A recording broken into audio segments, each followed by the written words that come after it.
You ready over there? Jamie coming? Yeah, we'll wait. We'll wait a couple more minutes.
Stephanie, ask Stephanie if she's heard. Is Jamie coming?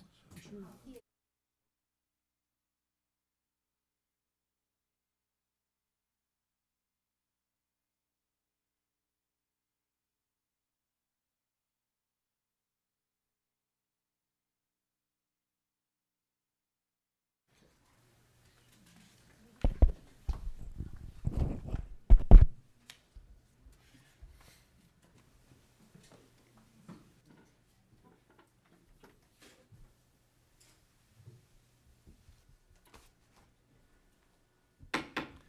We're going to call to order the Effingham County Board of Commission work session this July 18th at 4 o'clock p.m.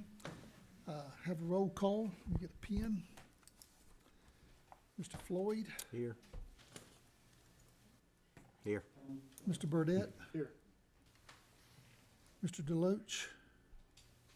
I think he's on the way. Mr. Loper. He is absent. And Mr. Kiefer. Here. Okay. We have our agenda for the workshop. Is there a motion to approve the agenda? So moved. Second. Motion by Mr. Floyd, second by Mr. Burdette to approve the agenda as presented. All in favor say aye. Aye. Any opposed, no. Hearing no no's, we have our agenda. And we'll recognize that Mr. Loach has joined us, so we do have a quorum now.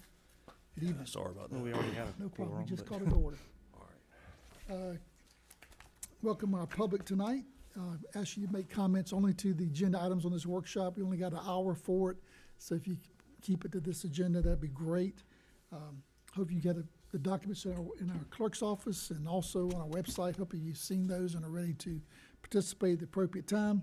There'll be some introduction from our manager, some discussion, and then we'll invite some participation as well in this workshop, because we always want to hear what you have to say as well.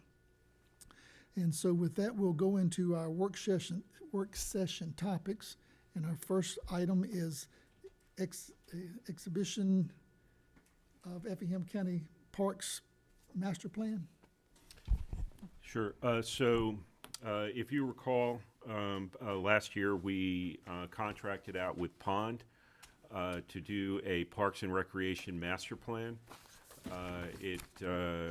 It's got kind of a wide scope, everything from looking at our existing parks, our existing staffing, our existing locations, facilities, conditions. It compared them against benchmarks from other counties or entities our size. It also went into areas where we went out extensively for public input on everything from what do you like, what do you don't like, what would you like to see more of, what parks do you use, what features do you use the most, that sort of thing. And Matt Wilder at Pond spearheaded this. He'll be the one making the presentation. but this is the accumulation of all of that data and feedback. I mean, we can get, I wanted to present it to you all digitally. I know we sent you digital copies and so on and so forth over time on this. But you know, we can actually, once it's approved, we can get it kind of printed out for you all to have a copy to look at. And then from here, conceptually, we can then move on to the SPLOS projects and look at, hiring the design firms to actually implement some of these concepts. But with that, I was going to introduce Matt Wilder. He's the landscape engineer, Parks Recreation. He'll give you his title. But he's actually working on several projects for us, leading this one and also working with us on Baker Park design, which was awarded to Pond, as well as Atlas. And so with that, and I realize you don't have a screen in front of you, but if you tell me which page you need to go to, I can kind of guide you through there. Go And ahead. our side screens are not on, so What's that? our side screens are not on. Is yours on? Just mash the button. I've never had to mash the button in the past. I'll wait for y'all to mash the buttons. Recreational engineer, what a dream job, I'll tell you what. Well, that's close. Technically, I'm a landscape architect. That's what it is. But our company is multidisciplined, so we have engineers, landscape architects, all kinds of folks. Let me preface before you start, for people here tonight. What we have done as a Board of Commissioners the last 4 years is we've tried to do master planning in this rapid growth to make sure we protect green space, have good recreational areas. And this is just one of probably, 8 or 10 master plans, from transportation to water and sewer to recreation to housing, zoning and all. So this is part of what we're trying to do is, as a Board of Commission, have a better basket from which to make decisions from in the future that will help guide us. We want those that are professional recreationers to help us in this particular area, okay? All right. Yes, as Tim said, I am with Pond and Company. I'm a vice president, a landscape architect, and I run our group of what we call PLACE, which is our planners, landscape architects, engineers. So we got a lot of different people that collaborate and provide input into the various projects that we do. And as Tim indicated, I was about a year ago If that you we. will, pull that microphone up, just, yeah, there Little you go, quiet. thank you. How's that? Better? Maybe? Any better? Yes. All right. We started about a year ago. We came down, visited with your Parks and Rec staff, every one of the facilities, took notes, took photographs, figured out what was going on, what was needed, took our own kind of assessment just to see what the lay of the land was. Currently, we looked at the previous master plan that had been done and some of the things that had been implemented from that, looked at some of the other studies that had been done, did our initial assessment, came back last June, a year ago, had our first public open house where everybody was invited to just info dump, tell us anything they wanted to tell us about the Parks and Recreation facilities and offerings here in the county. So we listened to that. Then we turned around and spent time doing more assessment and research, comparing Effingham County to other similar size jurisdictions. National Rec and Park Association used to have a book and said, if you have this many people, then you should have this many basketball courts and this many tennis courts and blah, blah, blah. That lasted for a couple decades, and it really wasn't how it works. So they've started collecting different data, and we have now brackets of information, and we can say, okay, compared, Effingham County sits in the bracket of 50 to 100,000 population. You're smack in the middle of that right now, growing towards the high end of it as the decades go by or the years go by quickly. So we look at that and compare what kind of facilities do you have in comparison to other similar size groups out there. What are people telling us they need? We ran a community survey, which was actually, considering you have over 60,000 residents in the county, when I say you got only 600 responses, it's not only 600 responses is actually a pretty impressive turnout. When we do these things, there's not often a lot of community engagement. So the fact that we did get 600 responses and they were pretty diverse in the answers it gave us, based on different answers to different questions, we felt like we didn't just get a bunch of soccer people or just a bunch of baseball people. It was across the board.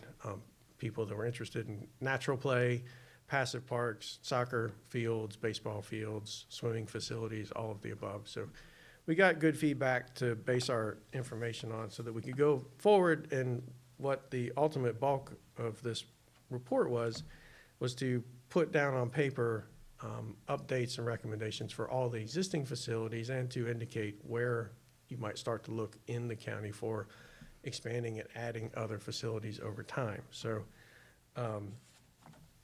when you do get the report to flip through it, if you haven't yet, at the very back of it is all the questions that we asked in that original community survey, and you see all the answers that are there. Tim, if you want to just kind of jump ahead, I've referenced it already. It's page 22 and 23. At the bottom of it, you'll see the big matrix like this, the spread across 2 pages. Page 22? Yeah. It may not be PDF page number 22, but it's page number 22. You'll find it eventually. But this matrix I show you in here is what I was talking about, just referencing in terms of, we looked at all of the county facilities and quantified how many 200-foot baseball fields do you have, how many 300-foot distance baseball fields do you have, how many playgrounds, how many rec centers, how many linear feet or miles of walking trails. We looked at all of these things and then compared that data to what NRPA says other jurisdictions have. And it's all in here, and essentially, where you see pink lines off to the right, you're seeing it now, that's areas we're saying between what the county offers to the total county residents in comparison to others, we'd say you're, quote, in a deficit. And, if you want to be like the Joneses or the Smiths, right? If you want to offer the same thing, being a similar sized community, these are areas where we'd say you're a deficit. We also then looked at, what does the city of Rankin offer, because they have their own parks and recreation facilities. And obviously Guyton has a few as well. So when we pile that in, some of that deficit changes a little bit, and we have to think about that. It's, the county is offering something to all the county residents, but there are more than just the county offerings here, so we have to take that into consideration. We also look at total acreage. How many acres per residence, how many total acres do you have, and how it all shakes out. And, the bottom line is you're sitting pretty strongly in the middle across the board in this, when they look at the median offerings for a population. So, for example, you're in that 50,000 to 100,000 population. The residents per park on the low end of 50,000 to 100,000 population communities is 1,500 people per park, or I guess, and then on the high, I guess on the low end, I'm sorry, it's flip-flop.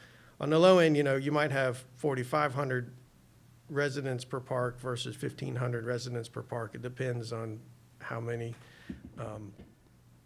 how dense your population is. There's acres of land per 1,000 residents. Some communities are as low as 4.7, others are as high as 15.9. The median is 9.2. When you look at the numbers, acres per 1,000 residents right now, Effingham County currently has 10.3. In the future, if you don't add anything and we get to 2030, you would still have 8.64 acres per 1,000 residents. So in comparison, you're still strongly there in the median. There's always, the opportunity to add acreage. When you look at, Does that include the Atlas site? yeah, which is not open yet, but we are, as Tim mentioned, we're actually in the process of helping with that right now. So when that gets opened up, it suddenly opens up hundreds of acres and, a lot of. It was interesting with the pink chart. One of the meetings I attended, which I found interesting, is the walking trail. Walking trails, looks like we got a deficit on playgrounds, but then also multi-purpose fields, because I see with soccer. So that's interesting that data correlates with what the people were asking about. And to that point exactly, that's the great news, is the data and the community feedback were very supportive in many regards, right? So it wasn't like the community screaming for something and you were completely off base over here or vice versa, right? So the reality is it's all moving in the right direction to be, continue to be equal or better. Obviously, you're in the range, right? You're sitting somewhere in the middle. I think you all want to be in the median to high to be an attractive community. People want to keep coming here. They want good parks and recreation facilities and programs and trails and all of that. So, Is other data considered just besides comparison? I mean, is there data like usage? These, you know, if you compare us against another county and they've got, 25% more stuff than we have. Well, 10% of their stuff doesn't get used because they really have too much. I mean, is it balanced anywhere with the usage or? there are some drill down data points, but I don't know that usage is necessarily in that, right? You're right. You could say, well, they have 200 acres of parks, but they're But you know completely. what's needed, Yeah. what I'm kind of getting at. What does our population want? What do they need? What will they actually use? Right. As we invest these funds in different things. Well, and part of what we did too is, as you read into some of the detail in here, we talked to your guys and got program participation data, so we know how many people. We could look at some trend lines. Now, granted, when we started this, the data that we had was over the past few years, and the COVID dip was in there, but we have the data. They can take the data that we've done, crunching numbers, and add the most recent year's data to it and next year's and watch the trend lines. But essentially, yeah, we're looking at, well, how many people have you had in soccer programs, in baseball programs, and softball programs? I am a Little League coach. I've done it from, 4-year-old T-ball all the way up to my son through travel ball last year, and he's on a different team this year. So I understand the operation of how many practices, be it baseball or soccer, how many games can operate on a field in a day, how tournaments operate, and all that kind of stuff from a very high program operational standpoint. So that information is in here of how you can maximize use of your current facilities or any facility that you build. Took that all into account and thinking about, all right, how many fields, how many kids at different age groups, how many kids at age groups that use a certain size field.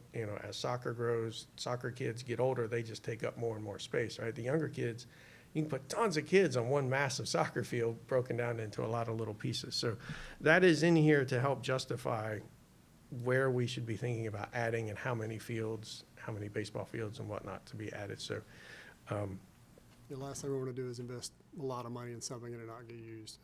absolutely. So, well, and that was some of the point too. Like I will say there's talk of need of more baseball fields. And when you break it down, like there are a couple of ball fields that are just single fields and the facilities aren't great. And the reality is they're not as viable for organized sport, right?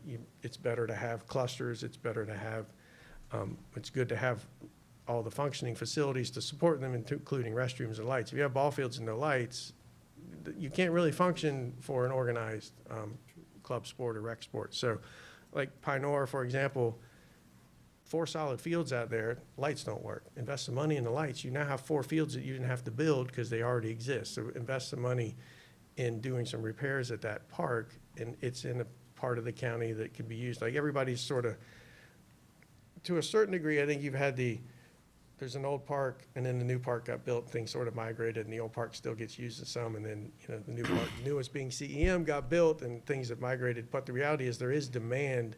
There's too much demand right now, overlap between baseball and soccer, trying to use outfields and infields and same times a year. And if you continue to have year-round baseball and year-round soccer and football and lacrosse, which we can do down here, because it's. So the demand from your study for soccer, baseball fields is greater than what we have available.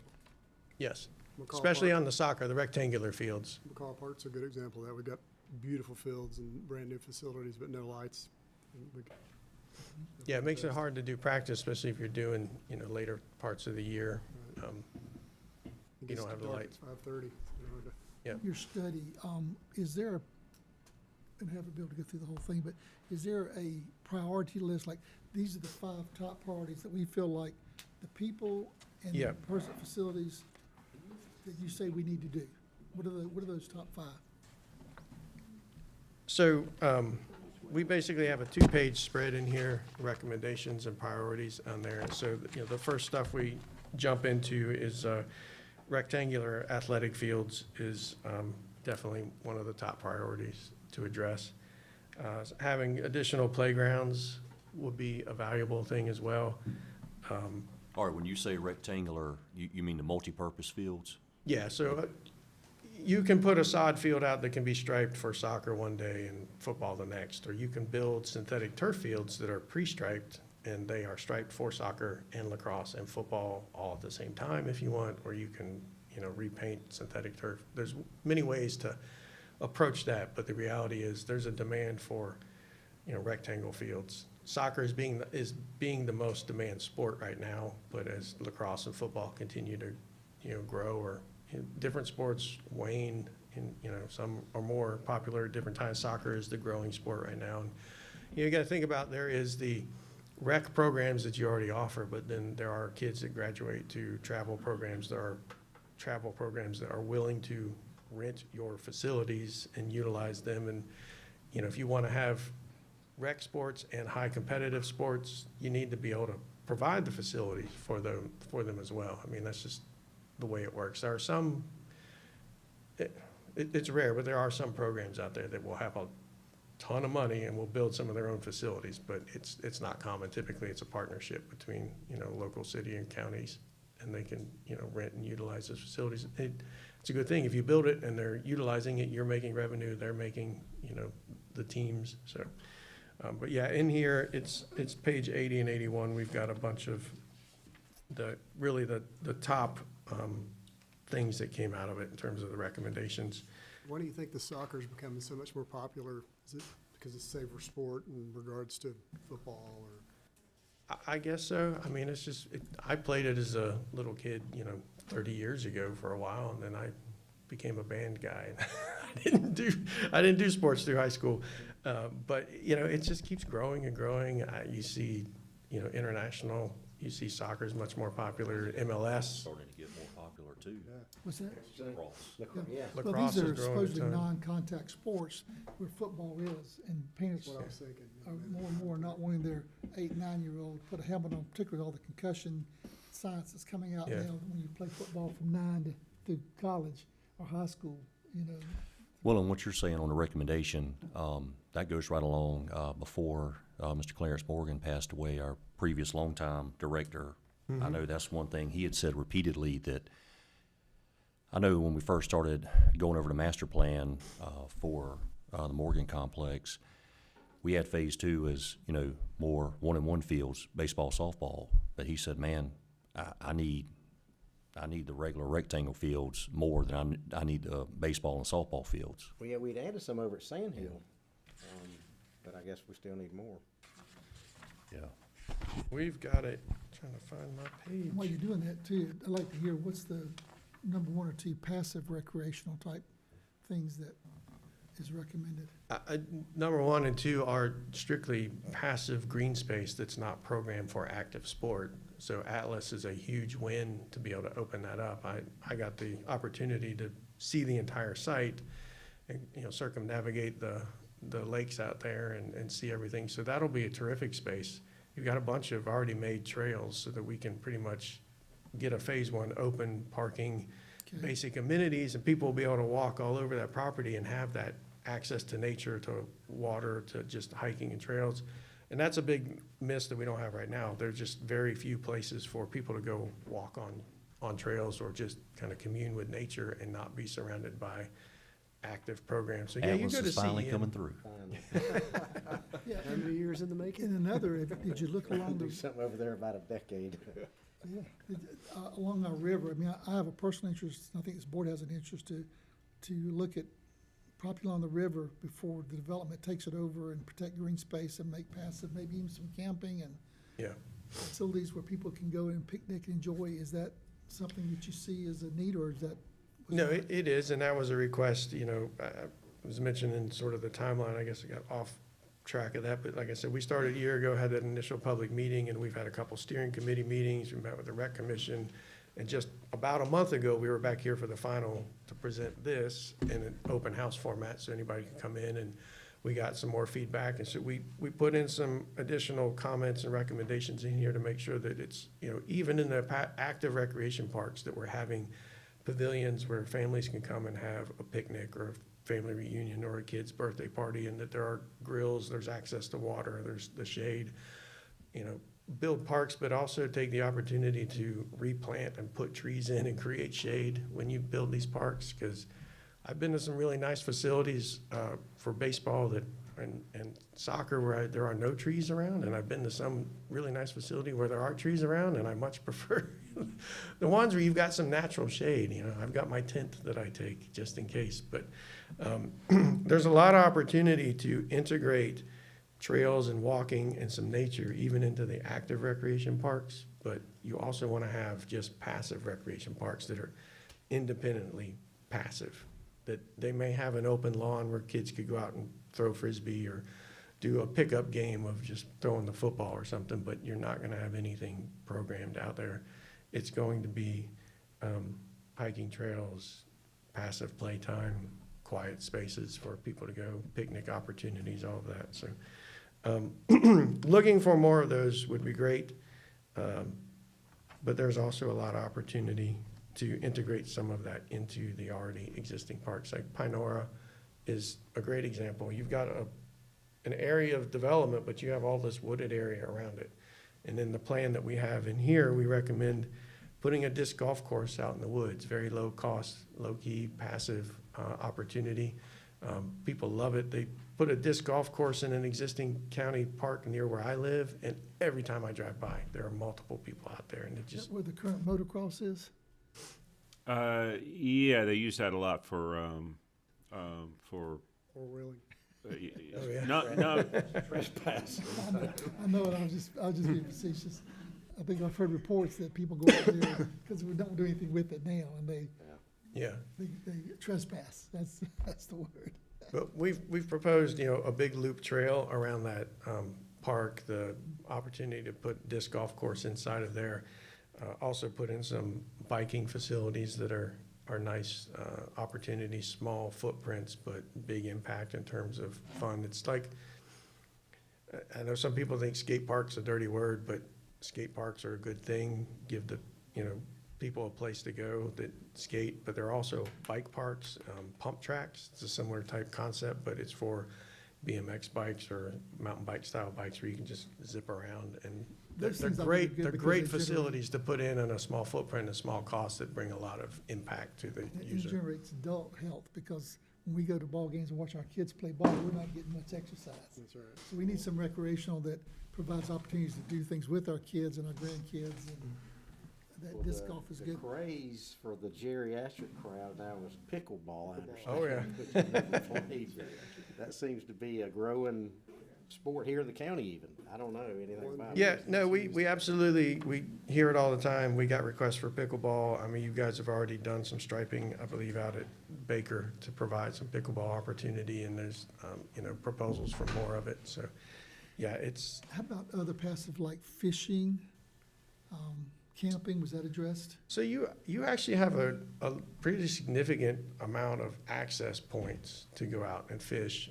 Camping wasn't a huge request, to be honest. It really didn't pop, but we know that you have so many access points already to get into the water and the streams and the river and to be able to fish. So you're good, and you're pretty good in that regard. How about music and arts? You know, we asked the question, and it was kind of a middling response, to be honest. You know, it wasn't a huge, there was definitely people that are, yes, we want, you know, arts to be integrated, but it was, it wasn't off the charts. And again, we get in the back, you can see, we have the bar charts, and it tells you exactly kind of what the response rate was. But it was in the middle, which means there are people that want it, and there are people that kind of don't care about it, and there are some people that really want it. So there's no harm in integrating. It's always, you know, value. And like I said, some things attract a very large crowd and are across, you know, the entire demographic, and some things are kind of niche per se, but you have to provide services across the entire community, even if it doesn't seem like a huge thing. A lot of people are like, why do we need a disc golf course? Well, there's a lot of people that will never play disc golf, but it touches, and it's a recreational use that very low impact, and as soon as you put it in, you'll see tons of people doing it, and new people will go pick it up, and you know, there's no harm in putting out a disc golf course somewhere. You may put one out, and a couple years later realize we need another one because this is great. People want to come and play. And they'll drive a good distance to play a course that they enjoy, and they'll spend money when they come across the border to do it, you know, from one county to another or between cities, so. To your point about the trees, I mean, we get great courts put in out there, tennis courts, pickleball courts, you know, when it's 100 degrees out, and, you know, what do you do? You put Yeah. shelters over it? Is it just a tree thing? Is it, how do you make it a little more tolerable, you know, being in the South? Yeah, Use these facilities.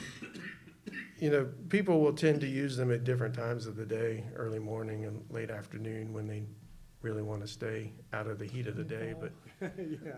at some point it gets kind of hard, you know, you can plant trees around some tennis courts. My neighborhood park has them, and there's, you know, there's the constant battle. Yeah, there's some shade that happens, but you also then end up with all the leaf litter and sticks and everything else that falls, so. What about the little water parks where they just spew up water? Splash and- pad, yeah. Yeah. So that was definitely a request. Swimming pools were definitely a request as well, high up there. There was actually, I bookmarked it back here. We asked a question. What was it? Let's see, where was it? So we asked, what facilities do you wish Effingham County Recreation and Parks offered or provided and that are missing today? And the number one response was pool, followed by trails and path. So, splash pad was the third and soccer was the fourth. So to that point, like there was people that said, oh, a lot of soccer people showed up and they're swaying the results. I'm like, yeah, but the number one thing that people wish we had was pools, trails, and splash pads. So, you know, soccer ranked high up there, and soccer ranked well in other places. But the reality is, you look at other communities, any other community of a similar size to y'all, they have at least one community pool, whether it's just a recreational pool or it's a rec pool that also has competitive lanes for swim teams. You know, I grew up in suburban neighborhoods in Ohio where every little neighborhood had its little pool, and then there was a big pool, kind of the central community that all these were built around, that had the lap lanes, and there was swim team and everything. So it was a big deal. And there was definitely demand and request for that, especially at the last public meeting. There were a couple people that were very adamant to say, you know, we need to make sure that the pools are in here. And so I went back and I looked and I said, yeah, I make sure. So it is in here, that it's a clear need. It's a matter of ultimately you guys, you know, I'm telling you all of the basically top 10 or 12 things that you need to do out here.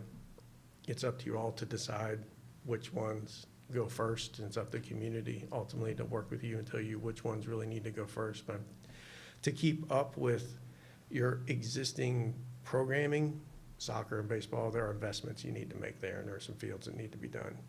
To supply something that doesn't exist now, like a pool or a splash pad just to touch water, that's a pretty high need because you don't have it. People have to go somewhere else right now. Do you partner with a YMCA or something? That's a possibility. Do you create it, provide it?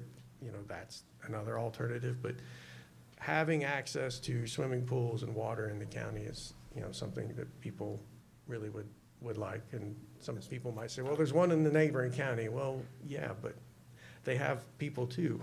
Right? It's like, at some point, you know, there's too much demand on one facility. That's why somebody builds a new mall down the road or another Walmart or whatever. Sometimes you build too many of those. I don't think you'll have that problem with pools, but. I don't know if we could ever do anything. Splash pad would be pretty straightforward, easy. The pool, you know, we'd almost have to have a new department, I think, between the maintenance. Oh, yeah. Have to hire lifeguards. I mean, there'd be a lot. Yeah, So, but I understand there's a need and a want. It's just, that'd be a huge expense, I believe. Put someone on, maybe on our radar, and we get North Georgia a lot. There's, in the lake out there, and we have a 238 acre lake, I think, at Atlas. I don't know what it would take, but it'd be interesting to explore it. But they took their lake and made a huge beach out of it. Mm-hmm. So people on the beach enjoying the beach area. And then they took these blow-ups, like these slides that go up and you can jump and hit and pop somebody up into the water, you know? But there's some really, because Statesboro has a splash pad and they have the splash in the borough. It'd be interesting just to contemplate what would it look like with something like that, where you don't have to build a pool, you already got a lake, make a beach if you're gonna do that, Yeah, I said it for family, but there's people that competitively swim and will probably wanna compete there, just like they do with baseball and soccer, I'm sure. And as people that are moving into the community from other areas. yeah. I Yeah. think that's what's bringing that interest. Well, and on the Atlas, under the Atlas design, they did the overall concept, and then we're kind of doing a first phase, with the pass on it. But the overall concept, did find an area that we felt would be appropriate for A beach kind area? of a beach and Yep. swim access to it. Yeah, it's noted in that plan, so. Be awesome. To Tim's point, to your point, you got to start somewhere. You can start with a splash pad that gives people access to water, right? Kids love it. You cool off, something to play. You don't need lifeguards. You can make them, they come in all kinds of shapes and sizes. You can go to a recreational pool, gives people a place to play and swim, maybe not competitively. You could use the lake that we have and create an access point. You still have to manage it, lifeguard it, and whatnot. But to your point, you have ready-made water, something to explore. So these things are all in here and noted, so it's just a matter ultimately. Again, everything in here is, a master plan, a concept. Nothing is written in stone, but these are all the plans that take these and then move it to the next step. Gives us some Take the guidelines. pieces and parts, say, okay, I got $5 million to spend, I'm gonna spend it at Sand Hill, and we need to do X, Y, and Z. Let's pick these parts out and do this part of the concept plan. And then you iron out the actual details. I mean, what we're putting in is based in reality. It should be feasible to execute, but all the details of putting it in construction is not there yet. Those are the next steps that you do based on this approved plan. And this plan is to guide you over the next at least decade, right? There's upwards of $100 million worth of opportunity in here to invest money in over time, so. Do you typically target dense areas, or does that really matter within the county, or Well, actually, I was gonna say, Tim, can you back up to like page, 33 and, district is the most dense? yeah, obviously, 33, but See, it's also 32, small. 33. we all got the same amount of people. So we did a couple of pages in here, yeah, that one right there. So these pages really show you, different parks have a different draw based on amenities and based on, what facilities are there. And so people will drive a further distance to a bigger park because of programming that's happening at it or because of particular facilities that are there that they want to go to. Smaller neighborhood parks, they'll have a playground or some open space, maybe a pickup field. They'll drive less distance to, but, more frequently. We try to map this and to say, generally speaking, what's the distribution of your parks, Rankin's parks, Guyton's parks? How much, coverage are they offering to your population? And so you can see on the left-hand side, the northern least dense part of the community or the county, which is represented on the right-hand side of the page in that lightest pink color, doesn't have any parks up there, right? So the question is there a need or is there not a need up there? That's something that should dive into deeper. What we heard a lot of is we need more parks where people are moving, where it's densifying in the southern part of the county. And so you can see the pink shaded map, the deeper the colors, the more dense the population is. You can actually see, a higher concentration of parks and facilities based on the blue circles and squares. You can see the kind of gap in between. If you're looking at the orange circles, where you see the lightest of orange, that means we have coverage because, say Sand Hill or CEM or, they'll have a big draw, or Atlas site will have a big draw from farther away because of what they offer. But then there are some gaps in the middle where they don't have anything right there close by. So, building small parks, or when developers come and are building new residential communities or mixed-use communities, making them put in green spaces, maybe they're not not county-owned, but there's some kind of green space, play spaces that they have offered, then that allows the community to have some kind of something accessible. We're doing part of that with our zoning, particularly we have Yeah. density in housing, we're Yep. requiring recreational areas and green space. sometimes playgrounds, so they can have some things for the children to do Yep. besides playing on the Exactly. street. I gotta watch our time here, because Sure, it's sure. quarter till. I wanna make sure everybody I got a copy of a letter from Shelby Matisse. I've been looking at it. There's some ideas in there that I think we can carry when we go to our workshop, Tim, maybe. Sure. Particularly related to making sure that it's all inclusive of those with disabilities. Absolutely. And I know that's part of your report, but these are things we're gonna wanna look at, natural aesthetics and types of flowers and stuff that we do. So I thought it was some good information. I just browsed it real quickly, received it today. But I do wanna, I only got a couple minutes, got another item. Is anything from the board on this particular discussion right now? We'll discuss more during our meeting, of course, when we talk It's about it. great. I think it's great information. Yep. We'll go through the process. And we're gonna be going to a So, thank workshop. y'all. Appreciate it. Yeah, thank you so much. We're going to a workshop in August, I think it is, or sometime. Yeah, I think it's. And so we'll be carrying that to do some planning and prioritizing based on this and what we hear from our constituents. I got 2 minutes if somebody from the public wants to make a comment that you didn't get a chance to make it. All right, you gonna be the spokesperson? Come ahead. And thank you, I think Shelby's in the crowd audience today. Thank you for this. We've got it, and we will look at that really close. Hi, good evening. My name is Dr. Luann Wells. My husband and I own a home in Effingham County. We're actually in Rogers District. I just wanted to make a brief comment in support of the plan and how it relates to the pool aspect, and I appreciate that, Roger, you did bring up something about swimming at the end there. I thought it was going to be left out completely. My son was one of only 2 Effingham County kids to compete at one of 2 different Georgia State Championship swim meets this past weekend. And I can assure you, our county's small presence at these state meets was not due to lack of talent in the sport of swimming in our area, but a lack of access to a year-round facility. And it's my motivation as a swim mom to make 3 comments for your consideration. I'll try to be as quick as possible. Having reviewed the Effingham County Parks and Rec Master Plan, that would hopefully motivate you to making a year-round community pool build happen sooner rather than later. And certainly happen for sure. My first point is just to emphasize that the results of the survey did clearly show that a majority of the participants are in favor of a year-round pool build. And I'll just add in here, the reason I'm emphasizing year-round is because the sport of swimming is a year-round sport. There's middle school and high school, public school opportunities. Those happen between the months of October and February, where the state championships for those groups happen in February. So if a pool doesn't have year-round capacity, meaning a heater, those sports aren't an opportunity for those students. And then the sport in itself is a club sport under USA Swimming, which is the governing body for like the Olympics and the national teams, is year-round. It's contested year-round, and swimmers swim year-round. Michael Phelps is famous for saying that he swam 7 days a week because 1 day missed of swimming that gets you back 2 days in your conditioning. He swam 7 days so he could stay ahead of anybody who took a day off. And certainly we know that he was very successful in that sport because of that. I also wanted to point out that and highlight that, yes, our population size does support a pool.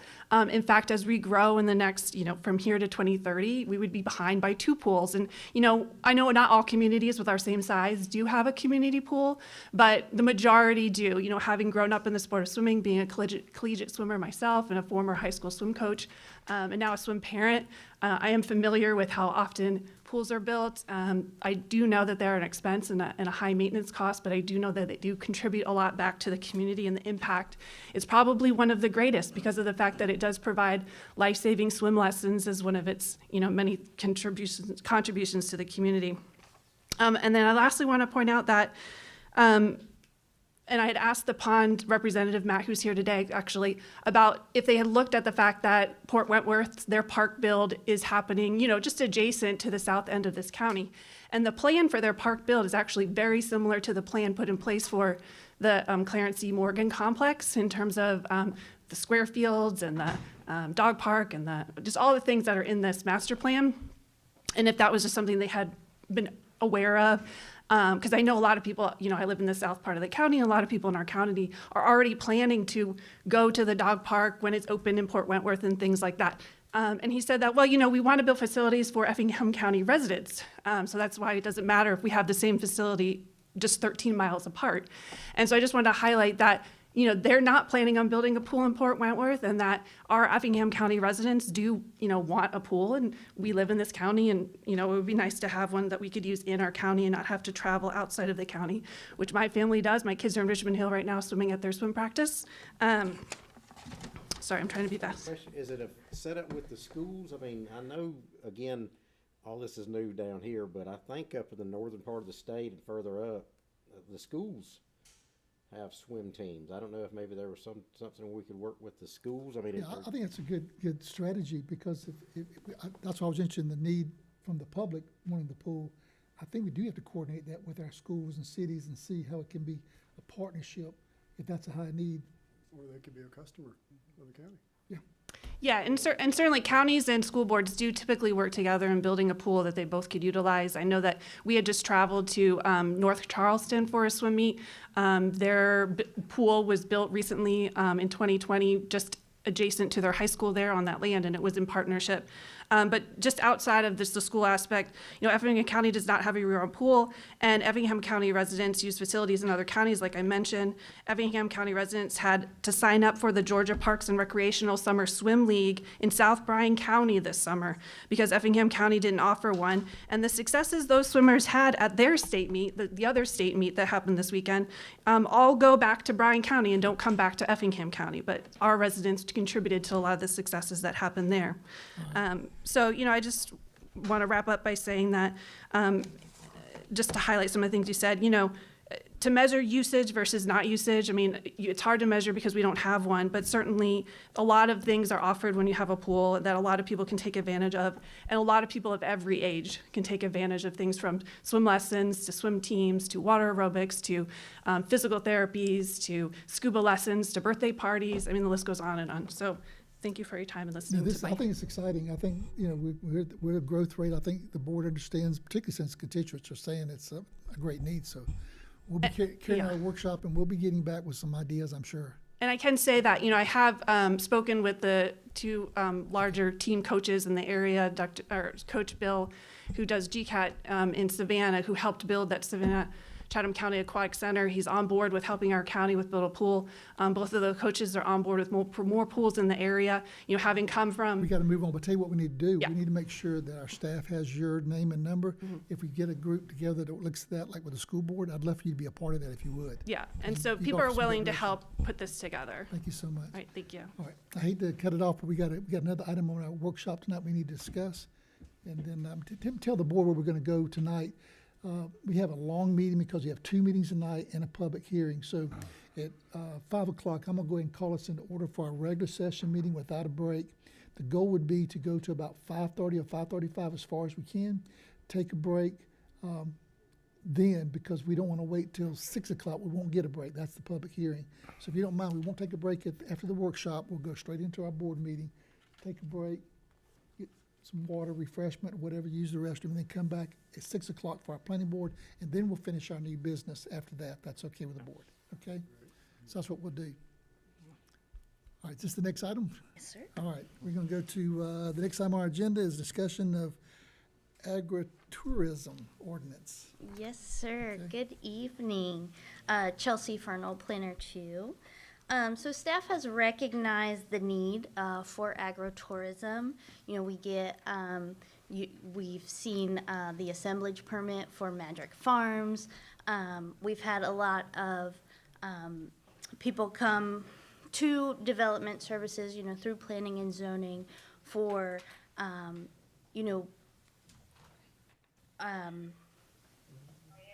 we have large tracts of land, and they want to do things such as, you pick blueberry farms or, equine therapy, just stuff of that nature where they can preserve, their agricultural use of their land. So this ordinance will help create that historic preservation of the farmland. It does give that family farm a way to keep, a steady income. So we talked about, we consulted with the county attorney, and we're working through this ordinance. But we're looking for guidance We would like to see it as a conditional use, just to, so you guys can see it, the planning board can see it as well, when people do want to, you know, come through and use their land for this purpose. So we're just kind of looking for guidance and discussion on what you see as agritourism. No, we already have a equestrian center here locally, don't we? Questions, we have some private ones, Private ones. yeah. Is that what this So- is geared toward, or is this? I don't think Well, so. if Equestrian's not think of really- it this way, and you have all these farms with approved uses, right? And you do the example of the you pick blueberry or butterducks, right? Or All what, right, that's a good, What'd you say? what was the last one you said? Butterducks. Oh, yeah, okay. And so technically, you know, it's AR property. It's a farm, right? But they want to be able to attract folks who can come there, you know, for tourism purposes, for wine tastings, for things like that, that are not traditional for a farm. And so the concept is that you take, it's for AR property only. I think AR1 property only because you want at least 5 acres. Large tracts, yes. And what you're essentially saying is that they would apply for a conditional zoning for agritourism. What that would allow staff to do is recommend conditions based on that use that they are meeting certain requirements, you know, with regards to parking, bathrooms, hours of operation, that sort of thing, so that you can make these farm properties essentially viable to continue to operate and not a burden to the properties around them as well. And so that's kind of the concept to it. Sounds good. And if you think of Madrick's Farm, you know, they have to go through the process annually to get an assemblage permit. And so, you know, based on the demand, based on, you know, the certain requirements that we can put in the conditions, they wouldn't have to do that anymore as long as they met the conditions on an annual basis. And, you know, this way, if someone wants to do something that they don't have the facilities for, they can't just simply open it up because they're an AR property. They have to go through this process. And you know, and if they don't, you know, they're not in compliance, right? Would an abattoir, What's that? would an abattoir fall under this, or like butcher cows? No, well, you know, hunter because it's really cattle- not tourism. I mean, I think that would be a conditional use business license. Wouldn't Because I got one of those that may be coming down the pipeline at some point. Are they gonna do retail out of that, or are they just gonna do the cutting? I think some retail. Yeah, it'll probably be retail. I would be interested to see what the Department of Health would. Well, they'll be maybe have regulated to- by USDA. Yes, sir. Yeah, so that was their question. I mean, And- they'll be and- regulated federally, so. yeah, it's one we didn't think about, But we but really don't, I mean, I know that doesn't come up, but the thing is, in this county, I didn't realize, like, one of the closest places like Millen, if you want to go there for that. I don't see much of a difference when you think about it conceptually than, you know, going to a winery where they grow the grapes to, you know, kind of similarly to a, what did you call it? I'm sorry.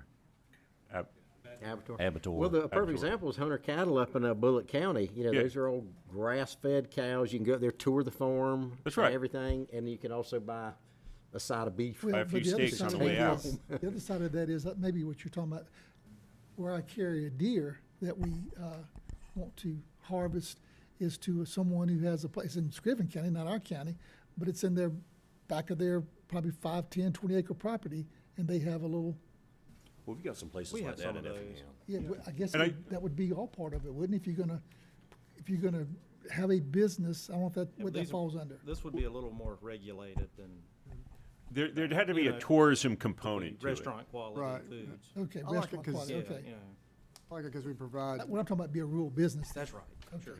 okay. we're preserving green space at the same time. But I And- mean, would we consider some tax advantages if somebody provided certain value and facilities to the public that would draw? You know, would that be something to consider?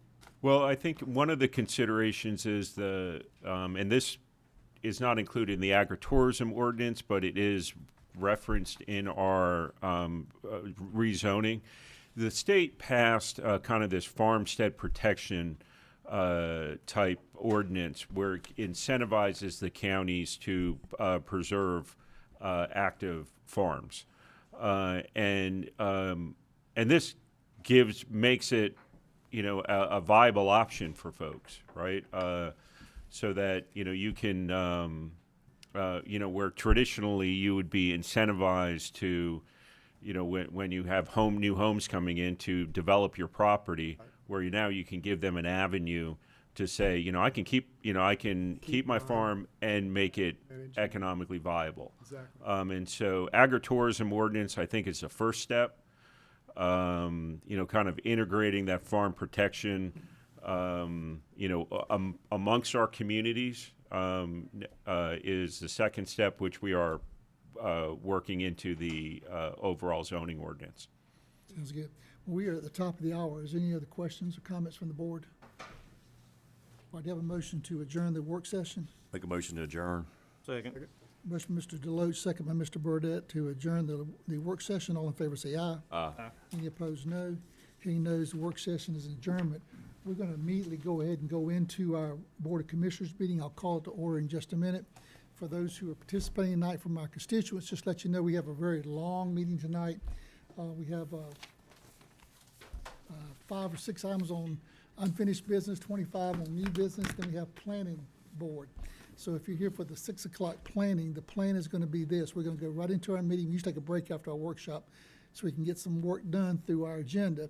At 5:30, I'm going to call for a break or thereabouts so the board can go to the restroom for the next 2 or 3 hours. They're going to be tied up.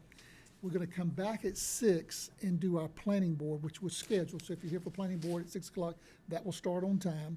We'll go through those items.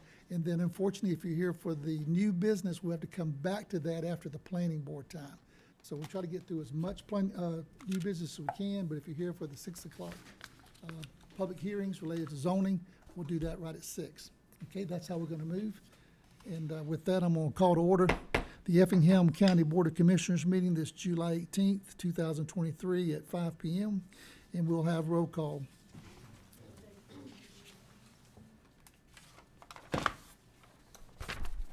Mr. Floyd, Here. Mr. Burdette, Here. Mr. Corbett's here, Mr. Deloach. Here. Mr. Loper is absent, Mr. Kiefer. Here. We do have a quorum. I'm going to have the agenda for approval. But we don't have our, I'm sorry, invocation. I was looking at the wrong agenda. If everybody would still please rise for the invocation and the pledge allegiance to our flag.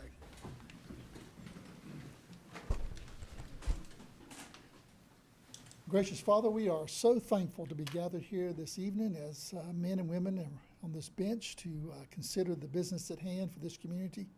We're thankful for those we get to represent, and we're thankful for this community and the unity and the fellowship we show as a community. We are growing very fast, and we need your wisdom, and so we call upon you to guide us as we listen to our constituents, as we listen to those professionals and our staff, that this board may make the wise decisions that would please you and would bless the people we've been elected to represent. We ask these things in the mighty name of Jesus, our Lord and Savior. Amen. Amen.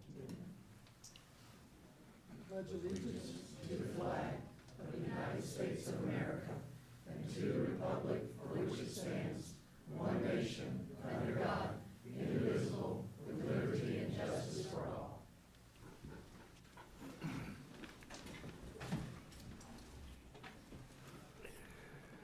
Before we have our agenda approval night, we want to add one item. There's a special presentation that If we can do it this way, if we can approve the agenda to include that presentation, just so that it's on the record. okay.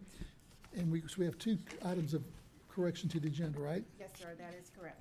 Why don't you share that with the board? So we will be adding a special presentation right after the agenda approval. There is one correction under the planning board presentments, that's on item number 15. It is noted that the planning board recommends approving that item. The planning board recommends denial of that item. Which item was that, Stephanie? Number 15. 15, Thing. in the planning board. It says approving an application, but the planning board recommended 9. So we have one addition and one correction. Is there a motion to approve the agenda as presented with the addition and the correction? So moved. Second. Motion by Mr. Deloach, second by Mr. Floyd to approve the agenda as just stated. All in favor say aye. Aye. Any opposed, no. Hearing no nos, we have our agenda. And then with that, we have a special presentation, I understand, from Ms. Sarah, Human Resource, if you'd like to come make that presentation. So staff would like to present an appreciation token to our finance director, Mark Barnes. So Mark, you give and finance staff, if you guys will come up. Carrie, will you hold this for me?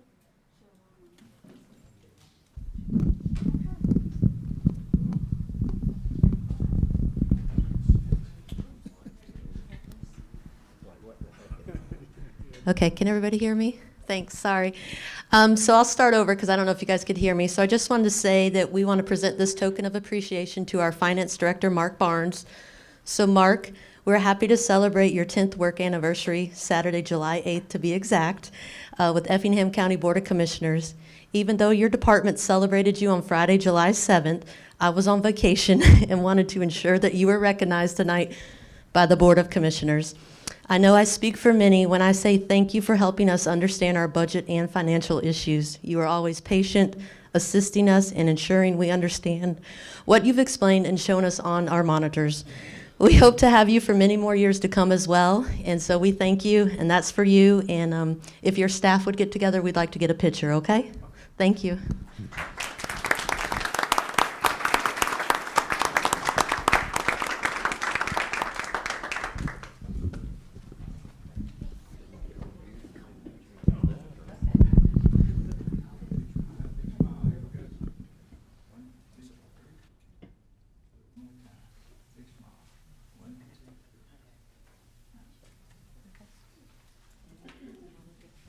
Mark, we appreciate you as well. Mark is always very quiet, works in the background many times.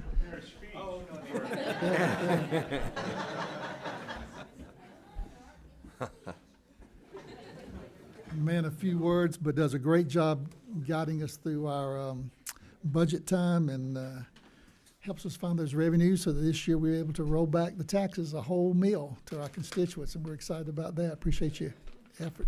We do have a great staff. Mark is one of several, and we appreciate all of our staff. They work hard, and they're great to work with as a board. So we appreciate you, Mark, but we appreciate all our staff as well. Thank you so much for all that you do.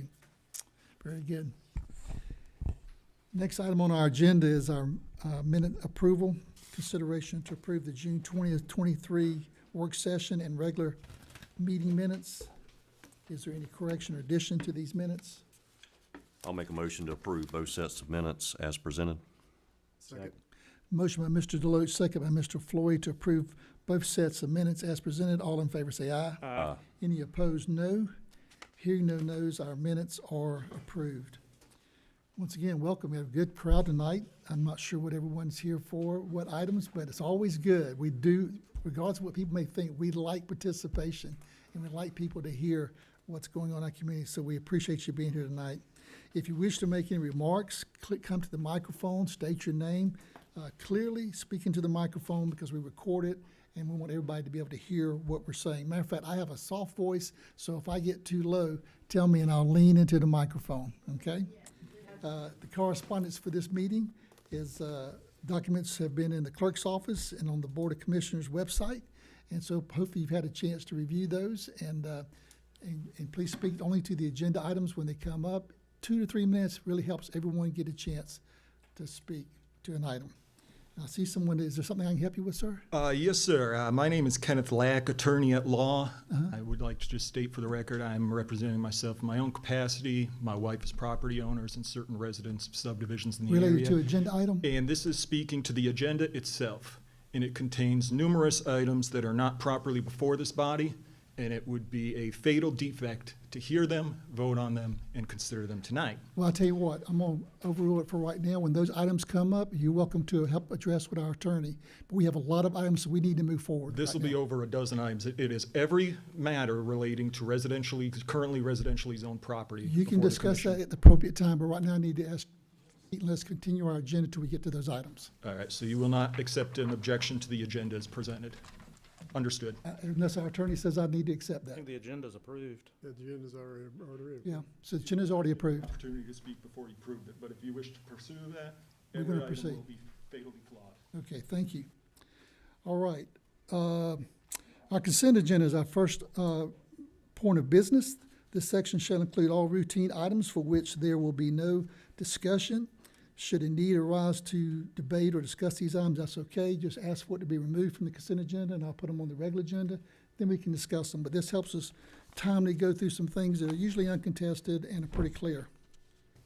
So I have to read through these. Item number 1 under the consent agenda is consideration to approve to renew the license agreement with Verizon Wireless for site 133762, Springfield.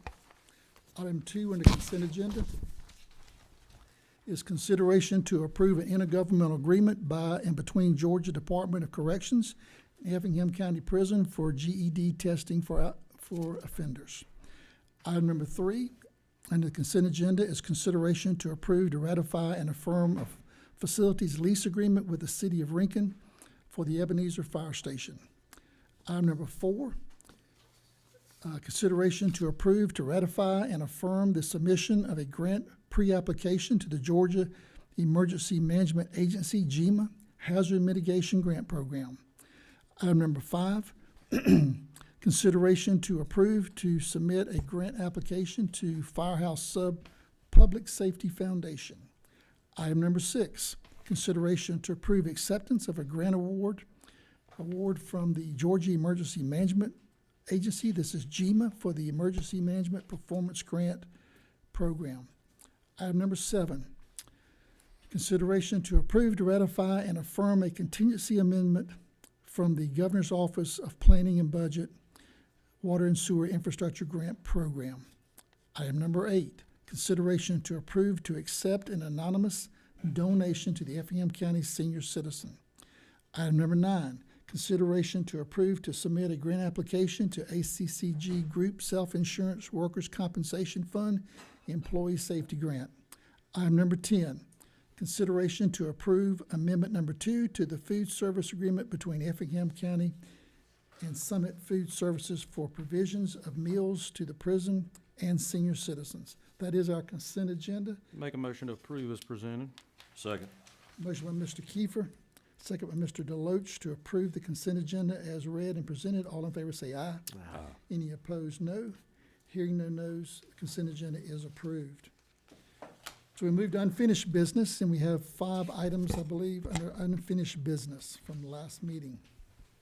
Item number 1, consideration to approve change orders number 3 to task order 21-25-004 with Roberts Civil Engineering for the FDRE for Ash Roads Design and Construction Management. This was postponed from May 2nd and May 16th and removed from the June 6, 2023. Yes, sir. Good evening. Allison Bruton, purchasing agent. So this change order 3 is being requested to close out this agreement. $1,594.50 is going to be reimbursed back to the county from Robert Civil Engineering to cover a billing error. And then the change order request is for $10,151.35, which will bring the contract to 0 and close out the project.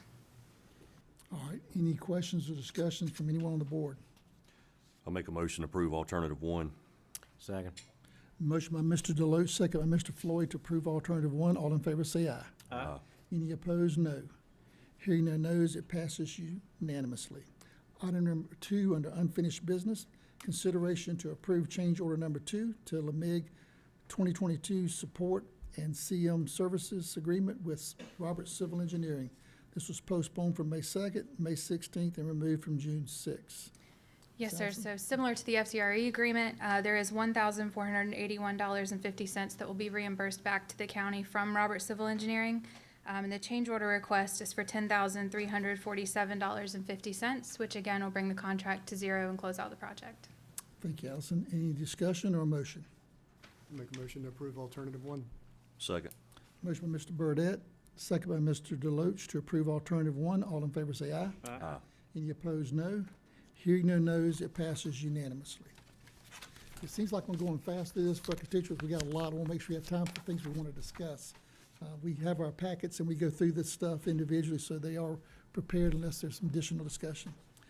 Item number 3, consideration to approve change order number 2 for task order 22-25-006 for the T-Splosh intersection design and construction management with Roberts Civil Engineering.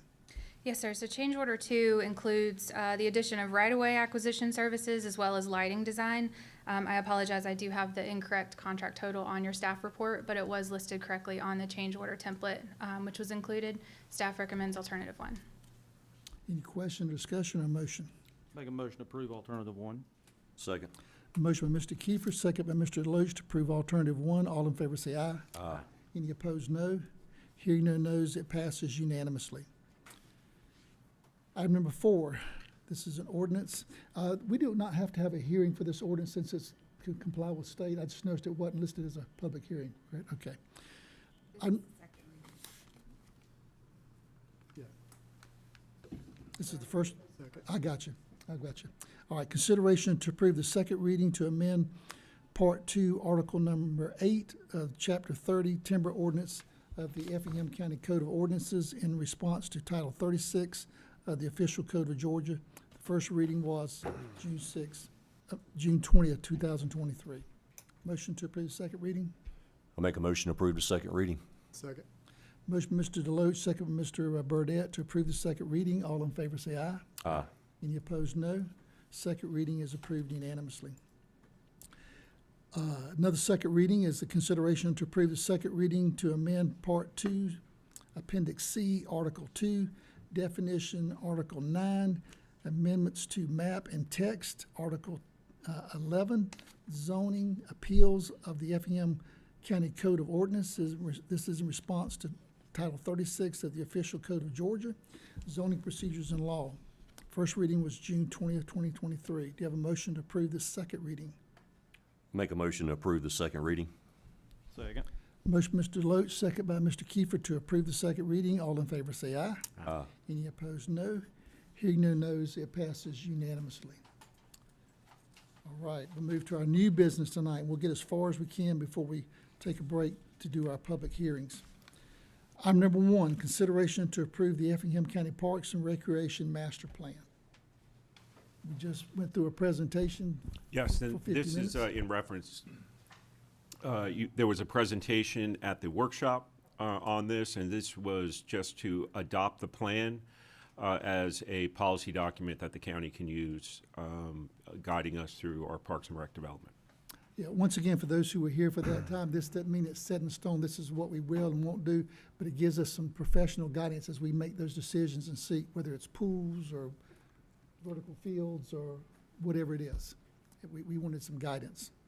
Any questions or discussion from the board? Mr. Chairman, on the way here, I did reach out to the Recreation Board Chairman, Craig Johnson, just talked with him. I assumed they were in the loop, which they were, and they said they were fine with the master plan. So I just wanted to just Excellent. double check on that before we good. voted.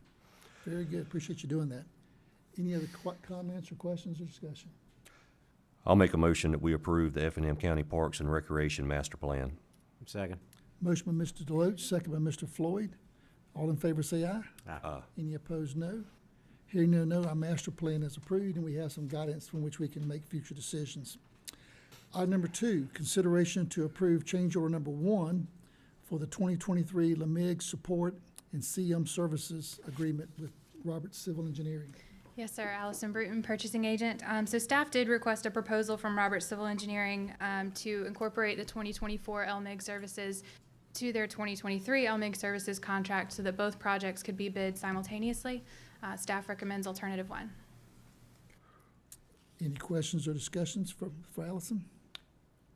I'll recommend, or I'll make a motion to approve alternative 1. Second? Motion by Mr. Deloach, second by Mr. Burdette to approve alternative 1. All in favor say aye. Aye. Any opposed, no. Hearing no nos, it passes unanimously. Thank you. Thank you, Allison. Item number 3, consideration to approve an automatic and mutual aid agreement between Effingham County Fire and Rankin Department. Good evening, Mr. Chairman.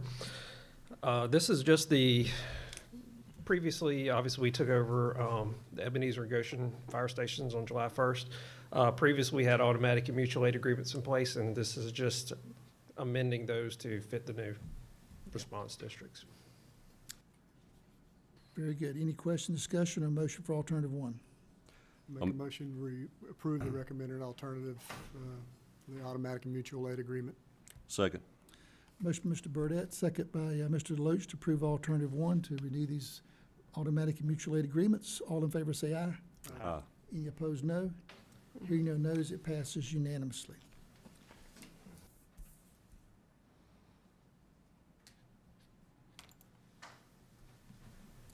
Item number 4 is consideration to approve to authorize the purchase of Ebenezer Fire Station Building from the City of Rankin.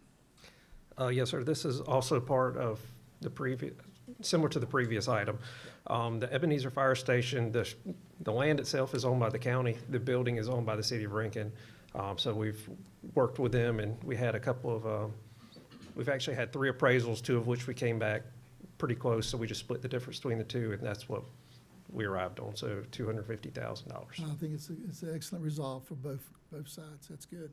Any question, discussion, or motion for I alternative? know we've approved the lease agreement. I guess that's just a stopgap. Yes, sir, For the it was. interim. Okay. I think that's coming up on an agenda item, isn't it? We haven't approved it yet, have we? Well, it was on the consent, and so I've actually approved the Yeah. lease agreement since it started in July, and It's a $10 a month. It's or $10 a something. month. we're Yeah. just ratifying it. I make a motion to approve as presented. Second. Motion by Mr. Kiefer, second by Mr. Deloach to approve as presented. All in favor say aye. Aye. Any opposed, no. Hearing no nos, it passes unanimously. I know the mayor was real satisfied. He called and appreciated the negotiation and working with him, so that's great. Item number 5, consideration to approve the local emergency operation plan update. Yes, sir. The LEOP provides a guide for how pretty much all the emergency and supporting agencies respond to large-scale incidents. The plan is broken down to 15 different emergency support functions, which I'm not going to break those down this evening because we're in a hurry. But basically, what kind of spurred this was that there's been some changes at the state level as to who the primary and supporting functions are. And we've also had a few changes over the years. So, for example, Springfield and Guyton Fire Department are also part of the county now. So we just used this opportunity to clean up some of the verbiage, and we actually took out a little bit of redundant material to make it, instead of being 200 pages, it's basically 148 pages now. Very good. Any question, discussion, or motion to approve alternative 1? I'll make a motion to approve alternative 1. Second. Motion by Mr. Deloach, second by Mr. Floyd to approve alternative 1. All in favor say aye. Aye. Any opposed, no. Hearing no nos, it passes unanimously. Thank you for all you do. We appreciate you. Item number 6, consideration to approve Resolution 2023-013 to amend the fiscal year 2023-2024 budget. Good afternoon, Mark Barnes, Finance Director. This is a fiscal year 24 budget amendment, and it includes mobile vote hub stations for all the voting machines to assist with security and transportation of the elections equipment, and also has the Old Augusta Road Water and Sewer Extension Project in it. Staff recommends alternative number 1, approve the budget amendment.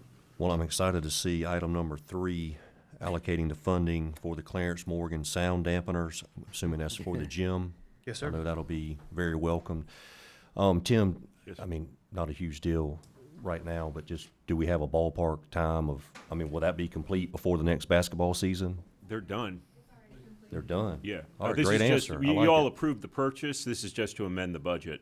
It carried forward from fiscal year 23 to 24, and this just Let me get this moves that straight. budget. You went ahead and did it. You don't have a funding source approved? It started in fiscal year 23. I'm Hey, I've got a few projects I Take need that to do award that too. back. Well, this is why we like our budget guy so much. He gets it done. We need to give you another award. That's right. Is there a motion for alternative one? I'll make a motion to approve alternative one. Second. Motion by Mr. Deloach, second by Mr. Burdette to approve alternative one. All in favor say aye. Aye. Any opposed, no. Hearing no nos, it passes unanimously. Item number 7, consideration to approve a personnel agreement with the UGA Extension Office for fiscal year 2024. Yes, sir. This is the fiscal year 24 agreement for the Extension Office personnel.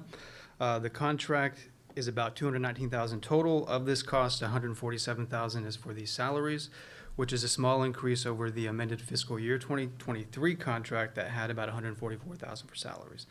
The remainder of the contract is for taxes and benefits, which will be billed to the county based on actuals. Staff recommends alternative number 1, approve the contract. Yeah, have we already started paying them? Yes. No, not quite. At the end of the quarter. I'm just kidding. Any questions, discussion, motion for alternative one? Make a motion to approve alternative 1. Second. Motion by Mr. Burdette, second by Mr. Deloach for alternative one. All in favor say aye. Aye. Any opposed, no. Hearing no nos, it passes unanimously. Thank you. Item number 8 is a change order, consideration to approve change order number 1 for task order 23-REQ-007 with Hussey Gay Bell for the Clarence E. Morgan Complex.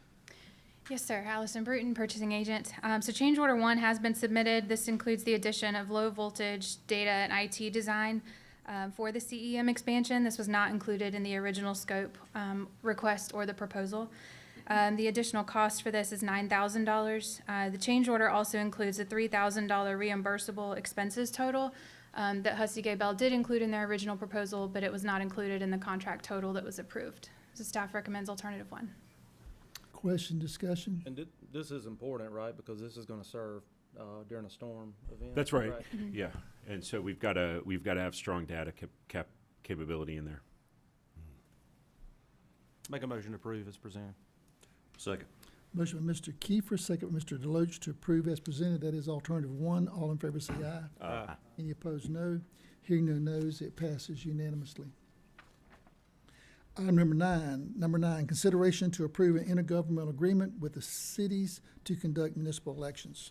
Yes, sir. So this IGA does cover the November elections and any runoffs that may occur for the cities of Guyton, Rincon, and Springfield for the county to manage those. Staff recommends alternative 1. Very good. And I see our election superintendent's here tonight. Would you want to say anything? We're good if you are. Okay.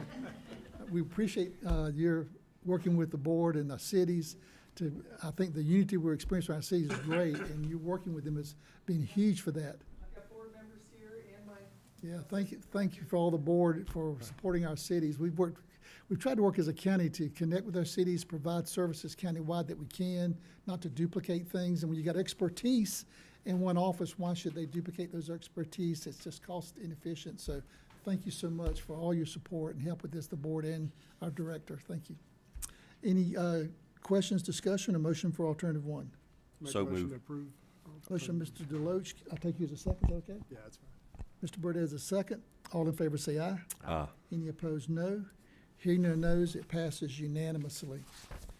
Item number 10, consideration to approve a memorandum of understanding between Effingham County EMS and Rescue Training Incorporated to allow for student ride-alongs. Yes, sir. So EMS is requesting approval. This will allow students from the Chatham County Paramedic Consortium to do ride-alongs with our EMS personnel.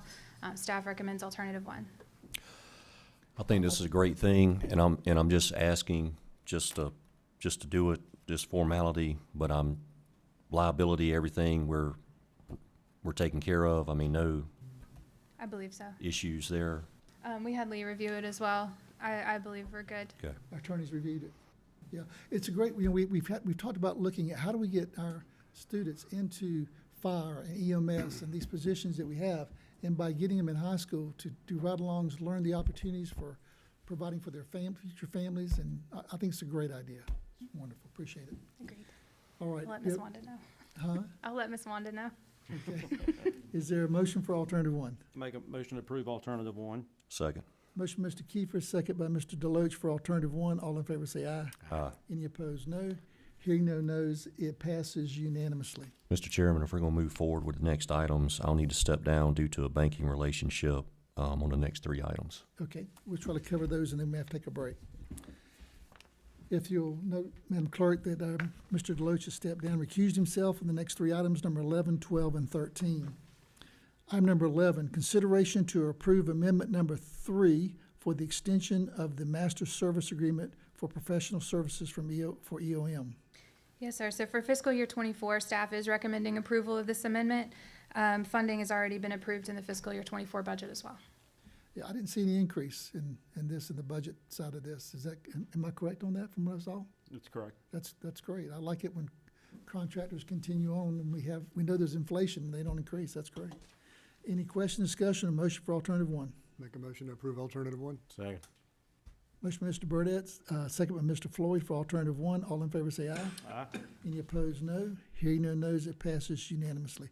And I also add, I think they're doing a wonderful job for our commission. This EOM has been a great company to work with. Item number 12, consideration to approve amendment number 6 to the EOM operation agreement to perform public works related tasks. Yes, sir. So again, fiscal year '24, staff is recommending that this contract be approved, or this amendment be approved, and funding is already approved in the fiscal year '24 budget. And again, I didn't see any increase in this funding request either, other than what's in the budget. Yeah, just what's already been approved in the budget. I didn't compare the years, I'm sorry. Yeah. All right, is there a motion to approve alternative 1? Make a motion to approve alternative 1. Second. Motion by Mr. Burdette, second Mr. Floyd to approve alternative 1. All in favor say aye. Aye. Any opposed, no. Hearing no nos, it passes unanimously. Item number 13, consideration to approve task order number 8 with EOM operations under the master service agreement. Yes, sir. So typically, these items are broken out into separate task orders, but to condense it and make it easier to track, we've got them all listed in one. So this does include site plan review, capital improvement program assistance, the MS4, and the watershed protection plan. Staff recommends alternative 1. Motion to approve alternative 1. So moved. Second. Motion by Mr. Kiefer, second Mr. Floyd to approve alternative 1. All in favor say aye. Aye. Any opposed, no. Hearing no nos, it passes unanimously. Mr. Deloach, you want to come back? Note Mr. Deloach is coming back to the bench. Item number 14 is consideration to approve the probation service agreement with Judicial Alternatives of Georgia. This one's going to take a few minutes. We were at 5:30. I don't see us getting through that one in 5 minutes. So we're going to take a quick break, use the restroom, get some water. Matter of fact, we have an item maybe for an executive session. Why don't we get it's not that out at the same time if we could. Can I have a motion to go in executive session to discuss property, personnel, and litigation? So moved. Second. Motion by Mr. Deloach to go in executive session, second by Mr. Floyd. All in favor say aye. Aye. Any opposed, no. Hearing no nos, it passes unanimously. So we're gonna try to knock 2 birds out with 1 stone, get some refreshment, cover executive session, but we'll be back at 6 o'clock for here for public hearing, okay? That's the time we advertised.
A motion to go back into regular session. I'll make a motion to go back in regular session. Second. Motion by Mr. Deloach, second by Mr. Burdette to go back into regular session. All in favor say aye. Aye. Any opposed? No. Hearing no no's, we're back in regular session. We stopped with new business item 13. We're going to pick up 14 when we get through with our planning board, which was called for at 6 o'clock. So we're going to go ahead and begin our planning board items tonight. There are several. Item number 1 under planning board is the planning board recommends approving an application by Three Bird Development LLC for a sketch plan located on Noel C. Conaway Road, North Track Development. This was zoned R3, map number 352 in the parcel number 18 in the 1st district. Good evening, Chelsea Fernald, Planner 2.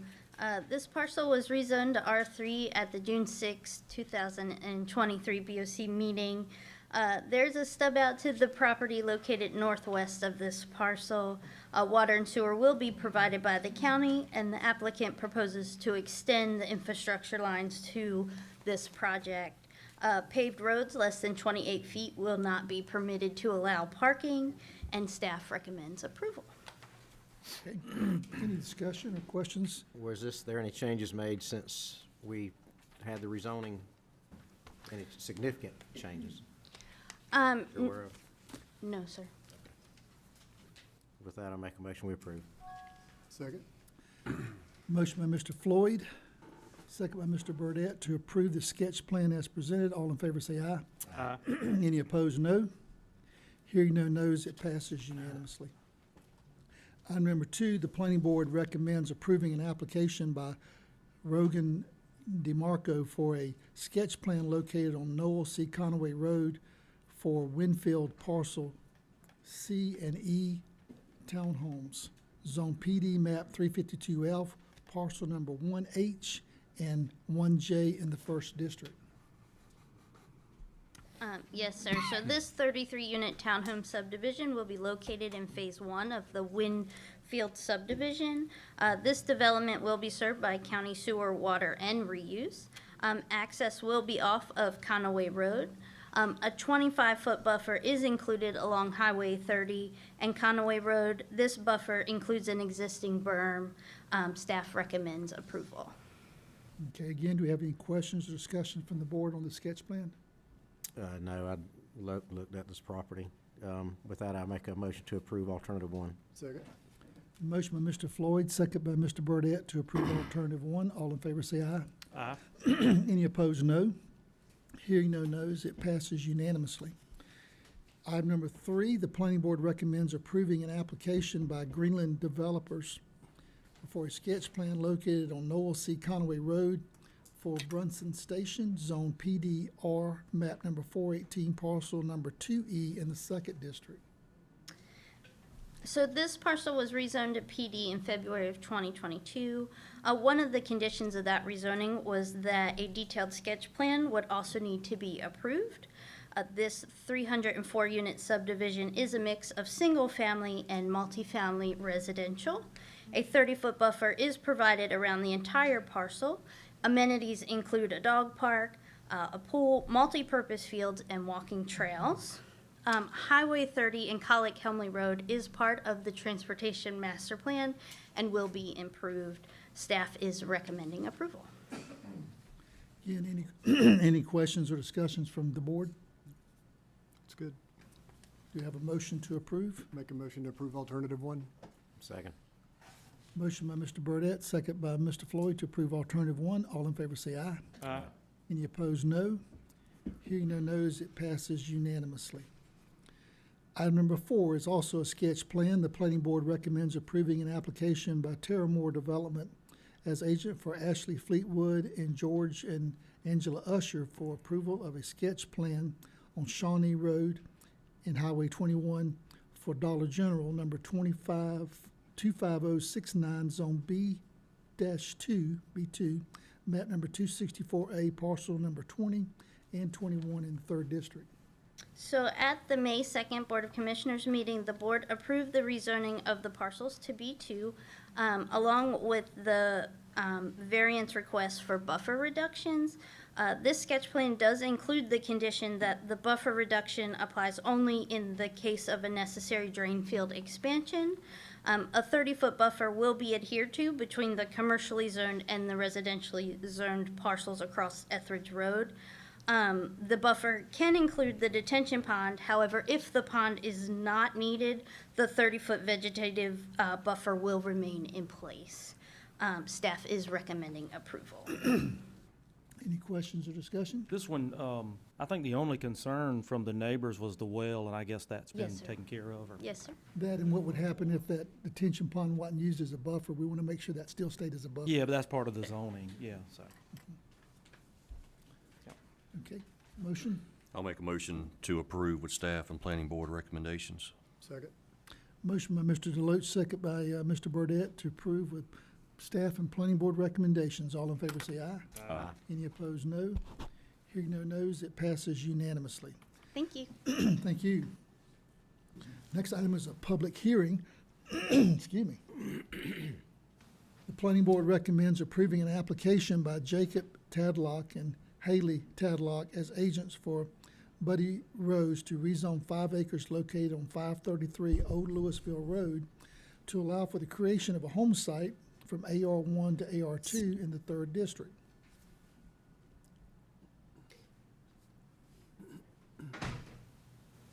Yes, good evening. The applicant wishes to create a home site towards the rear of the property, which will be served by an existing 30-foot access easement. Because neither piece of the property will then meet the 5-acre threshold required for AR1, it must be rezoned. Staff is recommending alternative 1. Okay. We'll open a public hearing and see if there's anyone in the audience tonight that would like to speak in favor or objection to this. We'll start with speaking in favor of it. You speaking? I will be speaking in general that it is inappropriate at this time for consideration, and that the committee either has to, the commissioners either have to deny or otherwise remand this so that the county can bring themselves in compliance with some substantive changes in Georgia law that have been taken effect where you no longer have a grace period because it is after July 1st, 2023. Do you have an interest in this property zoning other than your objection to the agenda item? Objection to the fact that you do not have authority to vote on this item at this time. So that would be in opposition. I'm going to overrule that at this time at our attorney's discretion. This agenda's been reviewed, it's been approved, it's been advertised. You can express any objections legally through the appropriate channels. Okay, so you will not allow me to object to you approving the zoning item on the basis you have no authority? You don't have it, unless You have the right to speak against. If you're going to speak sure. for or against it, you can do it, but I not. will state this for the record for you, and you may consider it and do with it as you see fit as a commission, and decide whether to vote for this project or to say you must deny it because it has not complied with notice procedures, meetings such of that I think nature. it does, but I'll give you 1 minute to state your objection. Okay, then I'll give you the short and dirty without the legal citations. That'd be great. In July of 2022, a law took effect in Georgia, formerly known as House Bill 1405. It imposed an additional requirement that previously was not present in zoning law, procedure law of Georgia, OCGA 366604H, which requires, in addition to the planning board meeting, in addition to this meeting tonight, before either of those meetings can be valid and binding as a vote, you needed to hold 2 separate hearings, a minimum of 3 months prior to a planning board action. And you had a grace period where you did not have to do that, even though it was binding law in Georgia as of July 1st, 2022. As of July 1st, 2023, if you did not comply with the 4 meetings instead of the 2, Yes, sir. any So your decision you make so your will be objection is- invalid. Again, your objection is not to the rezoning, it's the fact that this is on an agenda, you do not believe it's been legally put on the agenda. I believe that the commission doesn't have the authority in that any decision you render other than a no is facially deficient and will automatically be subject to challenge. Okay. Georgia Supreme Court said so, and it also said that the challenge is not subject to the normal 30-day appeal. It goes in Okay. perpetuity. We hear your objection, we appreciate it. Okay. Mr. Lee, do you have any response for this board direction, or can we move forward with our agenda? Just move forward with the agenda. Okay, thank you, sir.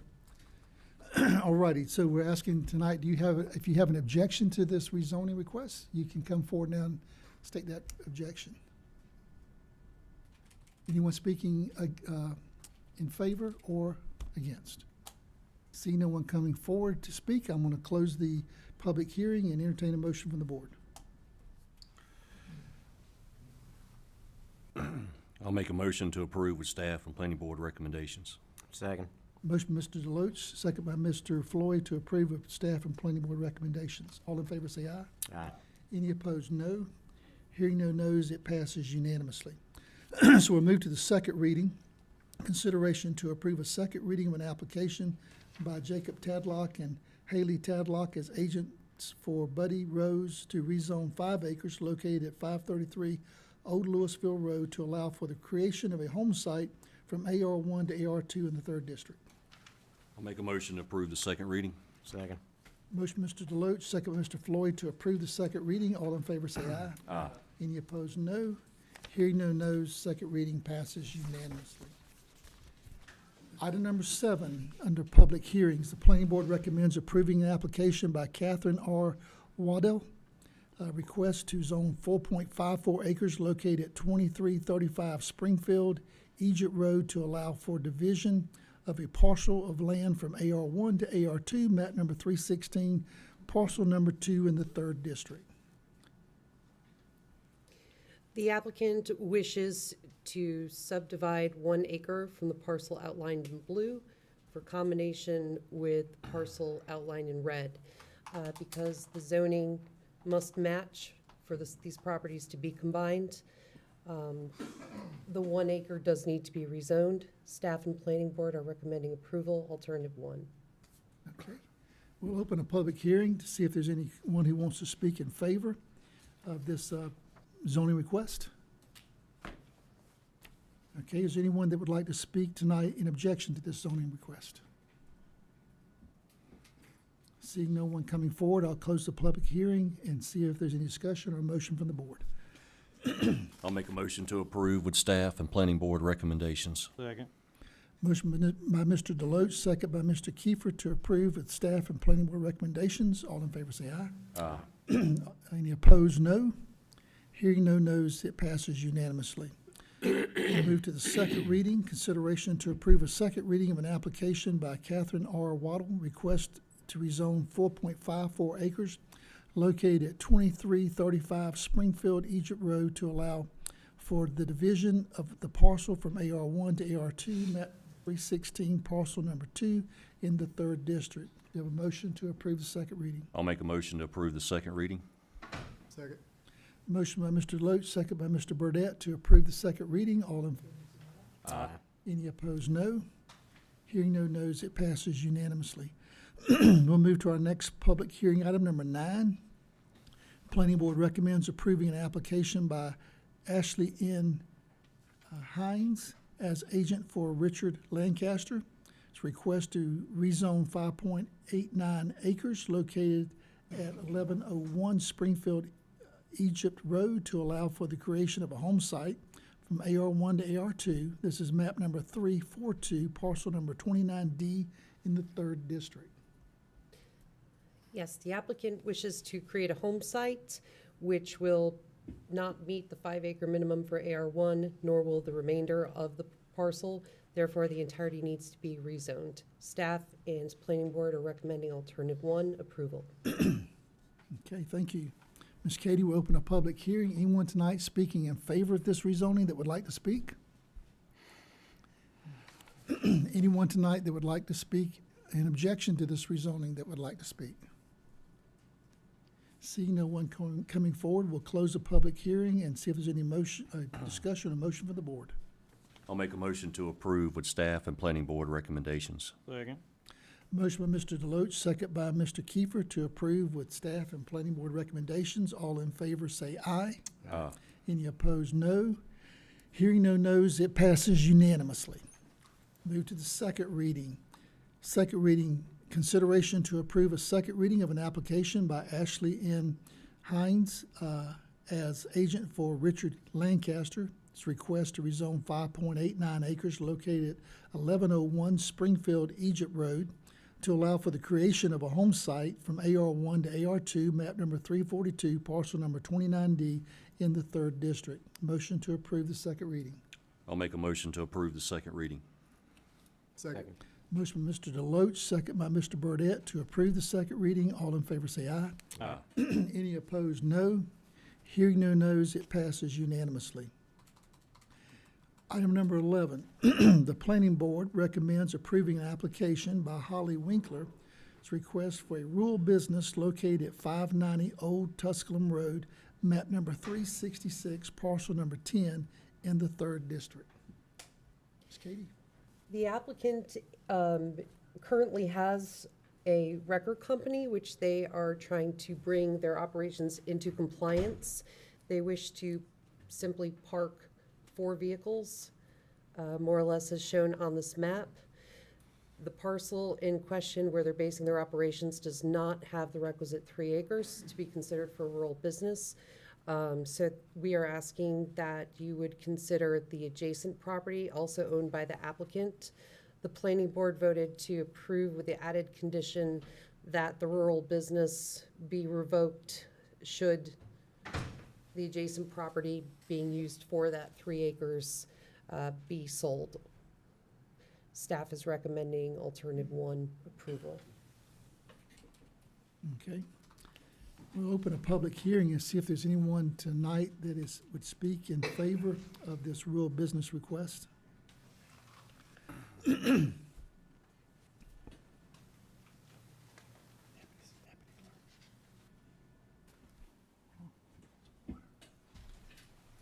We're not like a wrecker service where we'll house cars, storage cars. We actually take more or less transport cars, take them A to B for mostly insurance companies, pick them up from body shops. We don't, like I said, we're not like Ron's or anybody like that. We're not going to storage cars at our house. How long are the cars held there? These are wrecked cars then? Yeah. We just go pick them up. Insurance companies tell us to go pick them up from point A. We pick them up and take them within like that day to the next place. They're not staying on site. No, You're- no. Not overnight? The only reason we need it is because we have 4 trucks, and you have to have 3 acres to have 4 trucks. Is because they consider it as a fleet. So there's no mechanic work No. going on? It's No. just Parking strictly vehicles. It's just parking. transportation, You're just parking transporting. your trucks on your property. Yeah, that's it. That's all I need. So it's not the wrecked cars, you just picking them, carrying them where they're gonna go? Yeah. It's just your own trucks you're parking on. Do you have an authority for your trucks? Or Oh, yeah, I got the MC numbers, DOT numbers, I have all that. So you're operating a trucking company there? It's not really no, it's not a trucking company. Have an MC number, that's a motor carrier number. Yeah, it is. That's a trucking company. With just 4 trucks. I had a truck with DOT number. That make me a truck company? If you had an MC number, How about? that's different. What about an owner operator driving their one vehicle? Yeah, that's what. Fine, they wouldn't have a motor carrier number. Okay. No, we have to anything have a about motor carrier number if numbers. we got out of state. Yeah, but you can, if you're leased on to somebody else, you'd be an owner operator. But if you have your own motor We are carrier owner number- operators. Exactly, you have a trucking company that you're operating off. But we have to have MC numbers for us to be able to go out of state. Exactly, I understand completely. Yeah. But that's a trucking company. We Yeah. have a DOT number as well, right? But we have to have those numbers too, because we do, Because you're operating in and out of state, yeah, well, the only reason we have that is because we do Commerce. storm work. interstate commerce. Yeah, well, we do storm work. So you're following the law? No. Yeah. According to this, it should be on industrial property. Oh, let's Not unless I'm storing vehicles. Let's go ahead and move to asking if there's anyone else speaking in favor or objection to this, and then we'll have some board discussion about what the operation is. Thank you. Anything else you want to share? No. Okay, thank you so much. All right, thanks. Anyone tonight speaking in favor or objection to this rural business? Anyone speaking in objection to this rural business? Seeing no one, I'm going to close the public hearing and let the board continue their discussion about this rural business. So you're giving me some information I'm not aware of, so It's a full-fledged trucking company. It's, well, we don't, we only. Let us discuss it, Okay. but what, you can stay there, because I'm gonna ask Okay. you some questions. I have a question for you. But if you have a motor carrier, and if you have an MC number, you have a viable business. They're operating a viable business from that location, and it is a trucking company, whether they transport cars or concrete blocks or lumber. It's the And same she's thing. asking for a request to run a rural business. Yeah, but this is not qualify for a rural, trucking company cannot be in a Excuse rural me, business. gentlemen, I've had a request if you could please speak closer to the microphone. What she's, gotta hear. Speak closer to the microphone, Oh, so I'm sorry. people can hear, yeah. I don't think a trucking company qualifies as rural business, does it? Let's answer that question. Ms. Katie, does a trucking company qualify for a rural business? For a rural business, we're looking at the scope, so just like a small automotive shop, you know, if it wasn't a rural business, automotive repair would have to be done in B3. You know, we're talking rural business, we're condensing the scope down to. So that helps me a little bit, Roger, from this standpoint. I hear what you're saying. I don't want to create a precedent where someone else could say, well, you allow this trucking company. I got 3 trucks, I can Yeah, start my business. but at the here. same time, if it does fit the category of a rural business because of the size, and that's something that we're not painting ourselves into a corner with future businesses. I don't Are think you they're planning to scope add more coverage. trucks? No, I'm not getting into all that.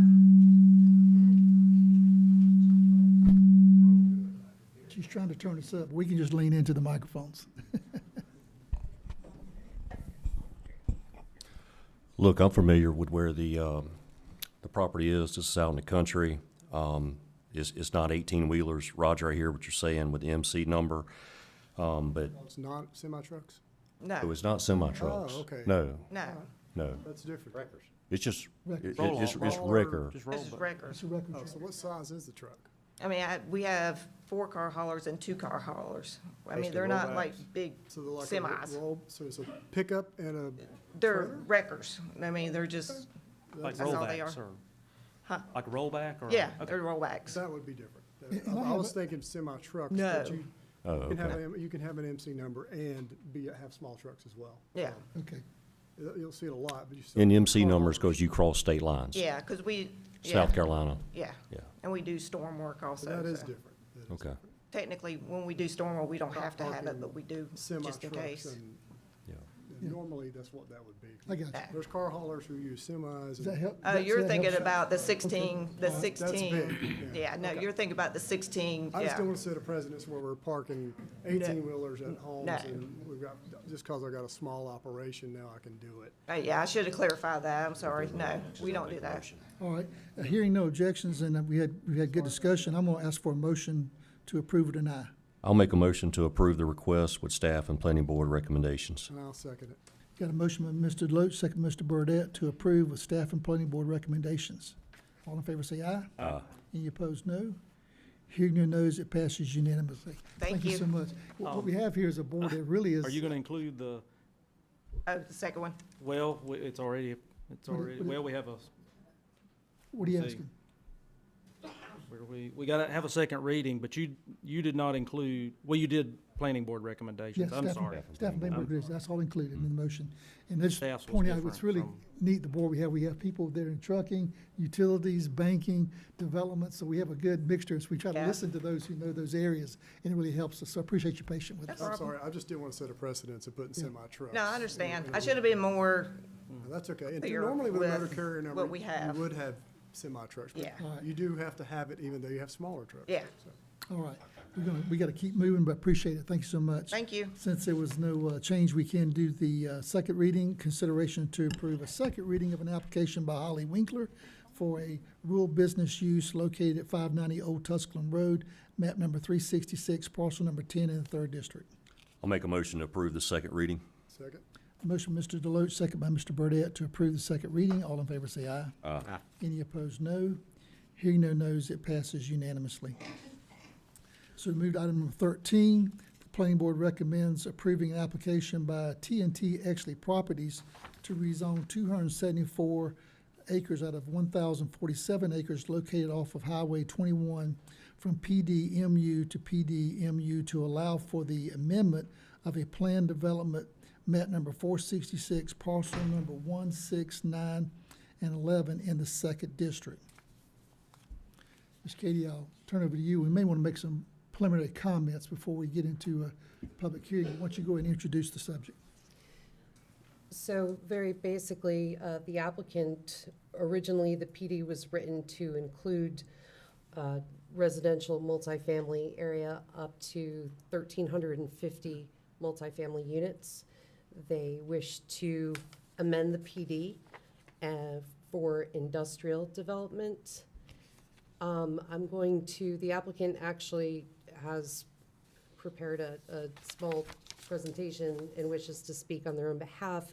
I did just want to point out that during both a town hall style meeting and at the planning board, there was some comments and feedback from neighboring residents in that their objections have been noted in the staff report. Yeah, and we've read those. And I'm going to ask, we open a public hearing, ask the applicant to come forward for his presentation. But as they come forward, I want to clarify this, and of course, our manager can correct me if I'm wrong on this. So we can make sure our discussion is about what it needs to be about tonight. We have a PUD that was approved sometime in 2008 that permits the apartments that were originally proposed on this property. That is not part of the discussion tonight, so make sure that's clear. Speaking for or against is not what we're hearing tonight, because that is already approved by a previous board that many of us did not even sit on the board at that time. That zoning's there. The applicant could build those apartments tomorrow with the appropriate sketch plan, of course, but we cannot change that zoning. We can't increase the buffers for that. So tonight, what the applicant is asking for, and this is what we're going to discuss and have been discussing with our constituents, is that they would like to change it from that PD that it is, do amendment to that, do an industrial area, which would increase the buffers if the constituents and the board so were agreeable. That would get rid of the, I forget how many hundreds of units that would be there. 1,350. 1,300 units that would be there. But that's, once again, that's not discussion, so please don't come forward and say I'm against the apartments and I want bigger, but that's not up for discussion. If we deny this tonight, they can do that tomorrow, and we can't stop it legally. So just make sure I understand, keep ourselves on topic. Is that a fair understanding? That's correct, on the apartments On side. the apartments. So we're discussing tonight, do we want to have an amendment to that PUD? And we've had a public, we had a public hearing a couple weeks ago, but we also had a open forum. We've heard lots of comments there. So we're not going to try to rehash all the comments that the board has already heard. We're going to just try to listen to the presentation. We'll take a few comments, about 10 minutes from the public, just see if we're missing anything that we hadn't already heard. Once again, there's been hours of public hearing or public comment that's been given. So and that's how we're going to approach this tonight. Then the board will have a discussion, and then we'll make a decision if we're going to approve an amendment to the PUD to allow the use that you're asking, or will it stay with the apartments if it's denied. Okay? You'll make a presentation of what you're asking for? Mr. Chairman, thank you very much for that introduction. I'm Murray Marshall. I represent the Exley family, and they're the property owners. We've prepared an exhibit that you each have, and I would like, with your permission, to offer one of the, we have, I think, about 30 of them Sure. to members of the audience, if they would like to have one that they can follow along. This is supplemental material for my presentation. Yeah, if you're here for this item, why don't you lift your hand up, and he'll put something in your hand that you'll be able to look at with him, okay? If you're here for this item, if somebody will help us with that, They can get it. okay? And Mr. Chairman, while we're doing that, just for the record, you have been provided with several pieces of supplemental information today for this item. Yes.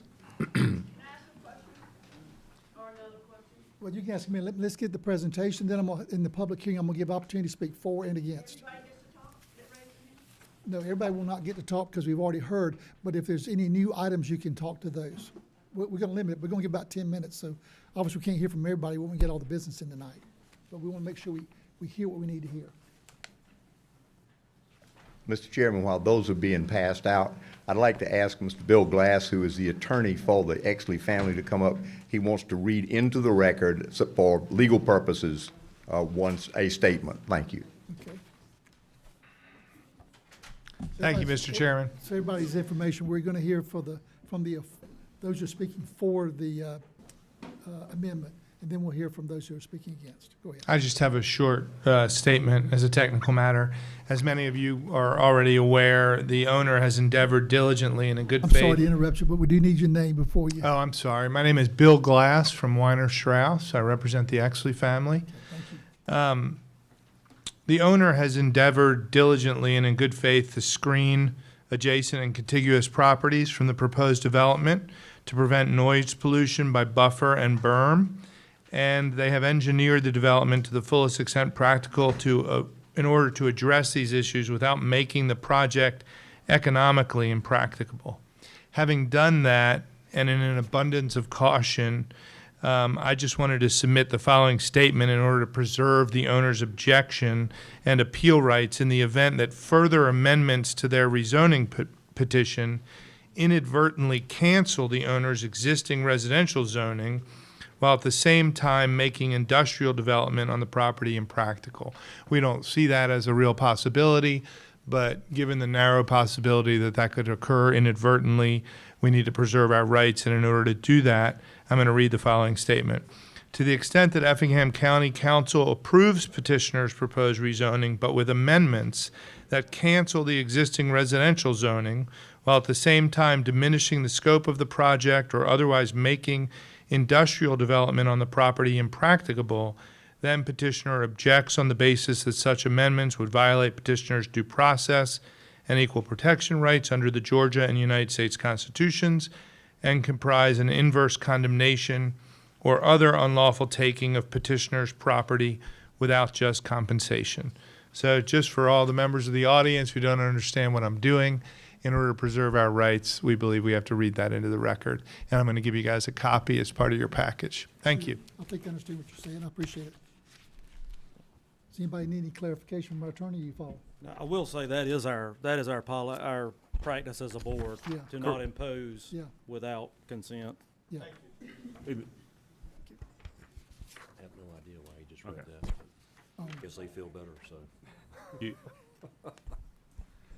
It's something we're not going to do anyway, so. Mr. Chairman, We're good. I'll just say that we comply with that by whenever we put a condition on our ordinances require us to give the applicant the opportunity to withdraw. Yeah. Right, that's how we comply with it. Right. It's just so you know. Yes, yes. Okay. This, and in an abundance of caution, and I appreciate y'all Nobody else has indulging us ever to done do that that. before. Does everyone that needs one of these, did you get one? Do we have any more? And, excuse me, sir. He's got, I need this one for myself.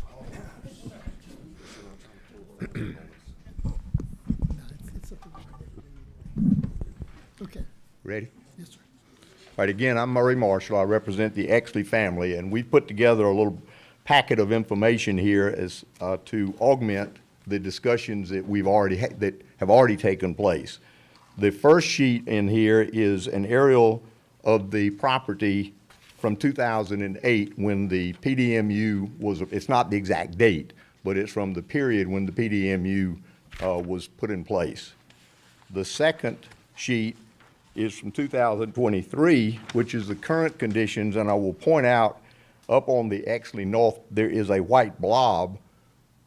That is not a lake.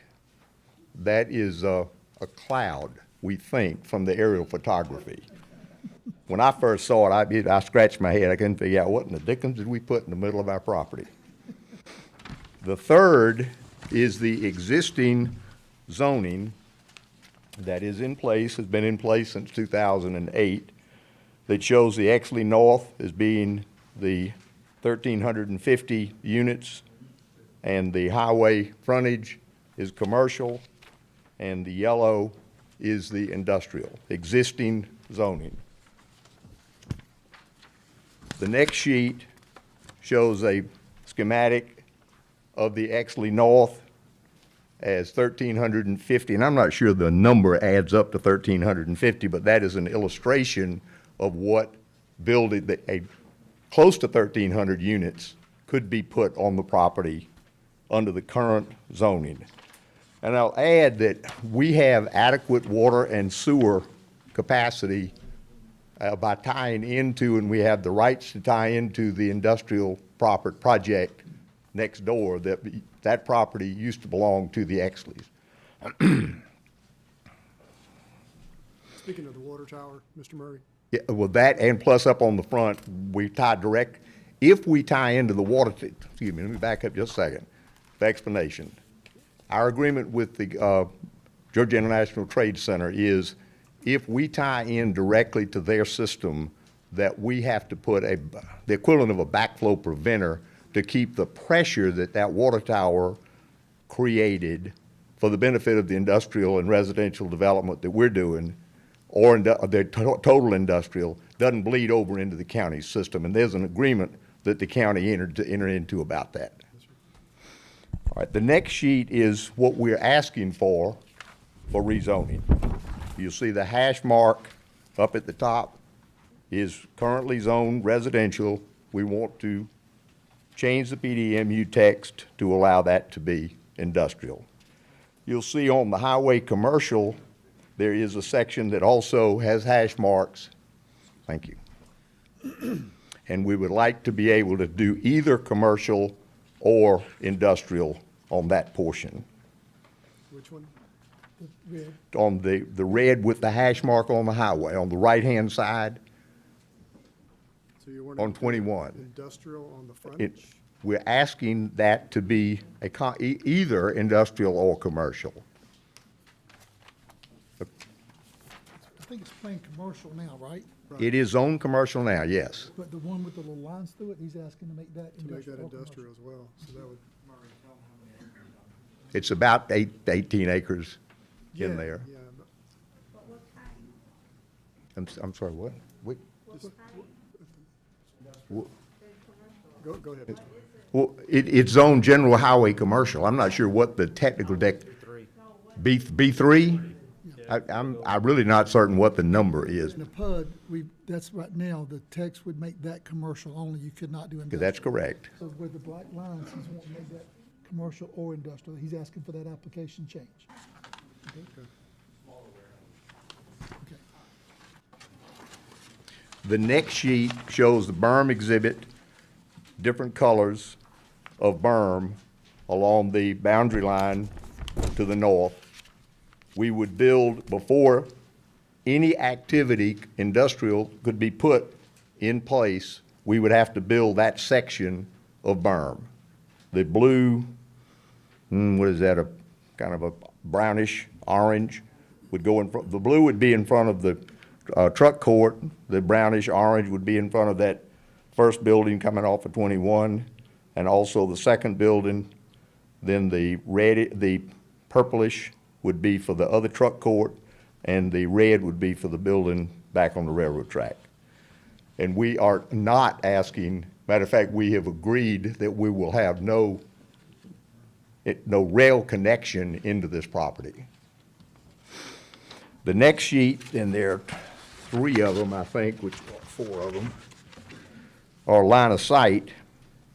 And what we are showing by building the 25-foot tall, minimum height of 25-foot berm, is that someone standing behind the house, 6-foot person, looking towards the rear, would not see the buildings that we're proposing. And that's without any landscaping on the berm, but the berm will be landscaped and irrigated.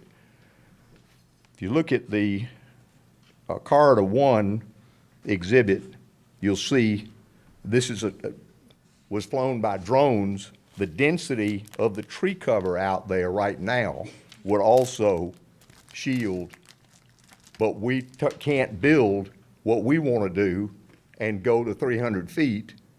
We have to go, if we're going to do it industrial, then we can go to 115 feet with a 15-foot natural area disturbed only for drainage, and then the 25-foot tall berm. The next sheet is another rendition from, let's see, this next one is from, that first one is from Highland Drive, 125 Highland Drive. The second one is from 130 Jennifer Circle, that also shows that with no growth on it, just the 25-foot minimum height berm, someone standing behind the house at 130 Juniper Circle would not see the building. And then the third one is from 203 Matt Court, and it shows the same condition.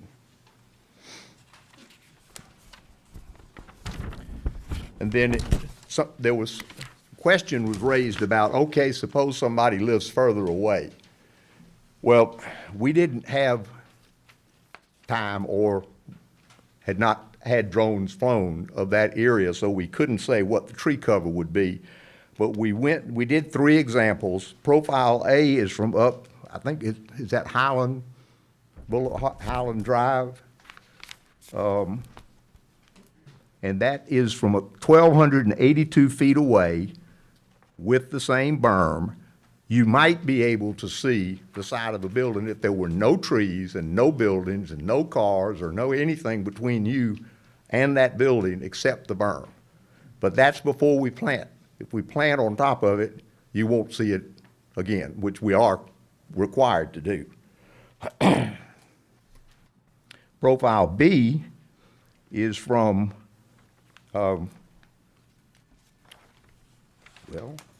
Jennifer, excuse me, y'all.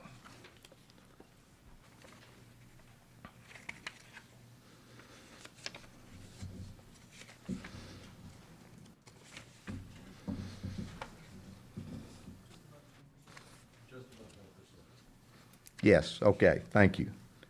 And that one is 642 feet away, the same situation when we didn't calculate any trees or any buildings or anything like that, but with the berm, once it's planted, you won't see the building. Now, qualify, when I say you won't see, when you look through a tree in the wintertime, some of the foliage is gone. You might be able to see something besides the foliage. But the intention here is from the back of these houses, we build the berm, they won't see it, whether it's wintertime or summertime.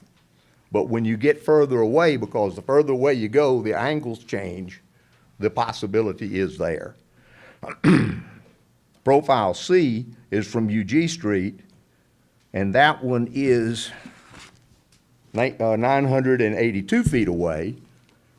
And before we plant anything on top, you would be able to see some of the building, unless there is a house, which there are houses between there and the line of sight does have houses and trees in it. The next sheet, figure 3,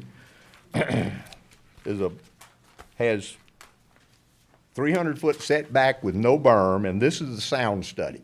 We had a professional company, Skelly and Loy, who's a division of Terracon Company, a international professional engineering firm, do sound study, noise study of the project. And if we build a building at a 300-foot setback with no berm, you can see that we go, excuse me just a second, y'all, I skipped a page, I didn't mean to. Go back one page, there is a cutout, section 3037 of the Effingham County ordinance, and I just picked a piece of it it shows that at the property line, the industrial development cannot be louder than 50 decibels between 9 p.m. and 7 a.m. or 60 decibels between 7 a.m. and 9 p.m. And then there's a chart there below it that says at 60, if I can read it, a normal conversation is generally at 60 decibels. The study that we did of the existing conditions shows that the neighborhood is somewhere in the mid-40s, 45, 46 decibels. If you look at the sheet I went to figure 3, on the right-hand side, it's levels of dBA, and it's from green down to black. The 45 to 47 is in the green. Without a berm, from 300 feet away, you will see that we get into the 50s, which is still less than what the county's ordinance allows. If we build, to go to the bottom of that page, it's 115 feet, setback with a 25-foot berm, and you'll see that the noise penetration stays at less than 45 on the adjoining properties. The berm captures the sound. The next page is a blow-up of the building back, excuse me just a second.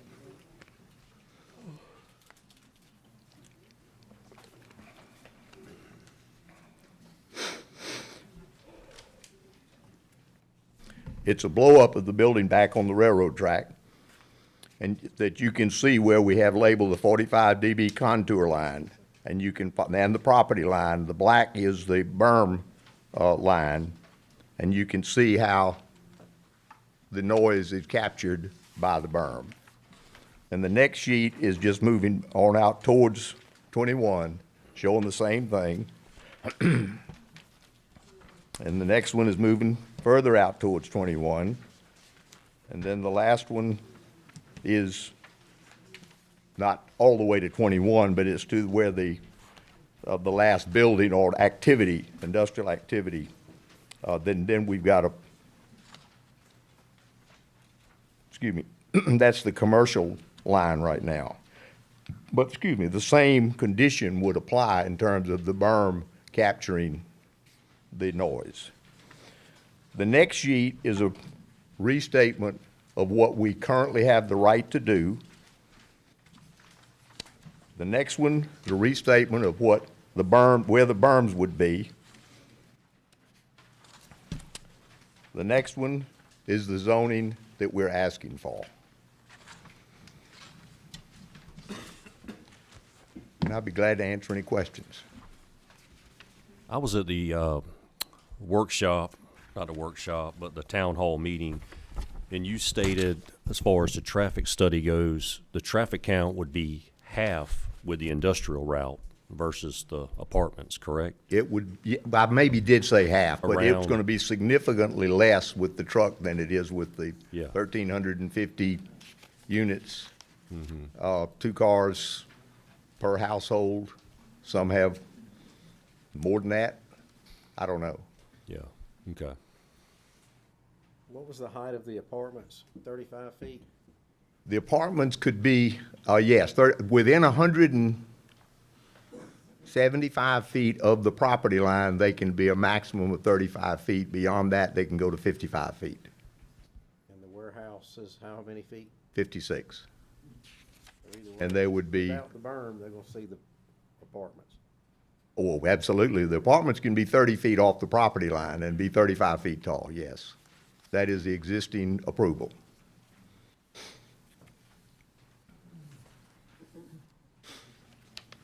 Okay. Any other questions? And I'm not going anywhere. If you have them, I'll answer them. All right, anyone else? Thank you. I think that's a good presentation for what you're asking for. Let's see if there's some folks who'd like to speak in objection to the amendment to this PD text. Good evening, gentlemen. Hello. I'm Rita Elliott with a problem with the microphone, clearly. I'm with Effingham, Georgia Green. The area requiring special attention map, the ASRA map, shows the project impacts an area of significant natural resources. The green infrastructure map shows the area of core and corridor areas on and around this project site. So I have several questions. How is approving this development consistent with the comprehensive plan to protect these wetlands and green spaces? That's my first question. Well, I think let management help with this, but if you do the apartments, you still got the same concern you're raising, and they're already approved. No, sir, you don't. I don't think that's correct. Well, the best predictor of the development, if it's going to affect the quality of the surrounding wetlands, is the amount of impervious coverage. This map shows well over 6 million square feet of impervious coverage on the warehouses. 6 million square feet. That's water that's not going to drain into the wetlands. So automatically, there's a huge difference I there. think she's looking at what's already there on the other track. You're looking at the other track. You're looking at the whole thing instead of just what's. Yeah, we're talking about just one track we got that they're looking for a text amendment to. I think what they're proposing is 3 buildings. It's like 900,000 or around 900,000 square feet. Okay, so it's only 900,000 900,000 square feet of See, impervious space. that's what's already there. It's already there. They're wanting to put 3 buildings Oh, up here good, okay, so on we're gonna this take side. up another almost million square foot of impervious. These, Gotcha, okay, Three. well, my apologies. So, we're adding another almost millions, how much, 900,000 square feet of impervious to what we already have out there? And that's a good idea? But I think if we looked at it with the apartments and the asphalt and the parking, you're gonna have fairly close, it's not gonna be a material difference in impervious surface. Is I that a don't fair think, I assumption? mean, you're looking at yards, and that's gonna filter water somewhat, I mean, does it have to be something evil? Does it have to be, I mean, first of all, there's green space out there that's getting destroyed, and I wish that I had commented earlier on this other track before it got developed. It's too late for that now, but I would just say that your decisions at every one of these meetings are cumulative. They directly affect the surviving percentages of wetlands and green space. It's not just 900,000 square feet here, 6 million there. It's cumulative. Do we have any sort of plan for how much green space we have and how much is getting lost every month? We do. We are looking at green space, and matter of fact, I talked with some landowners this week about buying some large tracts to protect green space and passive. Oh, that's recreation. great. That really is great. Well, we need to do I'm it talking about like, hundreds of acres. So we are really looking at that. But this is the question tonight, and I don't want to cut you off because I appreciate your thoughts, but this is going to be apartments if we don't do anything, okay? And that's going to be, say it's 600,000 square feet. Time you get the apartments, the asphalt drives, the parking, pavilions, and all the things they have to do when they do density housing like this, which they're already approved for.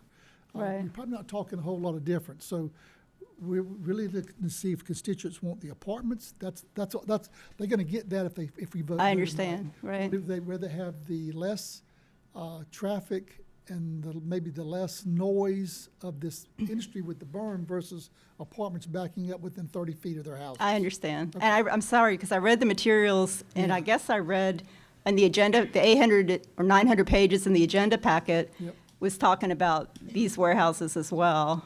So my other question to you, the area we're talking about for apartments or warehouses, does that require a wetlands permit as well?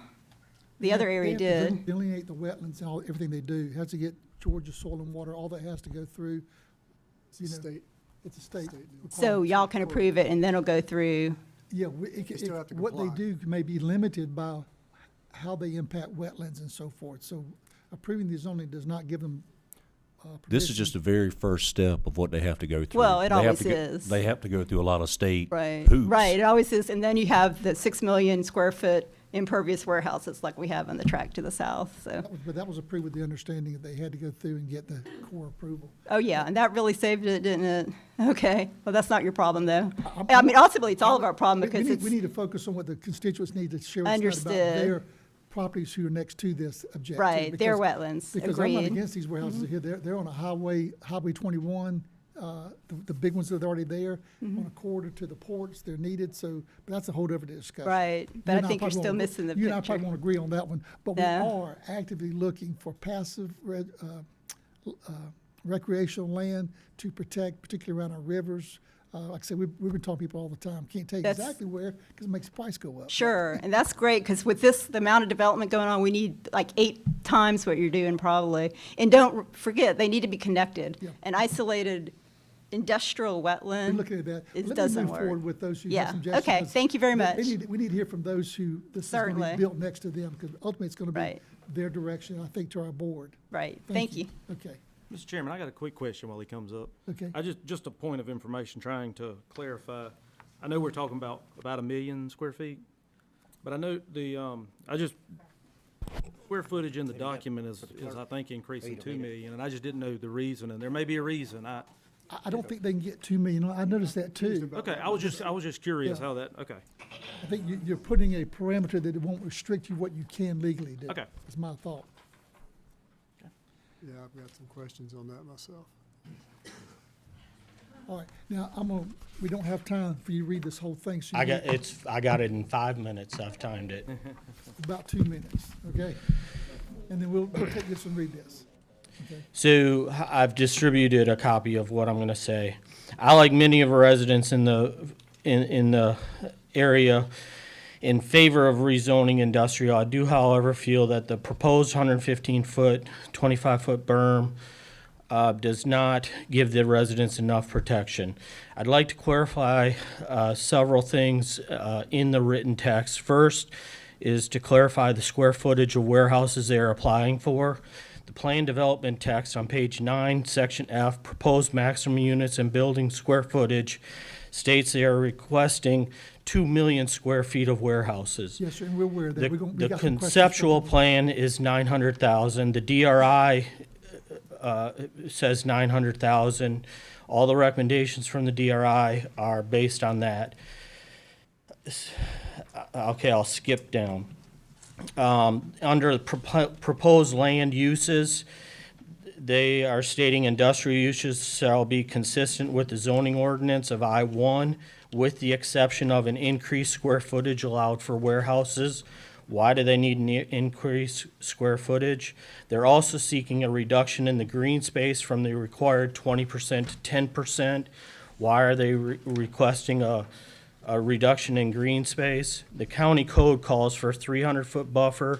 They are proposing a 115-foot setback with a 25-foot tall berm. Let me just answer that for you, and then you can move on.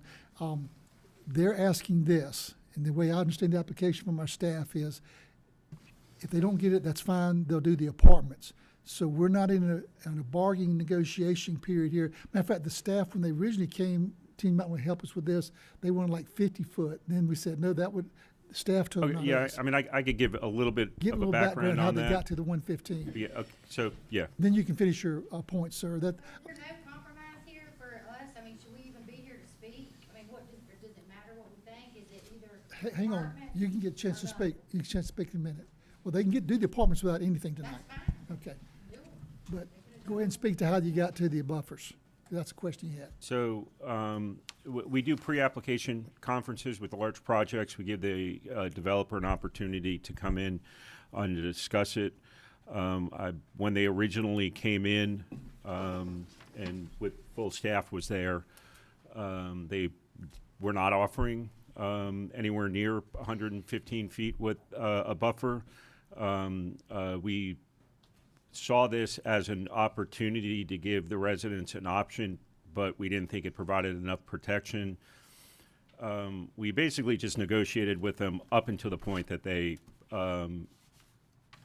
said they couldn't make the project viable if we required anything else. And you know, that's how we got to the 100-foot plus 115 feet with a 25-foot berm. That's how I mean, that's the process that was in there. It wasn't, they didn't come in with 100 feet, 115 feet with a berm and say, this is what we want to do. No, we did push them as hard as we could to get them to agree. So, And let me clarify this too. I hope this clarifies that we're not asking them to do this and we want to approve it if you do this. That's not what's happening. They're coming, asking us to present this to the people to see if you want what they're presenting instead of the apartments. Because we're not in negotiation stage with them. Because if it was, we'd say 300 foot and then they'd say apartments.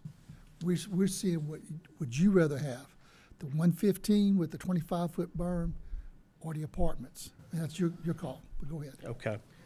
I would like to, so they're wanting, are they developing 900,000 square feet of warehouses or 2 million square feet of warehouses?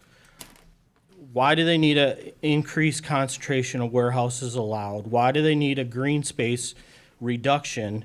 Why do they need to change, or these are all things they want, change highway commercial to industrial?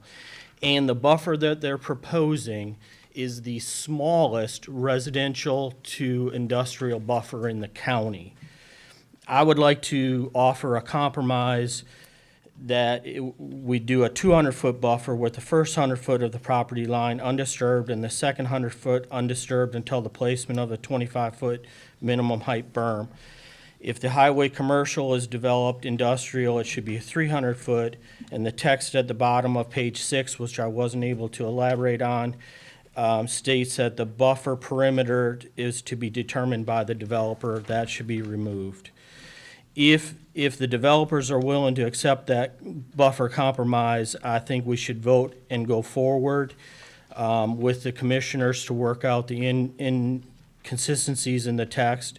If they don't agree with the compromise, I think it should be tabled until there's more explanation and detail provided on the actual square footage applied for, a more accurate conceptual plan, the need for increased concentration of warehouses, why the green space needs to be reduced, what the actual Army Corps wetland elimination is, and a corrected DRI report is done, and all of this before the approval of the smallest residential to industrial buffer in the county.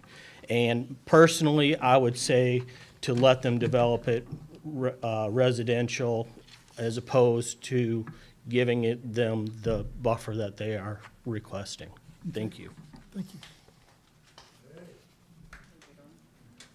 Can we get an answer on the 900 to 2 million? I'm curious about that. Okay. Yeah, we'll have some questions for a minute. Good evening. My name is Michelle Smith. I'm a long-term Effingham County resident. I'm also, I'm sorry. I'm Michelle Smith. I'm from Rincon, Georgia. I'm also a carpenter apprentice from Local 256 in Savannah. My only question is, how are we ensuring that the builders, or the contractors rather, are employing W-2 employees instead of 1099 to everybody, and the county doesn't make their money because we don't have anybody paying taxes towards how they're working? I don't know if that's a question for the zoning, though. I mean, we can look into that if they're paying contract labor or W-2 labor, but that's not a zoning question. Well, I just figured I'd appreciate ask. it. If the staff will note that, maybe we can get some answers for that for you. Okay, darling. Thank you so much. Thank you. Mhm.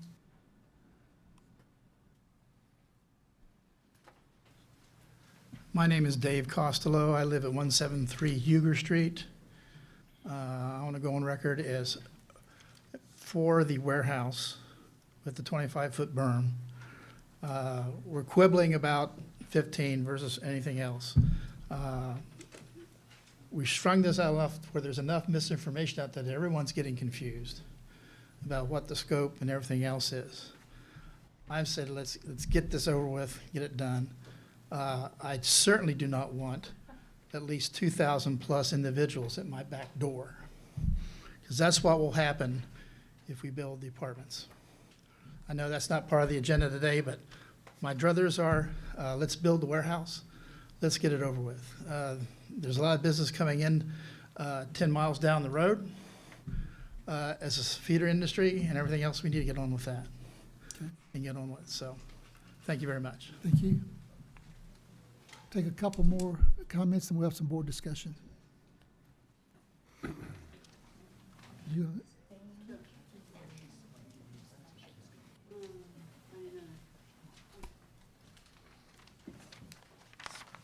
Hey. You got a handout for us? Yes, sir. I'm gonna ask you the same thing. Please don't read that whole thing. It'll be fast. I got it down pat. All right, thank you.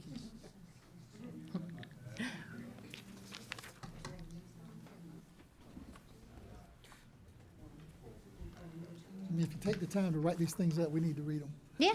Oh, yeah. We'll read them, I mean. My name is Alice Hurst. I live next door to this property on Highway 21. I am pro-growth in this county, and I have no problem with whatever they want to put here. I do have a problem with the water intrusion and the 100-foot buffer that is being proposed for this project. Ordinances are established to keep residential and industrial commercial zone properties separate and to provide privacy between those types of zone properties. Our county has not approved a 100-foot buffer for any industrial commercial property that adjoins residential in our community that I'm aware of, and this would set a precedent that is totally against why the board put the 300-foot buffer ordinance in place. I can only speak for my parcel that adjoins this parcel on the front of Highway 21 and my mom's property that's behind me and also adjoins this parcel. I asked for at least my portion and mom's to be kept at 300-foot undisturbed buffer, which will be from my property line to Goshen Tower LLC. A portion of that buffer has already been cleared in the front and dirt hauled in. Our vegetative buffer has been slowly dying off. I'm not asking for the compromise that Dave Howes is proposing for the rest of the adjoining property, because if a 25-foot berm was placed, it would cause me and my mom more water issues than we already have. That brings me to the biggest problem I have, and that's the water intrusion and saturation. I am uphill from this parcel, and we all know water does not run uphill. However, water does saturate the ground and is already causing me problems. So can you just try to share with us what this is about and not read the whole Yep, thing? I'm not worried about the upland acre. It's easier for me just to do it, so I won't sidetrack. Give me 2 more minutes, Brother Wesley. I'm also worried about the saturation affecting the dam that surrounds my pond. My planted pines are starting to die on 21 frontage side. I want all this to go on record because I will not have to deal with this alone. I had no problems with water intrusion and saturation until the warehouses started going up at the Georgia International Trade Center that was originally part of this development years ago, and when dirt was hauled into this parcel several months ago and berms were placed on Highway 21, it got worse. I started seeing water overflowing from the creek, upland starting to look like part of the creek. The concrete culverts my dad stored on the property line have started to sink in the past several months. My parcel, as well as this parcel, have always shared a wetland area, and the water from 21 drains into our wetlands. I met the state DOT 2 months ago, and they said that this is legal. Stopping natural drainage and changing the flow of water to go on to someone else's property is not. As I stated earlier, I'm pro-growth, want the property owner to be able to develop his property and sell it or whatever the case may be, but I also want to work together as neighbors and control the water as to not cause either of us to deal with the brunt of it, but work together to keep in the wetland area as it has always been until recently. I want to go on record asking this board to have the county contracted engineer look at the drainage plan on paper and to check it in the field for this project. And I also would like to ask that the drainage plan on paper for the existing Georgia International Trade Center development be looked at in the field, making sure that the drainage proposed by the engineer on paper is being implemented in the field for this project. The water has to go somewhere and has always stayed in place between our parcels until moving of the dirt and changing the wetlands. You know my concern. It's the wetlands. It's the water.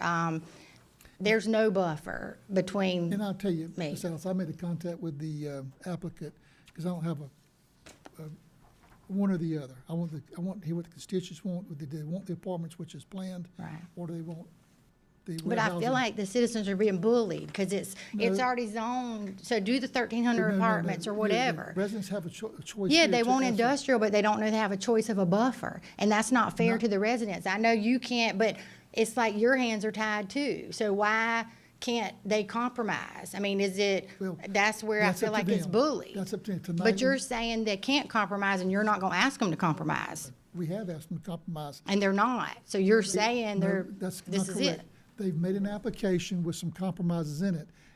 So you're hearing what they're offering to do in place of. And they're hearing what they're offering as a compromise, correct? That's why they had the public public forum. Right, the And I town think hall. there have been some changes since then even in what they were gonna do since the public forum. So they're trying to listen to that too. I'm not speaking for or against. I'm just saying that Right. that's where we are. One thing I did, I reached out to them to ask them about whether it's apartments or industrial. Will this help with the drainage that I witnessed when I went out and looked at your property? And they said it would. It should help with that drainage because they got to design all that.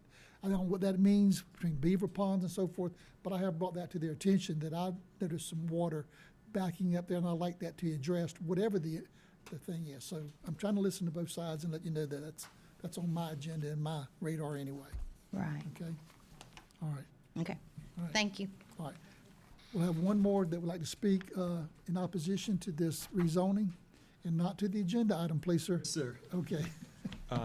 I'm, again, Kenneth Lack for the record. I'll be speaking both for myself as an Effingham County resident and on behalf of some of the existing residents of the bordering properties after visiting their properties, talking with some of them at length.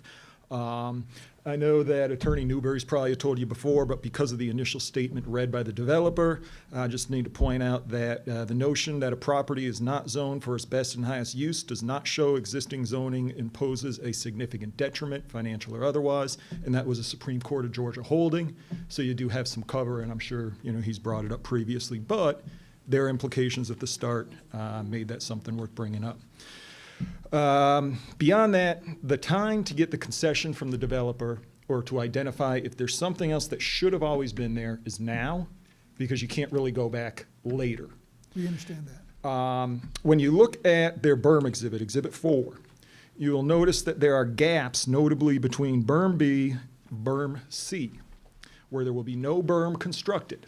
Instead, they are relying in part for the screening of view, light pollution, noise pollution, all that good stuff, on the existing tree cover on private property owners' lands, not part of the development. Because there's wetlands there. Well, what I'm saying is, trees can fall down, But you can't put berm trees in a can be wetland. cut, You Wetland. can't put berm in a wetland. That's a state law.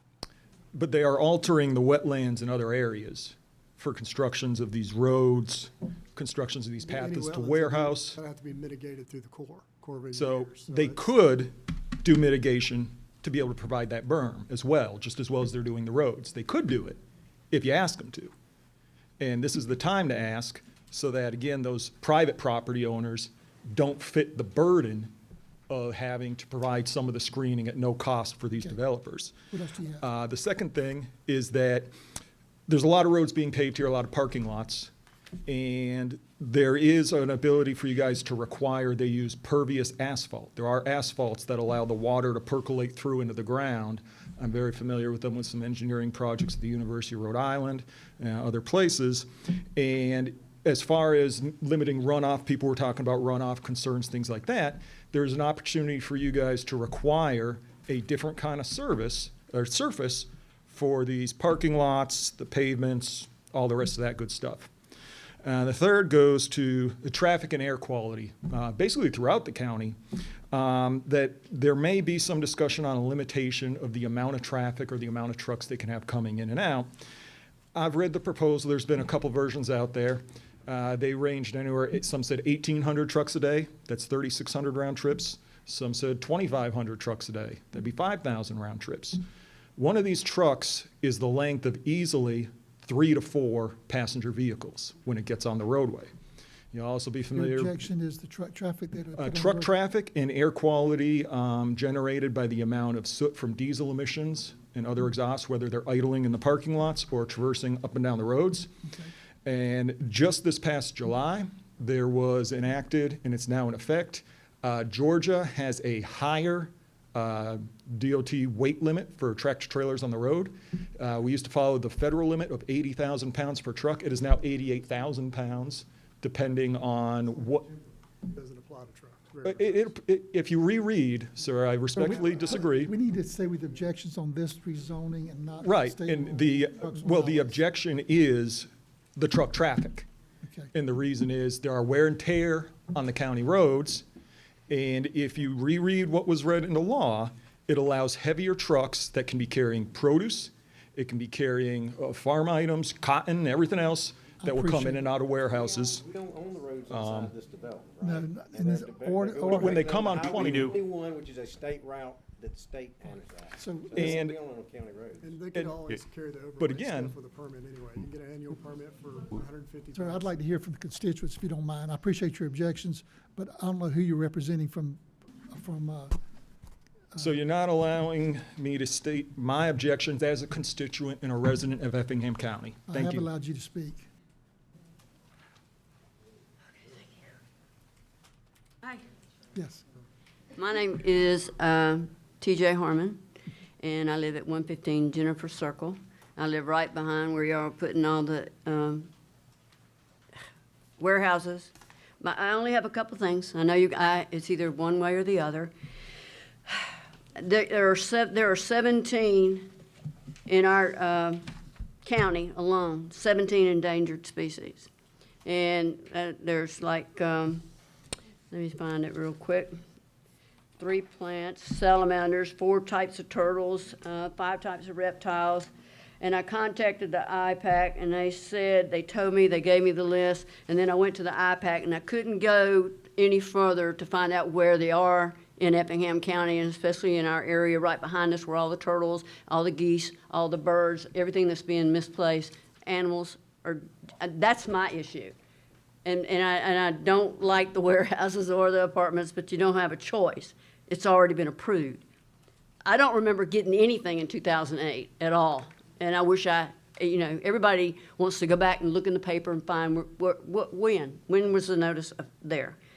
But we have wetlands, and we have migrating birds, and we have 1 bald eagle and 5 endangered species. And it's a total of 17, counting plants and everything else. That's my concern. Because if y'all don't notice, Traffic is backed up all the way now from Port Wentworth all the way to Springfield, and there are dead animals all over the road. I even saw a pig. I mean, you don't see, and a beaver. And y'all need to take in consideration, we're moving all of them out, and they're coming into us. And to me, that's a big concern. And I've contacted the river keepers. I spoke to one in Augusta. I've tried calling the engineers, the U.S. Army Corps of Engineers, to find out about what's been done. What can we do? How do we stop this? Can we slow down for a minute and look at the big picture of what you're doing to our county, because there are so many warehouses and we don't need them. And I know y'all got this deal with the Simcoe people and the 750 people that are gonna have jobs. We've got plenty of apartments, but our infrastructure is being destroyed. Our animals are being homeless, and we're having to deal with it. And we ought to do something about it, and we need to slow down, take a big picture, and see what you're doing to our community. Because nobody wants to look at warehouses and all those trees that are being destroyed. It's sad. Okay. If you were raised here, I've been here over 20 years, and I love this county, but you're destroying it slowly. And it's not fair. Appreciate you. So that's my heart speaking for somebody that came here, and I'm not as lucky as the rest of the people that got to be born here and get to be going to the best schools that were, at the time I heard in 2008, ranked 5th. Now they're 21st. Okay. So that's something to think about. Thank you very much. Y'all have a blessed night, and thank you for listening. Absolutely. We'll have one more. You can hold down the applause, please. Mine's only 1 minute. Because y'all cut my husband off, and he studied this for a long time. Your name, please. I just want to point out. Your name, please. All the DR. Your name, please. Anita House. All the DRI findings recommend 900,000 square feet is what they put in for. But the drawings, that's the drawings, but they put in for 2 million. Just want that discrepancy to be out there, that they applied. Appreciate it. We recognize. We're going to ask some questions about that in a minute. Okay, Definitely get All it, right. Ms. Anita. I think between the public hearing we've had with the zoning and the public forum and tonight's comments, we've had a good discussion. We need to get some discussion among the board. Could we, real quick, find out who all is here that is impacted, that lives near? Would they raise their hands? They did it a while ago. If you're impacted, if you're impacted directly. He's just asking those who are directly impacted. Whose properties are impacted. If you live in property that's impacted by this, he wanted to see the hands. That was the ones that lifted hands a while ago to get a paper. Okay. And also, those who would like the apartments instead of the warehouses, of those people. Hey, could you hold on, please? Please have a seat, please. Have a seat, please. Anybody who would like the apartments instead of the warehouses that is impacted, please. Why is that not a fair question? Hang on. It's very fair. Hang on. We're not going to. More fair, can you? That what? Don't answer. Don't answer, please. We're not going to have discussion from the audience this way. It's unruly and it doesn't accomplish anything. Just trying to get some help with the I know, but consensus. if you want to call somebody the mic, but don't get a group discussion. I know we've done that. Hang on a second. Mr. Chairman, just for the record, because they've asked to be included, we do have an overflow, and 4 people raised their hand on the impact, and they wanted to make sure they were included on that. All right, very good. I just want to make something very clear that we are not, as a board, recommending this application for industrial use. They've come and they've made a proposal to this board. We cannot even put conditions on that, because if I was going to zone property, I want the 300-foot buffer. They're coming to offer something to bring to the constituents to see if you'd rather have the apartments that they can do, or do you want what they're offering in the warehousing. And I get your objections. I may have some of the same objections, but that is not the discussion tonight. It is discussion about what they're asking you to do. Now, when you come to the mic and just we're gonna have some questions for the applicant, if they want to offer some new conditions, I'll give them a couple minutes to do that. But if they offer just what they have here, we'll have to make a decision on what they've offered. Can we ask them to offer a compromise? I'll ask them that. I'll say, they've been listening, and I'll say, you've heard the thing that Ms. Hurst did. You heard things that people have asked. Do you have a response that you would like to add conditions? And then we can add those conditions if they do it, okay? Because we're not going to change our zoning for this. It's just an opportunity for you to consider what they're offering, okay? Now, I would like to say just 1 minute of something, please. I'll give you 1 minute, then we gotta have a board discussion, okay? My name is Barbara Crowder, and I'm impacted by this. I've owned my property since in the 80s. I was never informed of the decision in 2008 or given a chance to come here to say how I felt about it. No, I don't want apartments, but I do resent that we are being threatened, that if we don't go along with them, we will get apartments. Okay, you're And not that being was done threatened. at the high school last time and now. They said that. It's not a The threat, marshal, it's just the he facts. stood up there and said, if you don't approve it, you will get 1,348 apartments. That's just, the facts are not necessarily threats. Facts are Okay, facts. but that's what, I mean, It sounds like it, I know it. Okay. How we say it sometimes matters, but we're just trying to make sure everybody understands what they already approved for. I didn't do it in 2008, and most of this board wasn't here in 2008. but Okay, all right. we should be informed. Be careful about generating conversation at large. Okay. Be I specific. was just trying to get a little consensus on who we had in here. It's really hard to make a decision on this. I know what it does to my sleep. I can't imagine what it does for you guys. I mean, I know you're passionate about it. You live there. It's a big deal. It's a huge deal. It's going to change your way of life in some manner, one way or the other. And that's why we're trying. This has been a really unique opportunity to get feedback from people who live along this way and who are truly impacted. It's been one of the few that we actually can, because a lot of it is just, here it is, and it's legal, and it can go in there. And many times we're kind of boxed in to say, I can't really deny this because of a precedence we've set in the past. This is a unique opportunity. That's why I did the meeting that we did. And it wasn't so we could negotiate buffers and everything. It was, do you want vanilla ice cream or chocolate ice cream? And that was kind of it. And it's a slap in the face a little bit. I get it, especially if you live there. It's a big impact.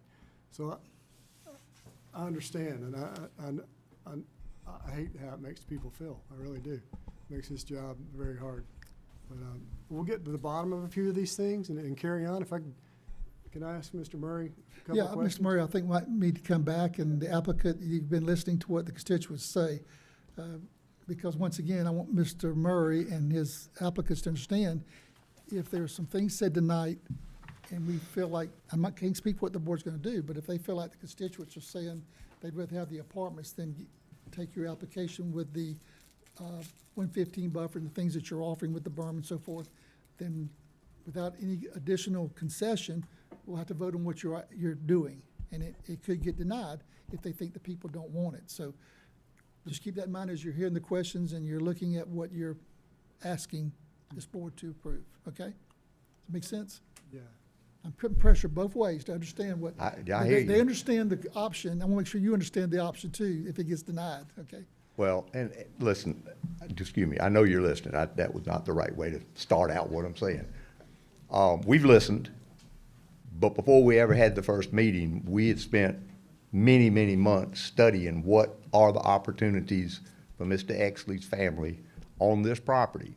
It is currently zoned for a use. We're not threatening anybody when we say you're gonna get apartments if we can't do where, that's our constitutional right. We understand as a Granted, board. I know you do. I'm saying some of this for the people sitting behind me that are mad with us for doing what they have their rights to do. Why shouldn't they respect we have ours? They do, Mr. Murray. Okay. They're just passionate because they live there, I understand. I've been back there getting mad too when some other people other people are doing things that I don't agree with, and I understand that, but I just felt compelled. To saying anything in favor, because this is not a public hearing now. Thank you. What you need to Thank address you. is the questions or concerns that the board has or that have been raised by the And constituents. that's exactly where I'm going. Okay. We spent months with engineers.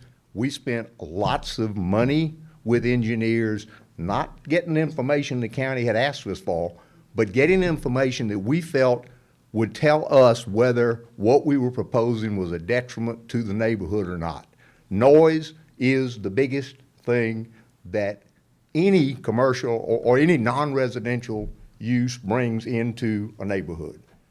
We are proposing something, that the county has not done before, The county has an ordinance that says 300 feet undisturbed. I've shown you professional evidence, you've got it right there in front of you. That does not protect the adjoining property owner from the noise. Depending on what kind of trees you have, it doesn't protect them from the view. But the berm protects them from both. Sum it up. We've proposed, we've asked, that's what we want. Okay. So let's, And if we can't, What's the 2,900? I mean, I noticed that The what? too. I get into that. no. 2 The- million I mean, 2 million. It's, 1 million. the PDMU is currently approved for 7,300,000 square feet. We're asking for the PDMU to be increased to 9,250,000 square feet. 900? There is, excuse me, 9,250,000 square, the whole PDMU. There's somewhere in 7.6 million, I think, already in place. You're talking square foot of building. Square foot of building, yes. So here's my question. He's talking How about the much whole tract. additional are you asking for? Because your site plan shows, The site plan is just an illustration. It is not a sketch plan. It has not been. Here's my Yes, point. yes, I'm listening, excuse me. I don't want to approve something we've never done before because you've got to do it and make it economically feasible, which your attorney stated. Yes.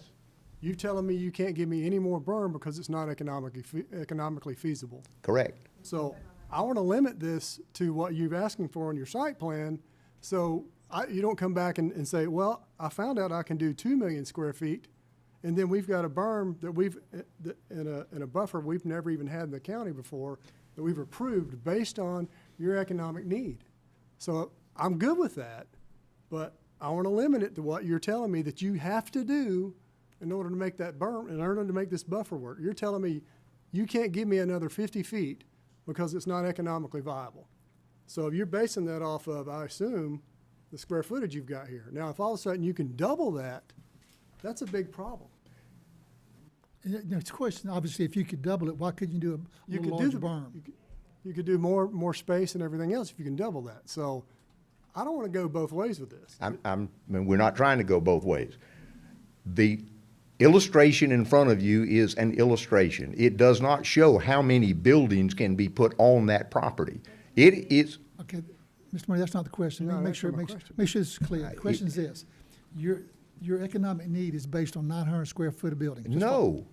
No, it's based on 9,250,000 square feet, of which 7,600,000 square feet has already been built, I think. Not for this one little area, though. Excuse me. The illustration shows a certain amount of square footage, but it also shows trailer yard in some of it. We might be able to put buildings on that. We don't know. That is an illustration that we developed to determine whether or not we could get enough square footage in one configuration or another, but we hope that we're gonna get more square footage than that on there.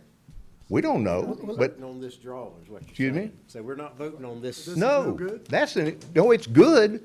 It's an illustration. It is not a sketch But plan. let me ask you this. Excuse me, yes, because I'm I hear sorry. his question. I'll make sure I understand it. So you're showing 3 buildings here. Yes. Please don't have a discussion in the background. If you want to go outside and have a discussion, that's wonderful, but it makes it difficult for us to hear and think. So you got 3 buildings here, Yes. 900,000 square feet. But I know- I thought it was almost 1.2 million, but somebody else can say add it 1.2 up. million. It's 993,640 square feet. Okay, Let's just thank say you. around a million Okay. square feet. And what we understood, you're saying that this is what you believe you can do with this berm, and that's economically feasible. You agree? That you can Yes. All right.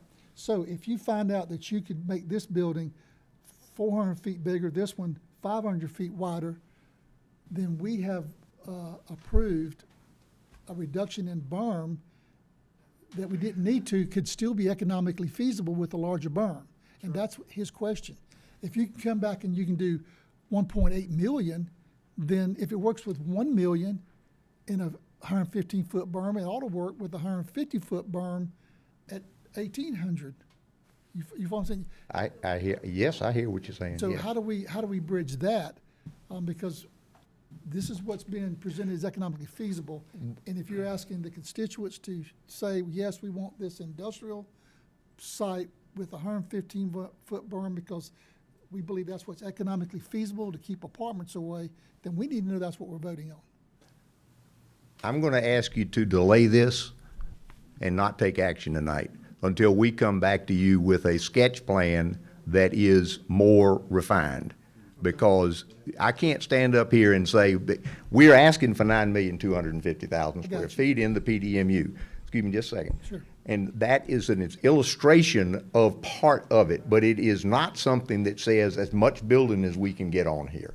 I understand that, I Mr. Marshall, understand but it, here's but my that- position, we're responsible to these people. I understand. And we're thinking that this is what we're approving, and I'm thinking that, if you don't get these berms like you want them, it's not worth doing. That's been the whole point of doing the apartments So- versus these. So if you could do more space, there's no reason for us to do a berm and a buffer smaller than we've ever done in the history of Effingham County. Then you go back and you build 2 million square feet.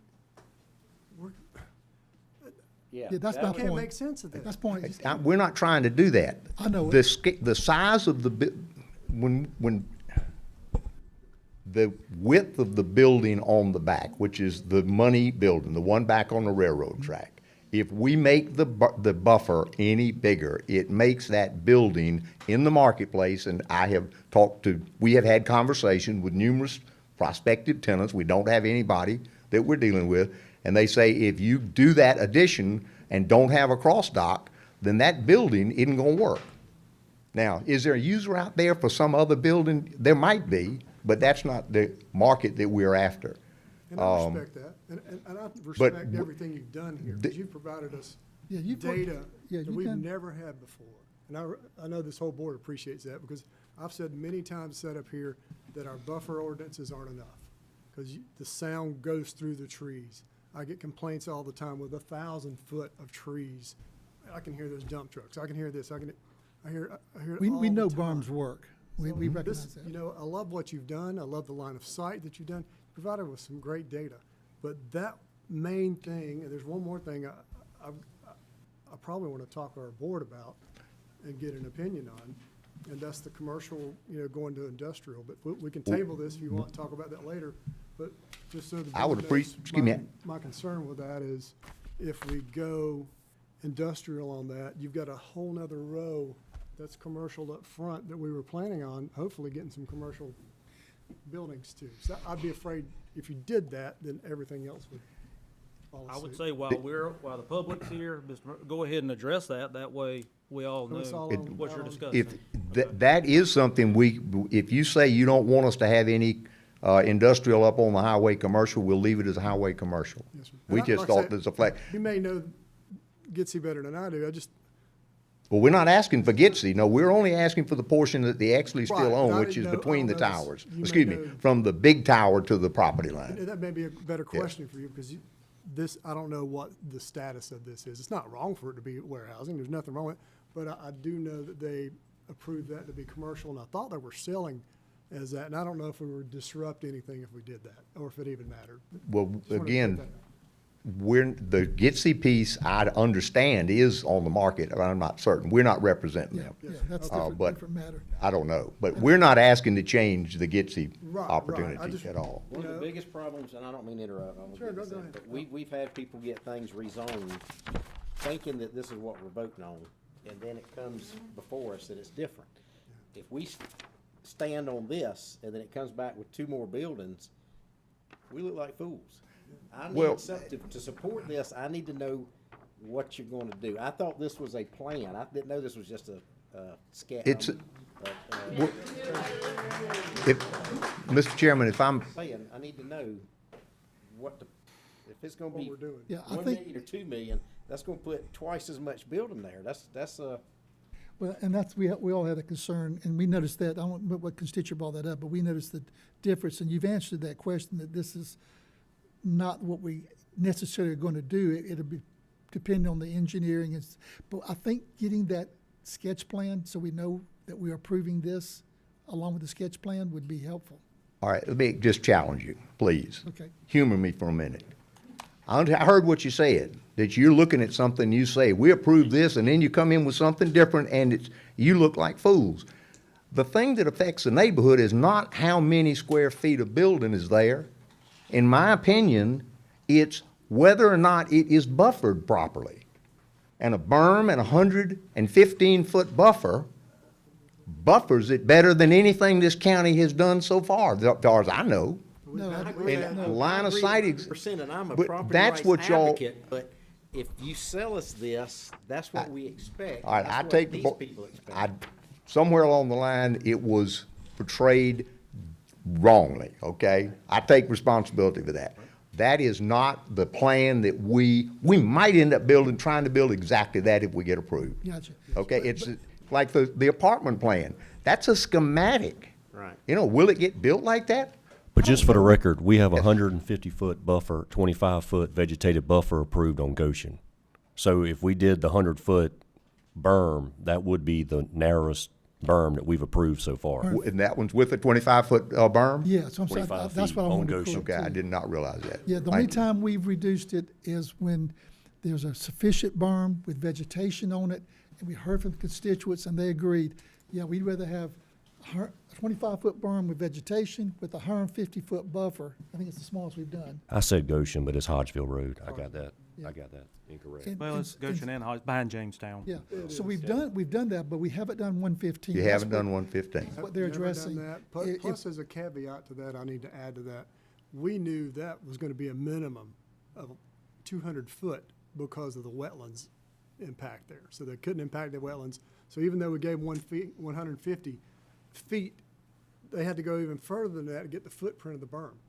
So it's more like 200 feet. And we were aware of that to begin with, because there's, kind of like this one had wetlands and then buffer and then the berm, and it's 25 foot. Well, you know, the base of this thing, to get that kind of slope, it takes up a good amount of room. Right. So we kind of knew that ahead of time. So we're really looking at some extraordinary conditions that we even approved that one. And I do want to speak, I actually did not vote to support that variance because it's not that I believe in the berms, but it wasn't part of the ordinance. I had been wanting it part of the ordinance, and that was a year ago, and it's still not part of the ordinance.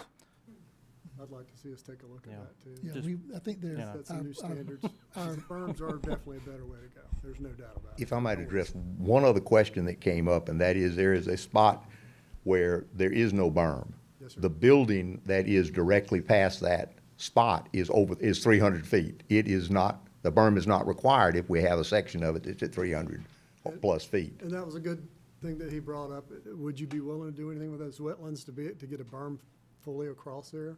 But he's telling you. I it's don't know three- how much is there. He's telling you it's 300 feet from the. We're property. over 300 feet. Oh, I know it is, but you know how, we already talked about sound. I know, but we're also you're asking me on the ordinance that's in place now, so I don't know what the procedural way to do this, but if we can put it on the agenda move us to the agenda for the first meeting in August? Is that that is what? However long how long can we? Is that long enough?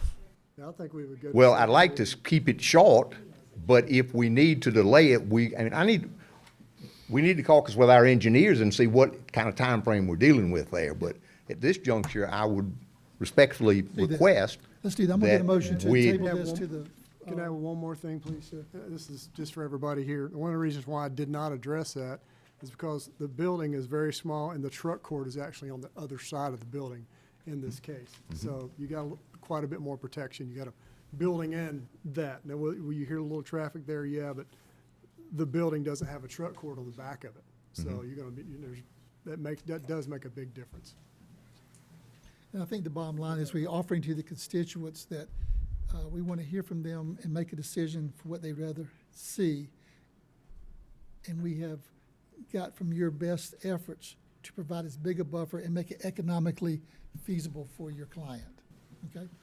Can I try and clarify something? Yes. Do you mind if I say something? Real quickly, we got a bunch of business we Okay, still got to well, cover. I'm We're gonna happy to table it, do you'll that. have a I think chance it's later for to- everybody's benefit. I mean, you can table it, but the point that Mr. Floyd made, which I understand emotionally, is I'm looking at a drawing. I want to know that this is the drawing I'm going to get. You're talking about real property owners who sat down with their engineers like a puzzle and designed a whole bunch of stuff to see what could work and tried to push the berm as far back as they could and still make this economically feasible. They did that with these engineers with the idea in mind that they wanted to bring to the constituents in this community as big a berm as they could possibly stuff in that area and still make it economically feasible. And your response, which makes really good sense emotionally and maybe practically, is, well, I want to look at this and know that this is exactly what I'm getting. But these guys then have to take the property to market and have to find people who want to build buildings there of a certain size where they're going to put certain equipment and robotics and drive aisles and places where people can work and have offices.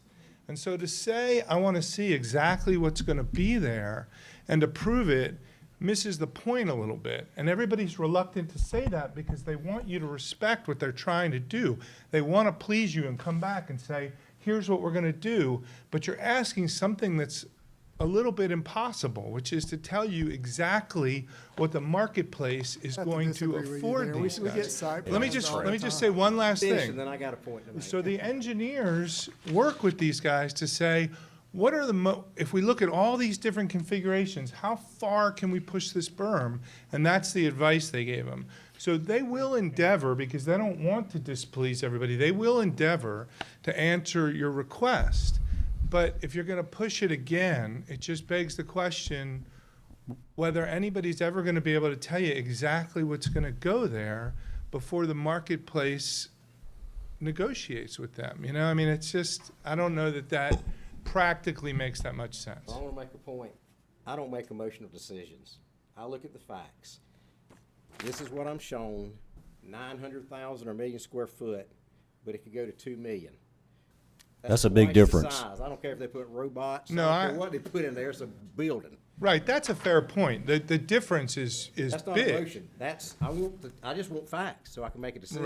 Right. And the difference is big. Emotional, and that's, you expect us to believe what you just said, that somebody's sitting down and trying to maximize the berms. They're not doing that. We're trying to maximize the profit.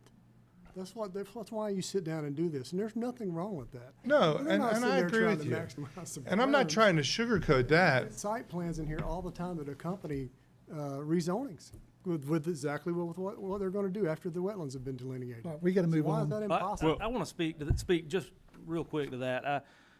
I see what you're saying, and when I came on the board, I mean, that's how I felt.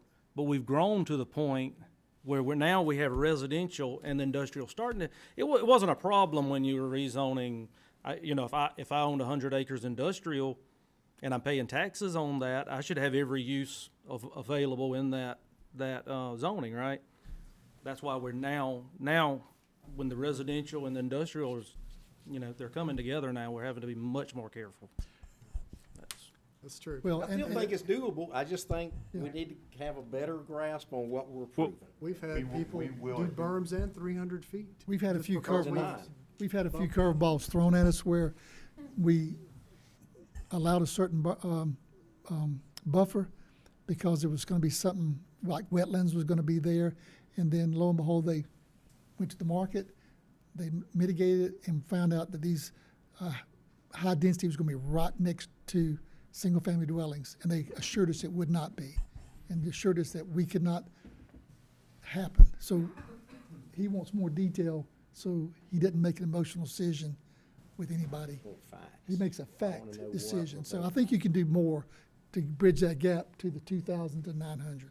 So with that, I'm gonna ask for a motion to table this to the first meeting in. Bear in mind, considering what you've asked of them, they'll need time to get. That's with up to their them. engineer. How long do you want? Well, I would ask you just to go, at this juncture, do it one meeting, to the August meeting. We can only. 2 weeks away. 2 weeks. We can only table it twice, right? So We will call, because I could turn around and ask them, and they're gonna say, give me more time probably, because everybody's so busy.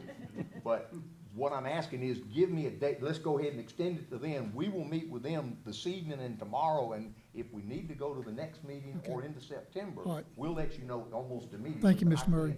I don't feel comfortable asking them to give me, the engineer that's sitting right here, give me What's a the date. first meeting? I believe we have twice. The petitioner can request a table, and we can. We can do one more. There's So you got two. one more if we I needed it. think we would grant that. August 8th. So I need a motion to table. I didn't, I'm speaking into the mic, man, even though you can probably hear me pretty well. You're asking for a tabling. We can do that one time, and then You we can can do it table- you can another time request if we need to. So if you're not ready on the 8th, we can come and we can table it one more time for you. We can table it. But the next meeting's the first. Yeah, first, yeah, I thought so. That's only 2 weeks. When's the second meeting in August? When's the second meeting in August? It'd be Eighth. Either No, I'm 15th, sorry, the August 15th. 15th. Please extend it to August the 15th. Our request is to August 15th, Okay. okay? Do you have a motion to 'Cause- table item And if number we need to 13 go on the planning again, y'all board? would have to Please hang on. request it. Do you have a motion to table item number 13 to August 15th? So moved. Second. Motion by Mr. Burdette, second by Mr. Deloach to table item number 13 on public hearings to August 15th, 2023. All in favor say aye. Aye. Any opposed, no. Hearing no nos, it is approved. Thank you very much. Now, I got a couple more things I gotta do. For the public, that means this will be on our regular business at 5 o'clock. It will not be a public hearing, but if you wanted to come hear the discussion, you can be a part of that at 5 o'clock. Now, the next two items are related to the same, well, one of them is related to the same, next item is related to, we want to table that one as well? Mr. Murray, are you asking, That's just the second reading. oh, okay, I'm sorry. I thought it was another one. Okay. Can we take a short break? I need to breathe. Yeah, we feel. No, Yeah, yeah. It's public. It Will won't it be a at public 5 hearing. PM? it'll If be we had our 5 p.m. public hearing, it'll be at 5 PM. So if you wanted to come be and listen to the discussion of the board and the follow-up that we do with the applicant, you can be there then. And we'd probably like for you to be there. So once again, when you hear the final, what they're saying, I'm sure we're gonna wanna see by a show of hands, which are you choosing, okay? 'Cause you have a lot of opportunity here, because we're not having to approve a zoning. We're giving an opportunity to approve an amendment that you might like better, okay? So, 5 o'clock, August 15th, okay. We have a commissioner that needs a 5-minute break so he can think straight. If you'll give us 5 minutes, we'll come back.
tax. I get it, So you it's can't kind of get BS. All right, if everyone could be seated, we're going to go back into regular session or continue on. Yeah, it's DOR to make sure. We got some folks here that are nodding off because they're waiting for their items to come up. Sorry, I couldn't help you there.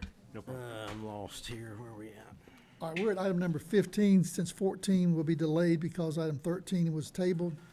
Item 15, under Planning Board hearings, the Planning Board recommends denial of an application by Simcoe Investment Group LLC to rezone 29.6 acres of 39.94 acres located at 1094 Goshen Road to allow for a residential development R1 to PDR map number 451, parcel number 21 in the 2nd District. Ms. Katie, I gotta fire my computer back up. The applicant is proposing to develop a 90-unit, single-family residential community. The proposed building setbacks are compatible with current R5. The big difference here is that the lot size proposed are considerably narrower. Total lot size is significantly smaller than R5, which requires 6,600 square feet. The applicant's proposing just under 3,500 square feet. And the width, R5, which is our highest density zoning district for single-family housing, is 50 feet. The applicant is proposing a lot width of 36 feet, which I believe they're attempting to mitigate by making the homes two-story and narrow. Staff had recommended approval. Planning Board had recommended denial, and their comments and concerns are included in the staff report. Staff is recommending denial as well as the Planning Board, or? Staff had recommended approval. Approval, Planning Board denial. The thing you showed before, I don't think that's the whole, they're wanting to rezone a section of that. Yeah, that's it right there, okay. Right, the First 10 one was a acres or highlighted so. piece. I got you. Yeah.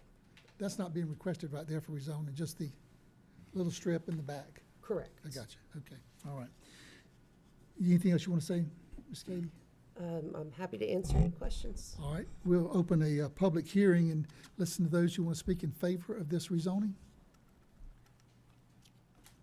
Oh, I'm sorry, the applicant also today submitted or late last week, submitted supplemental information, which you have in front of you, which is a parking All right, let me, plan, yes. is it going to be up on the screen, or do we need to find it? No, sir. You got it in the handout. Yeah. Okay. Got a bunch of handouts. Got it. Mr. Alec, you want to state your name and share with us? I'm Alec Metzger with EMC Engineering.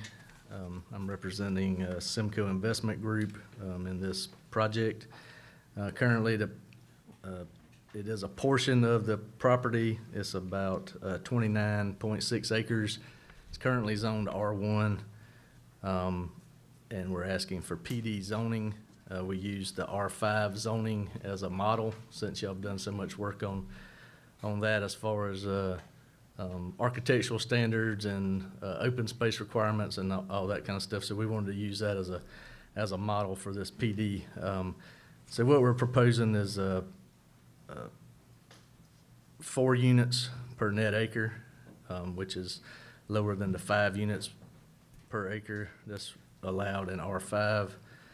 And some of the concerns when we originally looked at the property were to try to provide buffering on all sides. So if you look at the side along Paddleford, we were leaving a 30-foot undisturbed buffer along Paddleford, and that would also include a privacy fence.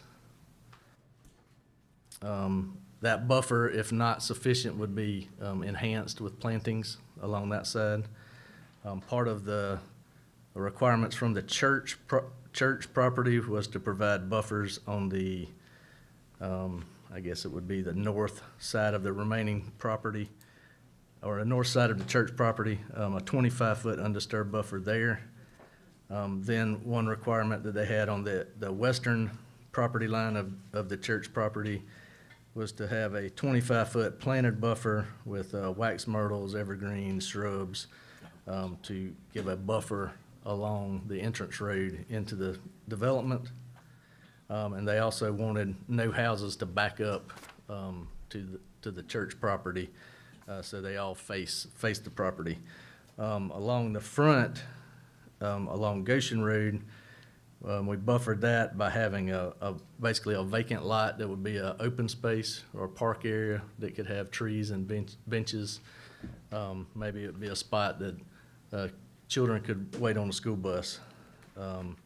Along the railroad track, there's a 25-foot undisturbed buffer. I got a question on that front part, that small, narrow piece. Is that the big oak tree that I see touching that blue line? If you see, Because I know there's some kind of big oak tree that was, and That's a live oak right there. There's a few of them there, Jamie. so this area right here is the several live oaks, and that was a condition of the condition of the church also. That so those was would that not row be- of houses technically going to be pushed back? Because I talked to I think it was Jim Willis, and he told me that they would, I didn't understand it when he said it, but said that they would start the houses behind the big oak tree in contention.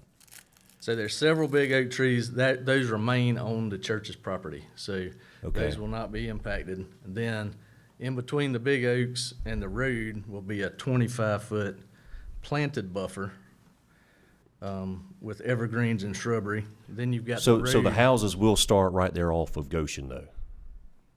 They will start off of Goshen, except they won't go all the way to Goshen Road. We've got a vacant parcel in the front that we're using for open space and a park area and additional landscaping. Okay. So when you come by the property, you'll see the big oak trees, they'll still be there. Then you've got the planted buffer, you've got the open space and park area and landscaping in front of the subdivision. And then you've got buffering, undisturbed buffer along the railroad track. Is there any live oak, large live oak that's gonna be removed?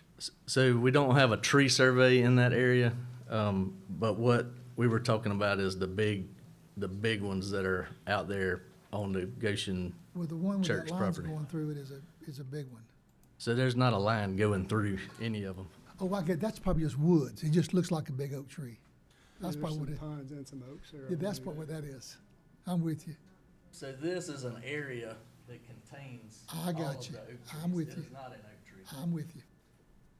I know, I'm familiar with that property. Yeah. That's a wooded area that comes So, out. so that area that you see clouded is the area of the oak trees that will remain undisturbed. The gentleman that called me on called me on Thursday, and I may misquote him, but from what I took from the conversation was they knew that the neighbors and I think the members of the church did not want the large live oaks to come down, and that they were not gonna mess with those. And that's what I took from the conversation. That's correct, and that's what this plan reflects. In addition to the buffering requirements, the homeowners association will be provided to provide maintenance of sidewalks, roads, ponds, landscape areas, and then it will also include maintenance of the yards. There will be public streets, sidewalks, and street lights. Parking will be provided. Each one of these buildings has a garage, and the driveway will be laid out to provide 2 parking spaces in front of the garage, so technically 3 spaces will be provided for each unit. Each unit does follow the R5 setbacks, so we did provide a little parking exhibit I think you've got that shows how those would be situated, and there's enough room to park behind the sidewalk in between the front of the house and the sidewalk. That was a question at the planning board. And then we also provided a rendering of what these units would look like. These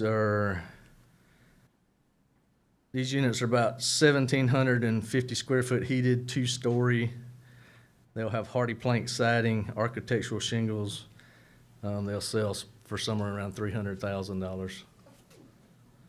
And so also the final part of it is Well, two more things. There will be some additional overflow parking located per the plan throughout the subdivision to provide a little bit more parking in some of the common areas.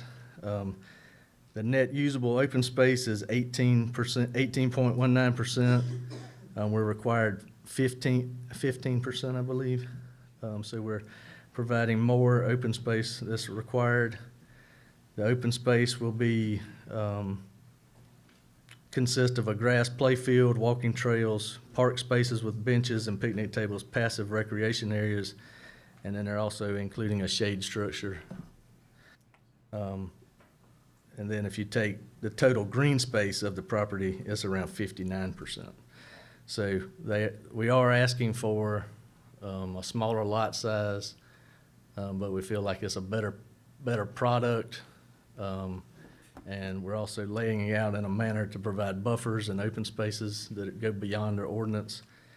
One thing we did do after we did it initially, the open space or the park area, you can see along Paddleford, we slid everything toward the railroad track to give additional room where it wouldn't be development right up next to the lots as much as possible.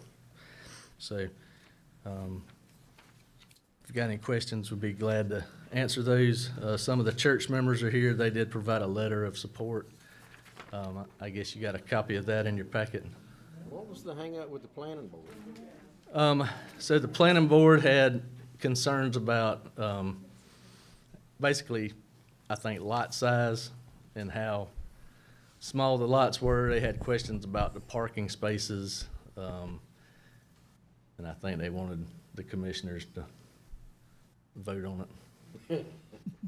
Katie, do you have anything you want to add? Because you're the planning board, that what were their reasons other than?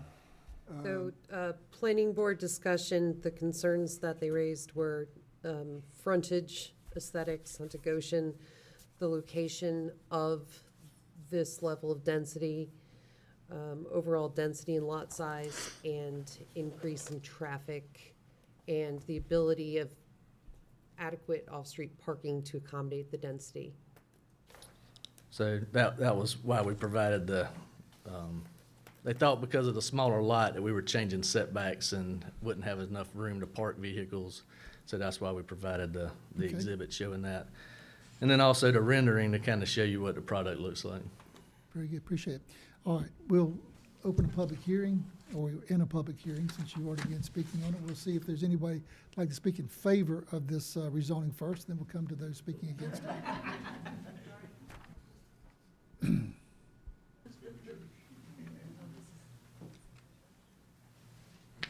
I'm Scott Carpenter, representing Grace Community Church. I did want to say first, this isn't in the letter, but I did want to say that it has always been the church's desire for those oaks. We know those oaks are very beautiful. We know they're a treasured part of our community, and we've made it very clear to the developer that those would not be touched in this development or selling. Very good. These are remarks that have been prepared by the Elder Board, Grace Community Church. It says to thank you all, first of all, for hearing us tonight. To the Effingham County Commission Board and interested parties. Grace Community Church placed nearly 30 acres of undeveloped property on the market a few years ago.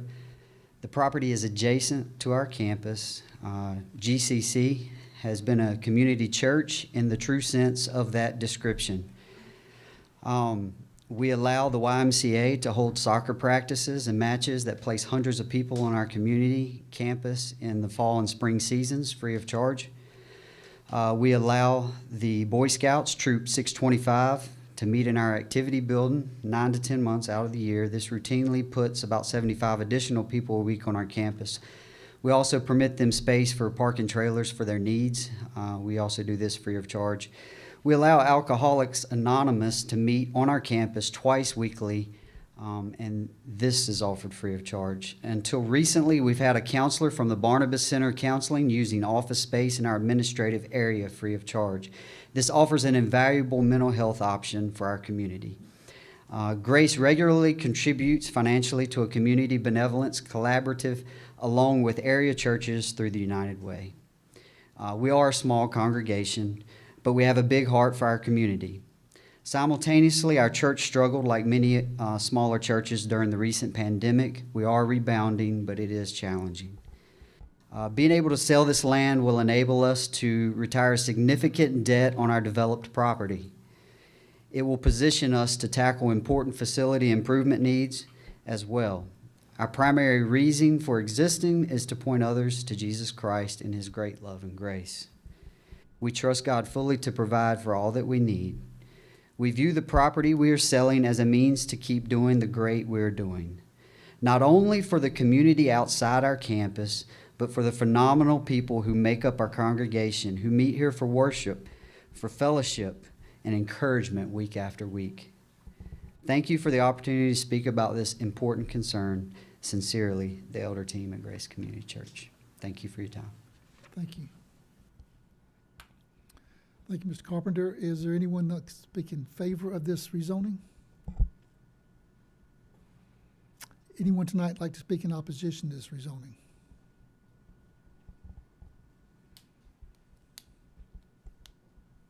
All right, Mr. Chairman, my name again, Kenneth Lack. You should like this one better. I live in Paddleford Plantation, which directly abuts this property. And there were additional concerns that did come up in the zoning meeting that I'd like to address as objections to this project in general and the reasons why. And we'll start off by saying, literally, it is unprecedented in scope. During the planning meeting, the zoning meeting, it came out that has there ever been a PDR in Effingham County with lots this narrow? And the answer was no. Has never been down to 36 feet. In fact, at the time, the staff said it was approximately 40 feet, was the smallest they ever saw, and was not in an area of rural development like this is slated to go into. Some of the petition identifies that average house sizes within a certain radius, the lots are half acre. That is not true for Paddleford Plantation. All of the abutting properties, even after they subdivide the church, will be approximately just under an acre to an acre and a half or 2 acres or more. These aren't half acre houses. To the extent there is some higher density residential zoned across the railroad tracks itself is a complete and total barrier separating the nature of the areas. This goes as far as, for example, the water supplies. In Paddleford subdivision, every house is on a well basis. The well is a community well, which under the regulations here in the state of Georgia, because it serves more than 15 connections, is considered a public source. Now, they put... Those are on a well? What's that? You say each one in Paddleford? Everyone connects to a common well. When they put in the community well, back when they developed this back around 1988, 89, they put one well. There is no water main through the neighborhood. There's no sewer main. There's no access. Okay. If you look at their development design, at the northern edge of this tract, they put a very large detention pond. Effingham County's own code of ordinances, under Article 9, Division 1, Section 30-303, it says a detention pond serves as a temporary storage, stormwater runoff, all that good stuff, and it ends with and provides gravitational settling of pollutants. In fact, when we heard from the developers, at one point they said settling pond is designed to settle the pollutants. Why is that so important to Paddleford Plantation? What they don't show you on that map, and they never labeled on the drawings they've given you, is as you follow the road north from Goshen Road, you make a 90-degree turn to the left. It's like a jigsaw puzzle. You make a 90-degree right, another 90-degree right. The very next left, if you look, there's a tiny little square right on Paddleford. That is the community well. Unfortunately, it is only a couple hundred feet from where they are putting this detention pond designed to settle, contain, and accumulate pollutants.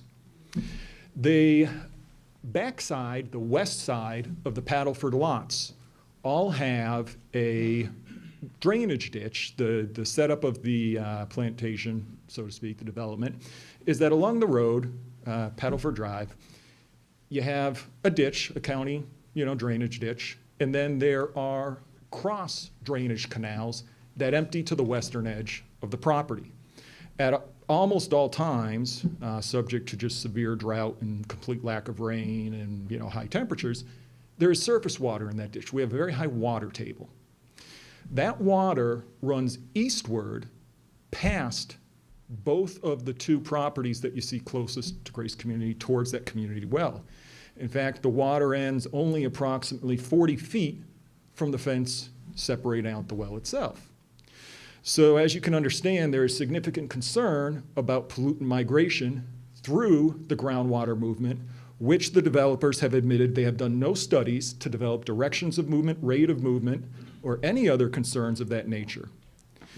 Furthermore, that ditch on the western side of the property, which had been dedicated to the county, are the only thing that pulls water off the roads. In fact, some of the curves of the roads regularly in heavy rain accumulate 6-inch or deeper puddles that are the size of probably about 40 to 50 square feet, because the ditch already has difficulty accommodating the runoff and drainage.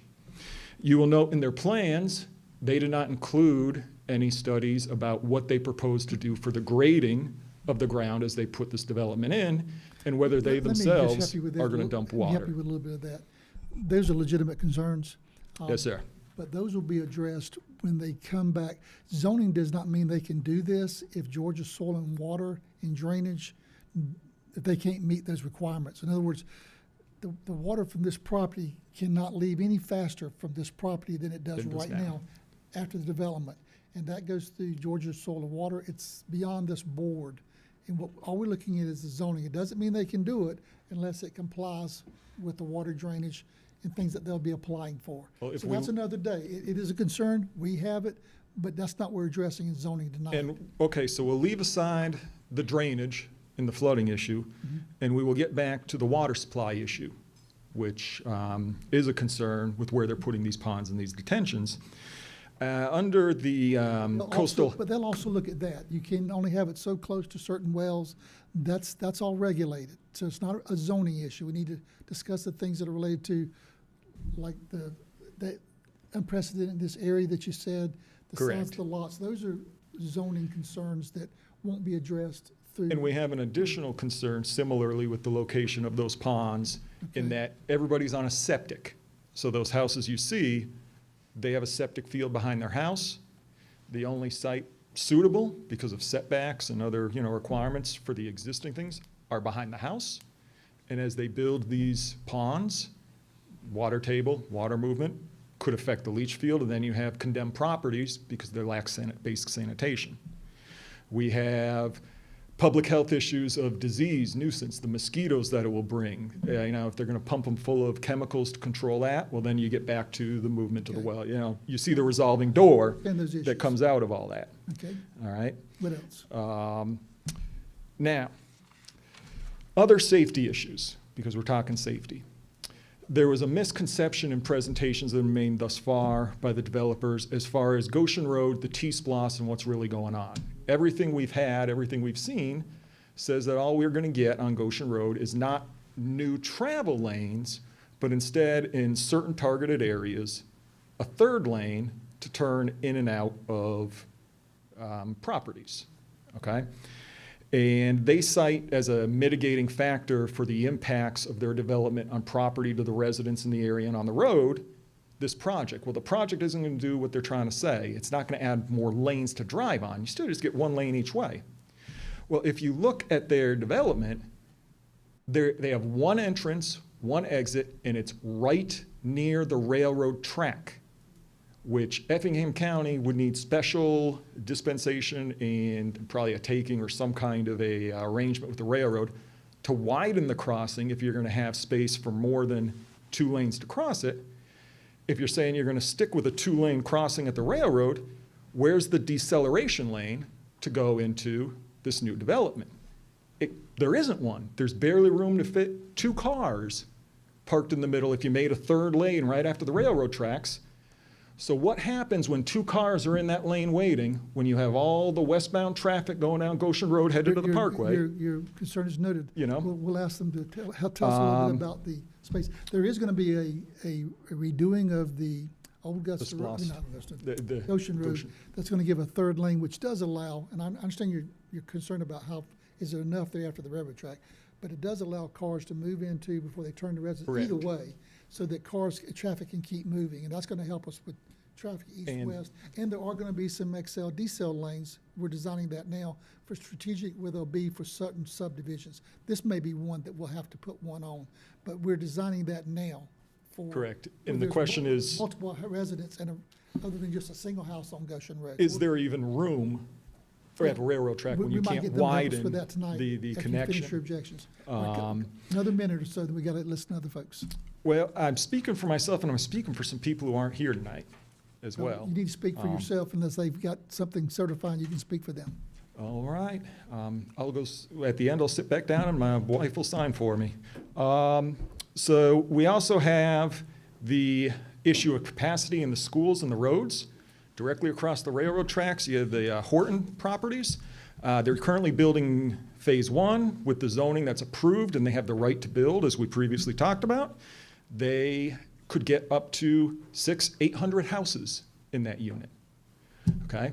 They literally own So you're concerned about the capacity for our schools? school capacity that's already overburdened. It was No, sir, identified that in is their not correct. application. We stay in contact with our superintendent, who actually spoke to this board and said they are prepared for the growth, they understand what's coming, what they have and what's coming, and they're ready to meet it. So 164 plus or minus acres, zoned for 4 to 5 homes an acre, is 656 homes at 4 net homes. We can do the math. And The wetlands 820 have already been delineated at for 5. that, and you can't put that many homes there. We have concerns about the buffers and the plantings.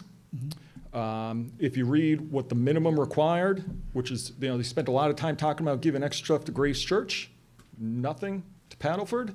In fact, even after our last meeting, we pointed out, you guys have never reached out to us, you've never come to Paddleford to come talk to us and have a meeting about what you're trying to do and what we can do to come together to help you sell and maximize your income, but also protect our Come on, needs. us? No, Them. the Grace Church.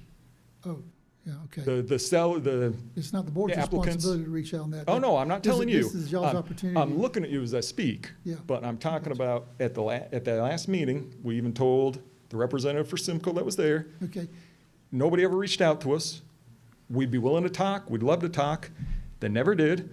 Their plans as presented, we don't know if that's the actual thing you're gonna lock them into, just like you were talking with the Exley property, or if it's representative, because the buffers and plantings that they contemplate, or when they talk to you about undisturbed buffers, the property was clear-cut logged, the entire property. So when you say you're gonna leave 25 or 30 feet of undisturbed, it's scrub brush. so you're concerned about the We're concerned about the undisturbed buffers We'll being address that with them insufficient. tonight. One We're more cons- minute, then we're gonna hear some. We're concerned about the lack of required ordinance requirements for parking and other screening, that they've labeled parking areas, and they have not done anything related to screening. We're concerned about these compatible uses. There is nothing nearby.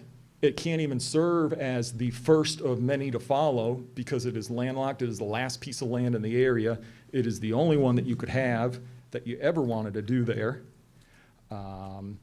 We're concerned about basically the lack of compliance with the things that they were supposed to provide to this point and include in these drawings that have been absent, that are all in your codes of ordinances. So I'll spare you from citing those because you seem to want to, hear from anybody else. And one thing I do want to point out that someone made me aware of, so I will ask, and that is any member currently sitting among the commissioners in any way affiliated with Grace Church as a registered agent or otherwise, who should have already recused himself from this portion of the meeting? Okay, I guess you're talking about me. I'm just asking. Yeah, and I talked to our attorney about this before we took the meeting. I am a member of Grace Community Church, but I don't have a vote. So But I can't make a you are decision. dictating who can speak and for how long, and you are impacting the course of this proceedings currently. I took my attorney's advice, said I did not recuse unless I had a position. I don't have a position on this. So I'm following my attorney's advice. So if you want to pursue anything on that, it's up to you. All right, well, maybe we will. Now, would you like me to go get a signed statement from my wife, who's also a member of, an owner of property in the subdivision, saying I can No, you speak on her speak for behalf? your wife. I just think it's careful to say "we" when if you're not talking about all your constituents that live there with you. But that's good. Listen, we've heard from you. I appreciate your comments. Let's listen to some other folks. All right, well, let some of them speak, and then I will, if there's anything they don't get to, I will come back up. How about we do that? We'll see how time We shall goes. see. We shall see. Anyone else speaking in opposition to this rezoning request? Hi, my name's Lee Daly, and I'm a resident of Paddleford as well. I just had one question about something that came up with the Planning Commission, and I didn't hear it mentioned in the notes. They had concerns about there only being one exit in the neighborhood. They had mentioned that there was another neighborhood in Effingham that they were currently evaluating or having issues with, and that was a big concern with them, with this neighborhood, that there's only one exit. Very tight quarters, very high traffic, possibly 3 to 4 cars per house, and that very close to a railroad track. I live there. I see traffic stopped all the time. I can sometimes have a difficulty getting out of Paddleford, let alone getting out of this neighborhood. What happens when there's an emergency, either fire, health, ambulance, anything, and their traffic is stopped for a train? We see that in Garden City all the time. What happens to that neighborhood when they can't get out or can't get in to help them? That was something that was mentioned. I heard it come out of a commission or a planning person's mouth, but I didn't hear it in the notes. So I just wanted to ask you all about that and bring that up. Thank you. Thank you. Is that part of our ordinance now? I know we've spoken about emergency exits. No, on collector roads and arterial roads, and we have a similar policy as GDOT does with regards to access management, where we try and limit the access points. Yes, my understanding that DOT prefers you have less access points. That's correct. As a matter of fact, on a recent Highway 30 project, the one that you all just approved the sketch plan tonight, they originally had 2 exits on that property. GDOT required them to limit it to 1. Oh, really? And the issue is traffic safety. On that is that when you have the 2 exits, you're having 2 conflict points. Well, we so they recently went prefer through one. that on the new development on Highway 119 across from North Effingham High School as well. They do that as well. Correct. Yeah. Right. Okay, thank you. Anyone else speaking in opposition to this rezoning request tonight?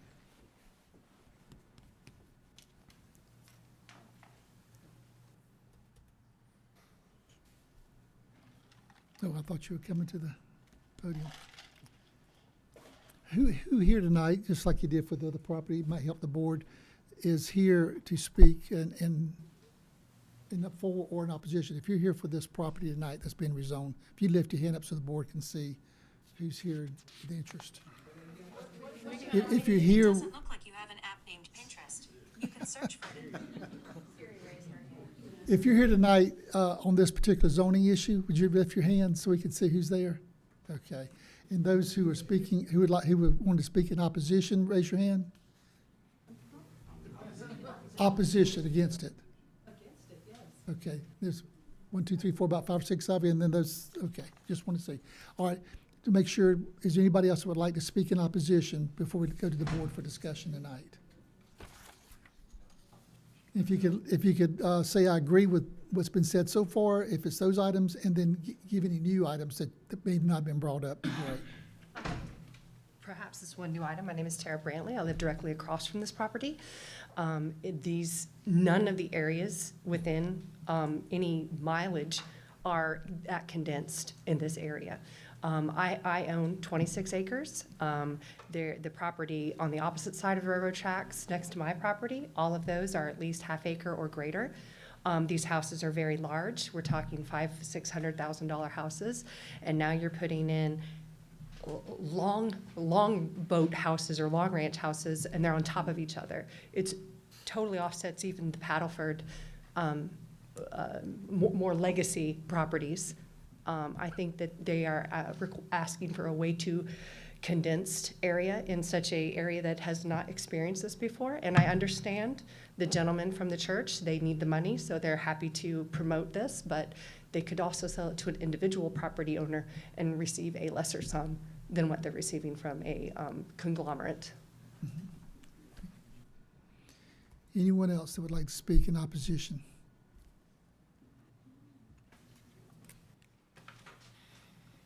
All right, seeing no one coming forward, I'm going to close the public hearing and let the board have their discussion. I think you had one more that might have wanted to say something. Oh, somebody else want to say something? Ma'am, did you want to speak?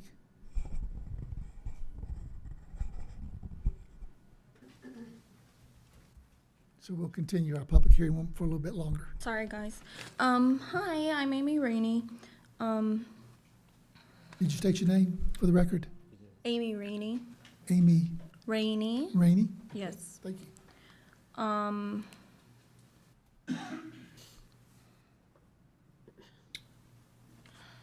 Okay.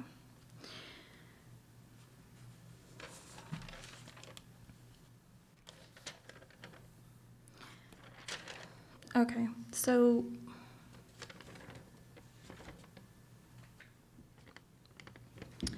the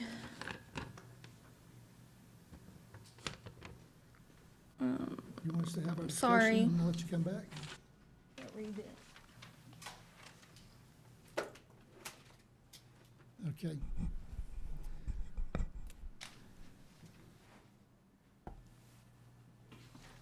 Sorry, I'm not really much for public speaking.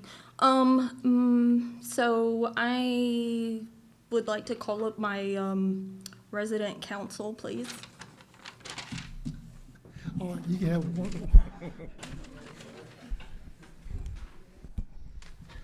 He assured us that you spoke for both of him.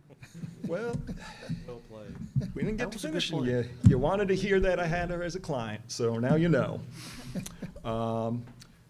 There are other things that we object to within the development, one of which is the road layout. They are seeking an exemption to the county ordinance required curve center line radius not being less than 150 feet unless topography makes an impact. There are no hills, there are no valleys, there is no topography-based impact to justify reduction to 100 feet other than money. Is the applicant making notes of these things so you can address them? Because it'll help the board for you to address it for Because them. they did include that in their application. They're making notes. Go ahead. Typically, the standard for granting such variances, such as that, and the other variances being sought, such as the reduction of lot size, density, location of these ponds, all the rest, everything that they're doing, shall not grant under, again, Effingham Code, Part 2, Appendix 13, Article 8, 8.1, and 9.1, shall not discretionary, shall not. But he's grant. not asking for a variance, he's just asking for a rezoning. Well, he's asking for exceptions to the zoning. This is a PD. Variance. No, this is, it's a PD?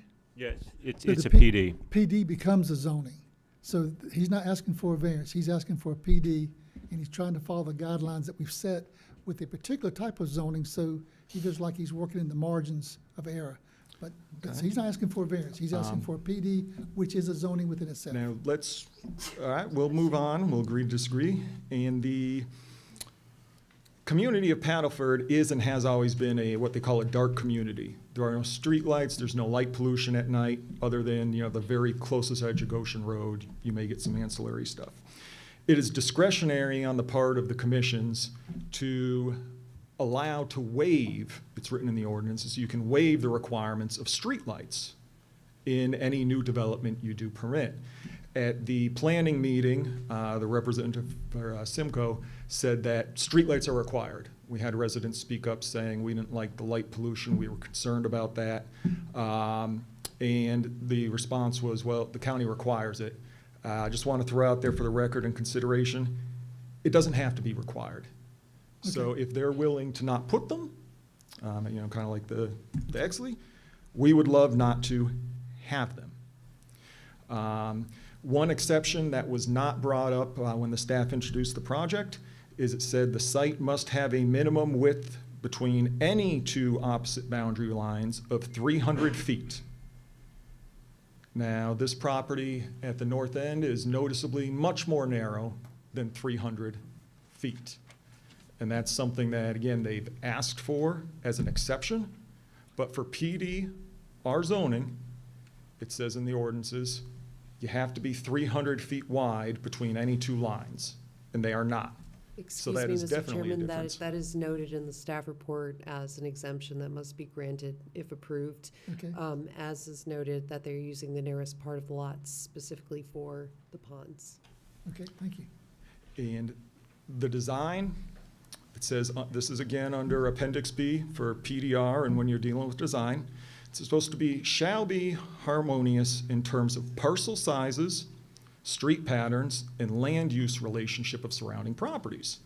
I think we've pretty much demonstrated how unprecedented it is, and it's out of character for the area in all of those regards. They spoke about open space, but it says no more than 50% of the mandatory required open space shall be on unbuildable land. It's an important distinction because a lot of the open space they cite is the wetlands that they cannot build on, or the property at the very north end of the tract that is too narrow to put in their 60-foot right-of-way and Katie, build Let on. me ask the Katie. Katie, from the open space land they have, I know our new R5 required it not to be wetlands. Do they meet the R5?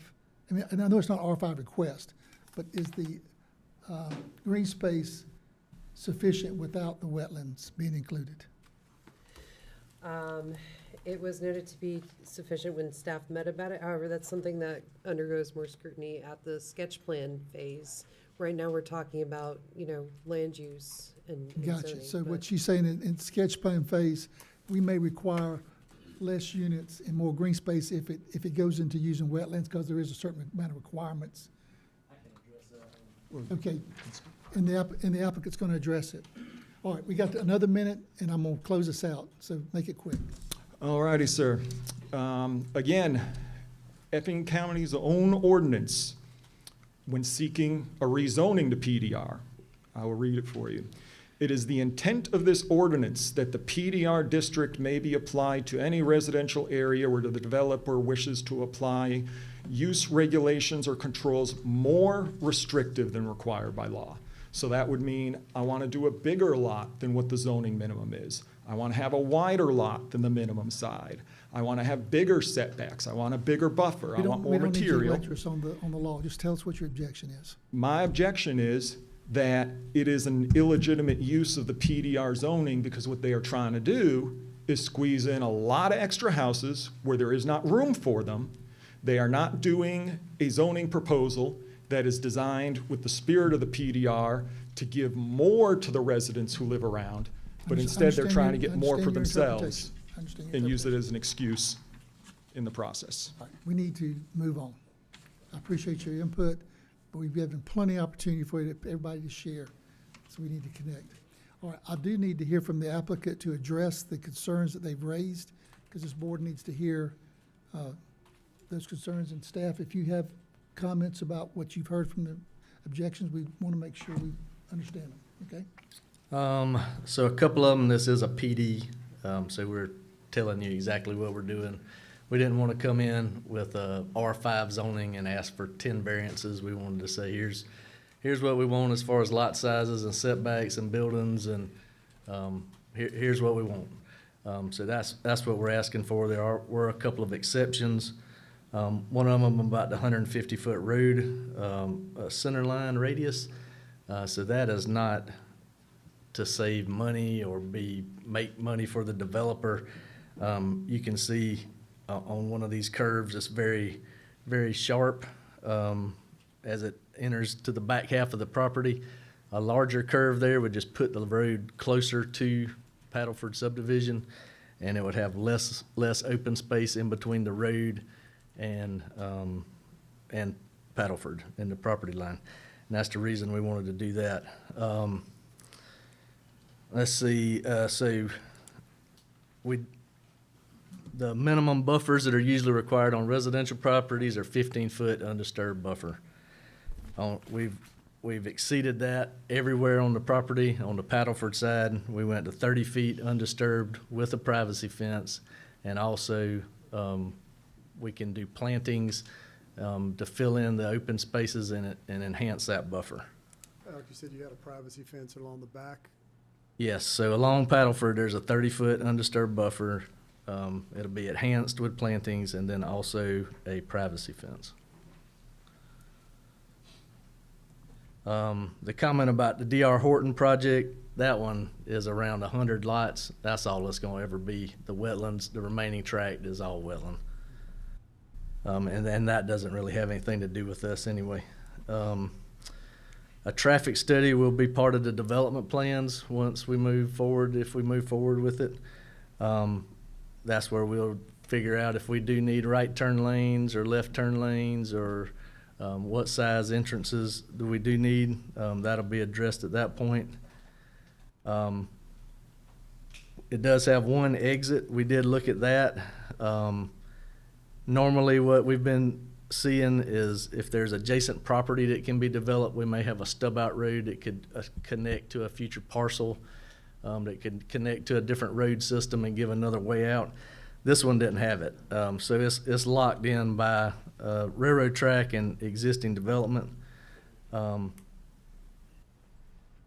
We didn't get one from the church, so having another access through the church property, That's what I was trying to think. we didn't have that.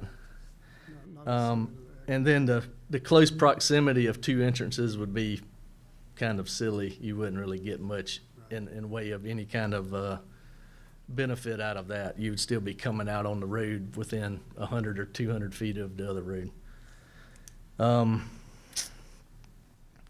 Let's see, we're proposing county water, county sewer, county reuse.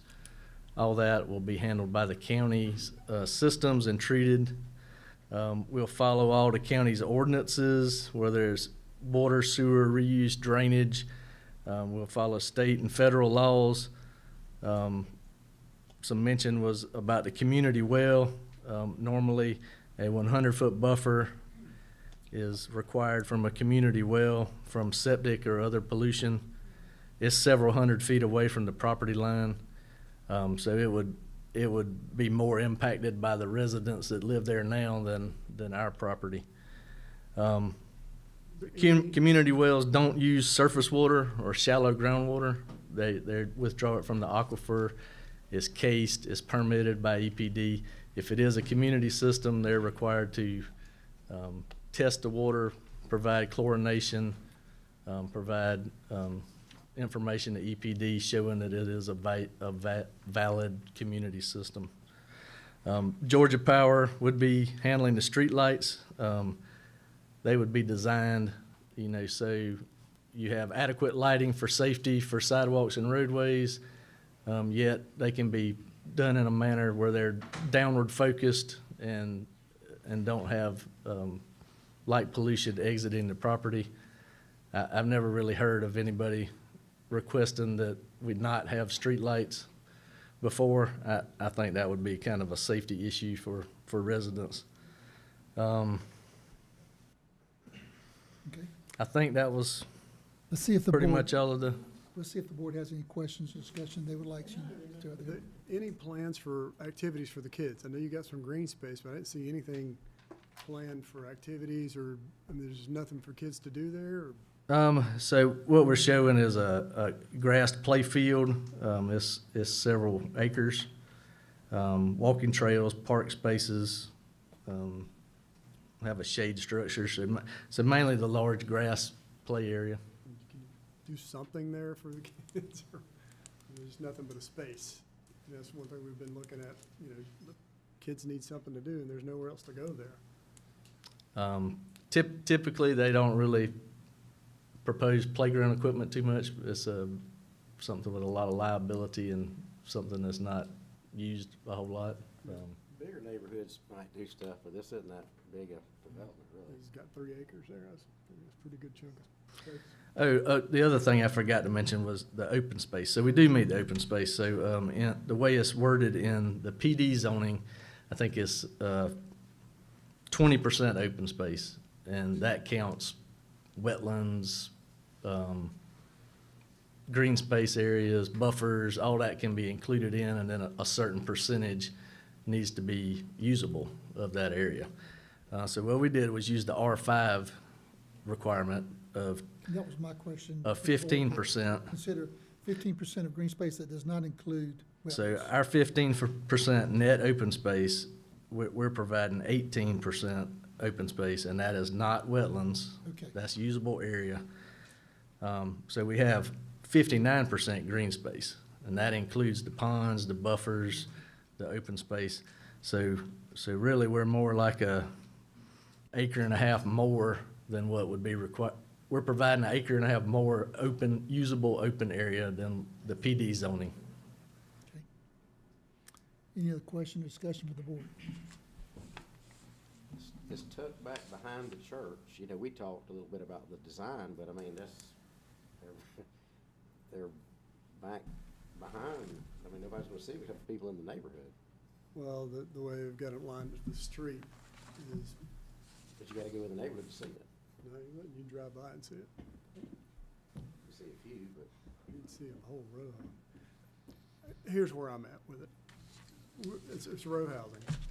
I called the representative from the planning and zoning, Mr. Zipper, asked him why they denied it. The biggest thing for me is our character for the area. And we don't have anything like this in Effingham County, nothing. Now, with that said, I drove by there today to look at the church and look at the area, and I think it would really spoil that whole area to have a row housing right there. I'd be okay with if we could get behind those trees, you'd lose 18 spots. But 18 spots would lower your density, so you get out. That would cover some of the areas that the planning and zoning had a problem with, and that's a lot of traffic coming in and out to that railroad track. For the people, we are building new roads. We're building Effingham Parkway. It's suitable to get some more cars out of there, and on Effingham Parkway and 21, they're gonna have a choice. So I'm not so concerned with the traffic as I am, there's just that little point. But, as it stands, having them lined up to the road, that it's gonna look terrible. If you look at those row of oak trees, and I've driven by this church, I love this church. I used to go to this church years ago. Love to see them make a sale, but it's gonna change that dramatically right there. If it could get it behind that little set of oak trees, and you'll see some pines. I wish I had the marker. If you could get it behind that, you would never see it. You couldn't consider it non-conforming. You'd jump those big hurdles. And I know it's an economic thing at that point. I don't know if that would work for you, but that would be where I'd be at. I just hate to have that lined up there. I drive by there every single day. It's a beautiful area, big live oaks, and a row of houses from those live oaks to the roads. It's gonna look terrible. Would you prefer townhomes? I wouldn't want anything out that far. I mean, I thought that was just gonna be a road originally, not a row of homes. I thought it was gonna be like because you see the way that it's shaped. I never thought in a million years you'd put houses there. This is row housing. They're 20 feet wide. I think this room's bigger than 20 feet wide.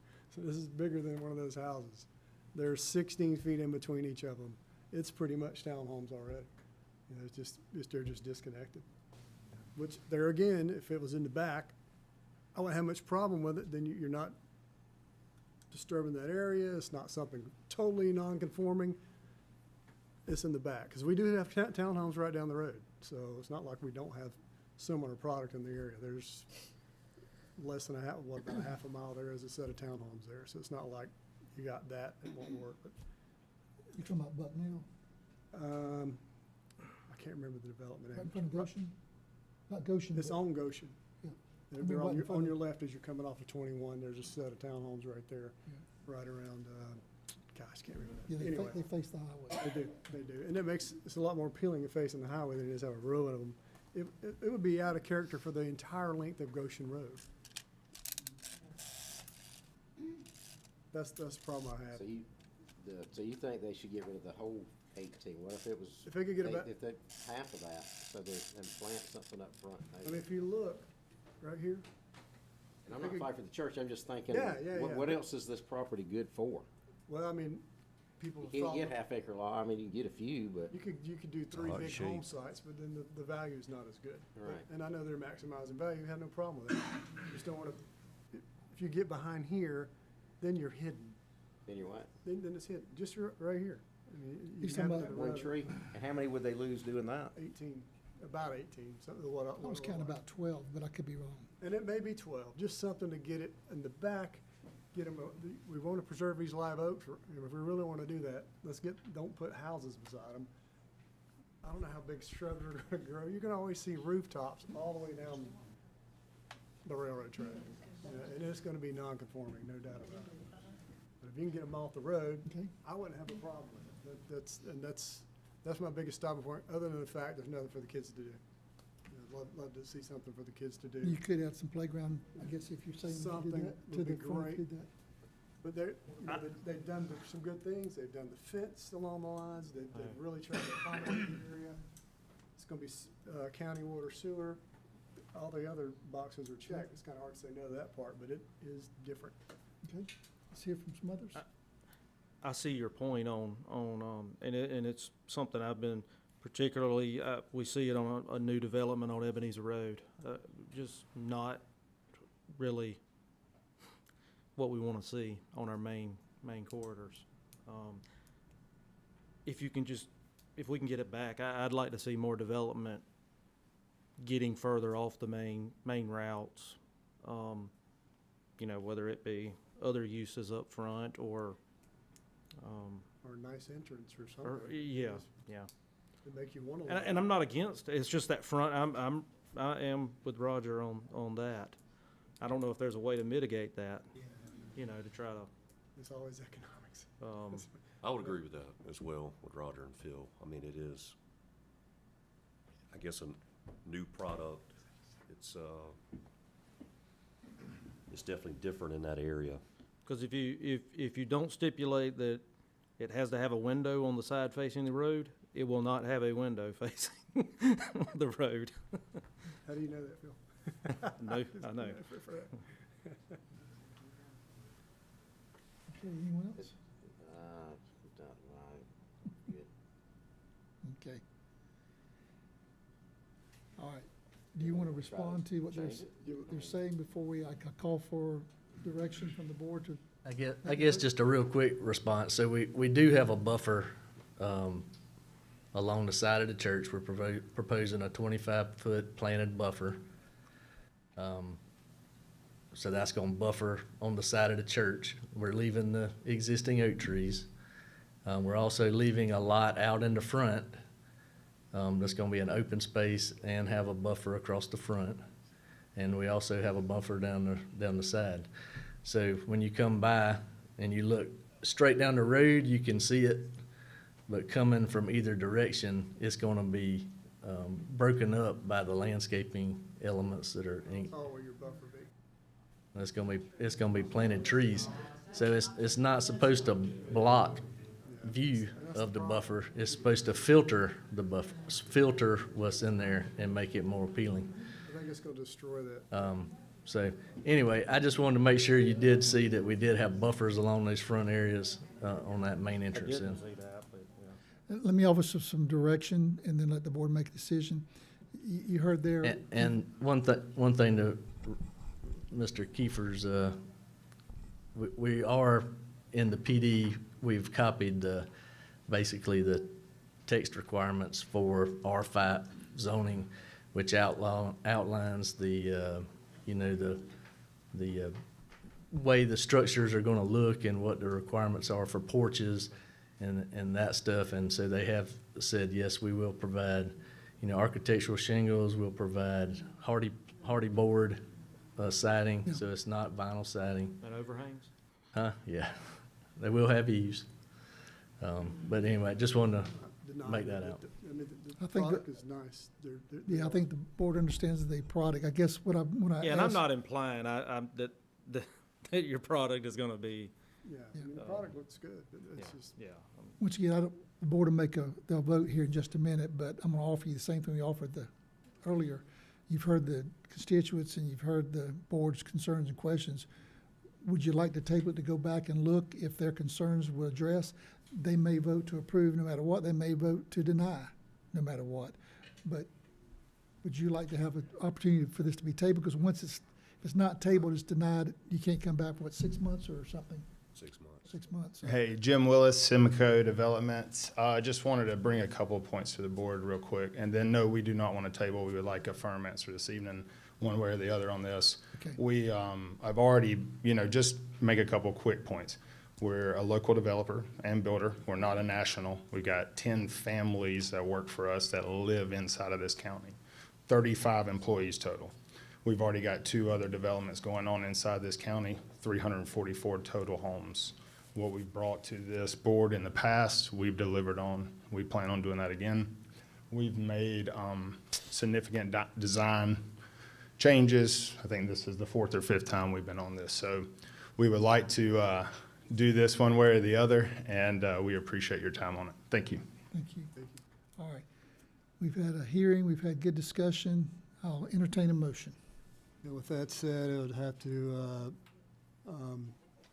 go for alternative 2, which is deny the request to rezone 29.6 acres of 39.94 from R1 to PDR.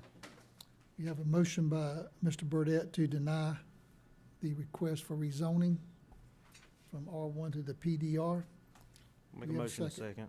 Have a second by Mr. Kiefer. All in favor of denial, say aye. Any opposed to denying it, say no. So it is unanimous from the board that this zoning request will be denied.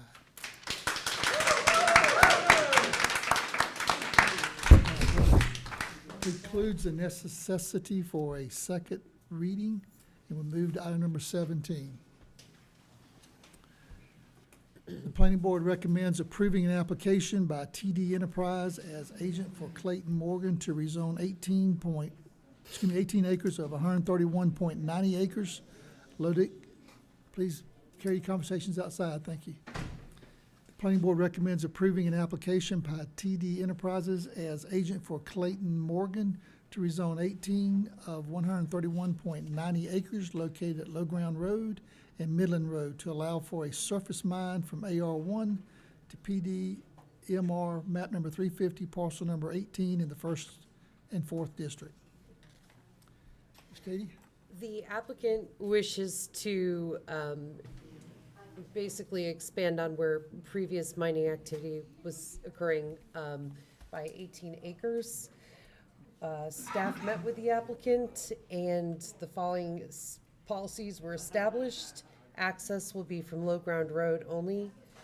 They will be doing a traffic impact study, will not be required, and proposed hours of operation 7 a.m. to 5 p.m. The planning board just sort of cleaned things up and added the condition that access shall be restricted to Low Ground Road. Staff and the planning board recommending alternative 1 approval. Quick question, is it the same entry and exit point that the current mine was using? Yes. Okay.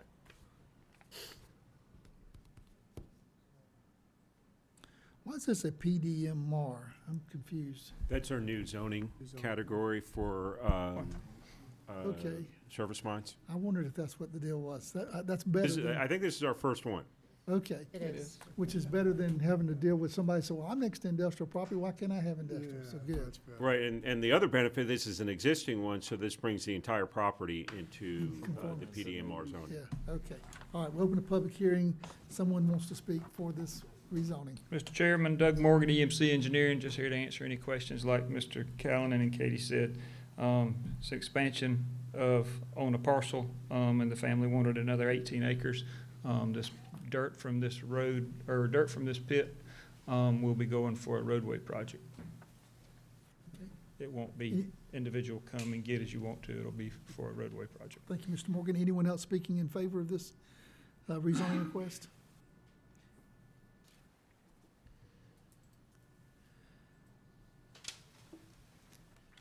I'm Tim Wardock. I'm the one that's going to be doing the project and just trying to get this approval.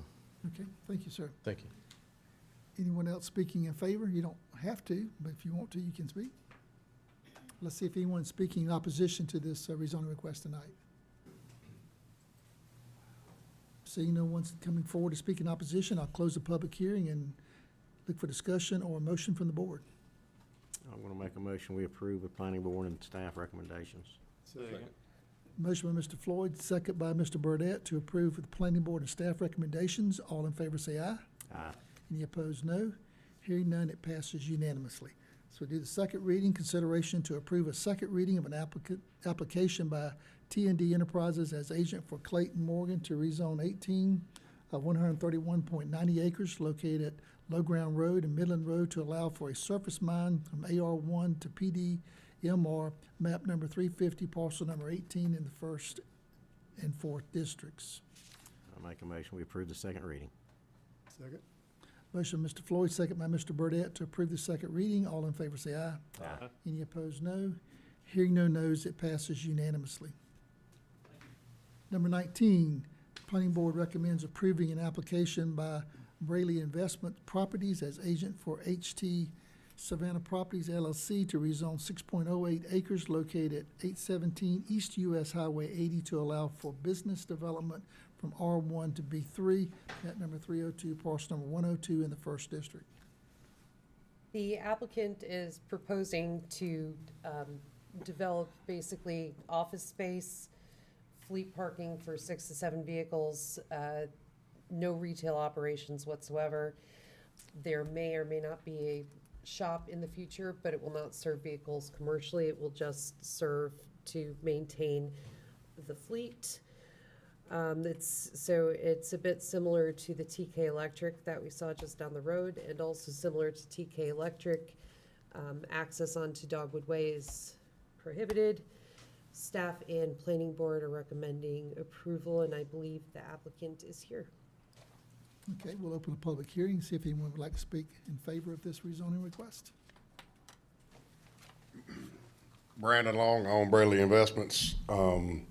Just want to rezone it B3 commercial. Anybody got any questions? I'll be more than happy to answer them. Thank you. Thank you, Mr. Long, appreciate it. Anyone tonight speaking in opposition to this zoning request? Anyone speaking in opposition? Seeing no one speaking in opposition, I'll close the public hearing and entertain discussion or a motion. I noticed we got a letter from the lady, or the folks that own the property next door. Are we able to meet her request as far as the setback on the side? They will have to follow the required 30-foot setbacks and stuff. And you'll be leaving that wooded? So there's a family that lives next to that property, to the east, I believe. Correct, on the Sand Hill Road side? I think so. Okay. She asked that the buffer be left wooded. Are you having any plans to- Correct. What is it, 30 foot, I think, Katie? And it should be 30 undisturbed, foot, yes. you're not going to disturb that at all? No, we'll leave that there, and we also, we're gonna leave a 25-foot buffer, wooded buffer along Dogwood Way as well. Right, no entry and exit off of Dogwood, everything will come off of The Edge, the correct? only entry and exit that will be used off of Dogwood will be a one-time thing when they cut the timber off of it. And Once that's done. once that's done, there will be no, our main entry will be coming off 80. Is there a reason to haul timber off of Dogwood versus 80? Is just access? Access with the log trailers getting out on 80. Okay. It was a safety concern mentioned to me by the logger. Gotcha. But after that? After that, everything's we don't need it. Okay. That's my only question. With that, I'll, Because you have to get with DOT for it, that's a state route, right? Yeah, we gotta get with You GDOT. won't have that in place by the time when you're clearing. Right, no, yeah, exactly. We want to widen one of the entrances there. So there's 2 entrances to the property, 2 driveways. We only need one, to be width and to widen, whatever you wanna call it, for to access it. Are you gonna relocate all the squirrels from the oak trees? Gonna try to save the blue jays and the squirrels. Good plan, I like it. Thank y'all. Do you have a motion you're about to make, Mr. Floyd? yeah, I'll make a motion that we approve of planning board and staff recommendations. Second. Motion, Mr. Floyd, second by Mr. Deloach. All in favor say aye. Aye. Any opposed, no. Hearing no nos, it passes unanimously. We'll do the second reading. Consideration to approve a second reading of an application by Braley Investment Properties as agent for T Savannah Properties LLC to rezone 6.0 acres located at 817 East US Highway 80 to allow for business development from R1 to B3, map number 302, parcel number 102 in the first district. Motion for second reading. Make a motion to approve the second reading. Second. Motion, Mr. Floyd, second by Mr. Kiefer for, to approve the second reading. All in favor say aye. Aye. Any opposed, no. Hearing no nos, it passes unanimously. Item number 21, the planning board recommends approving an application by Dina C. Roadwalt as agent for Land J. Sanders Incorporated to rezone 4.33 acres located at 2726 Highway 119 North to allow for business development from R1 to B2, map number 294, parcel number 41 in 3rd District. Yes, the applicant runs a mobile forklift repair and tire service and wishes to rezone this property in order to set up an office and also fleet parking. There will be no on-site customers or retail component of this business. Staff is recommending approval, and just so you know, this is something that this area is something the city of Guyton identifies as sort of their equivalent of B1. Okay. Right in here. Very good. We'll open a public hearing. Anyone tonight speaking in favor of this rezoning request?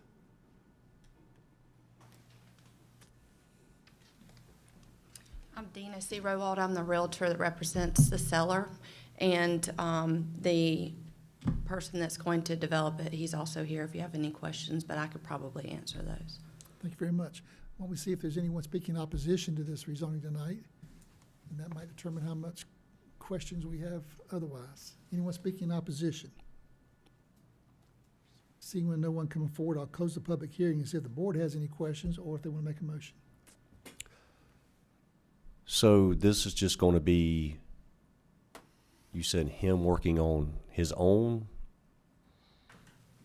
forklifts, or? No, that the business itself is mobile. They go out to the port. Well, here, I'll let them speak about it. Okay, so you just have mobile truck repair then? Yes, sir. My name is Don Walden, and Okay. I'm under contract with Dina to purchase that piece of property, but part of the contingency was to have it rezoned. It was residential. The business that my son and I own is a mobile forklift tire business, so when you So see most of all- the work is not happening all there? mobile. I park some trucks there, and, I got you. we service our equipment, that kind of thing, but 97% of what we do is mobile. So when you think of International Paper Warehouse or all of these warehouses that y'all hear about, we go to them. Okay. And put tires on the material handling equipment. Okay, all right, thank you. Thank you, sir. That's all the question I have. All right, if there's any question, discussion, or to have a motion? I'll make a motion to approve with staff and planning board recommendation. Second. Motion by Mr. Deloach, second Mr. Burdette, to approve with staff and planning board recommendations. All in favor say aye. Aye. Any opposed, no.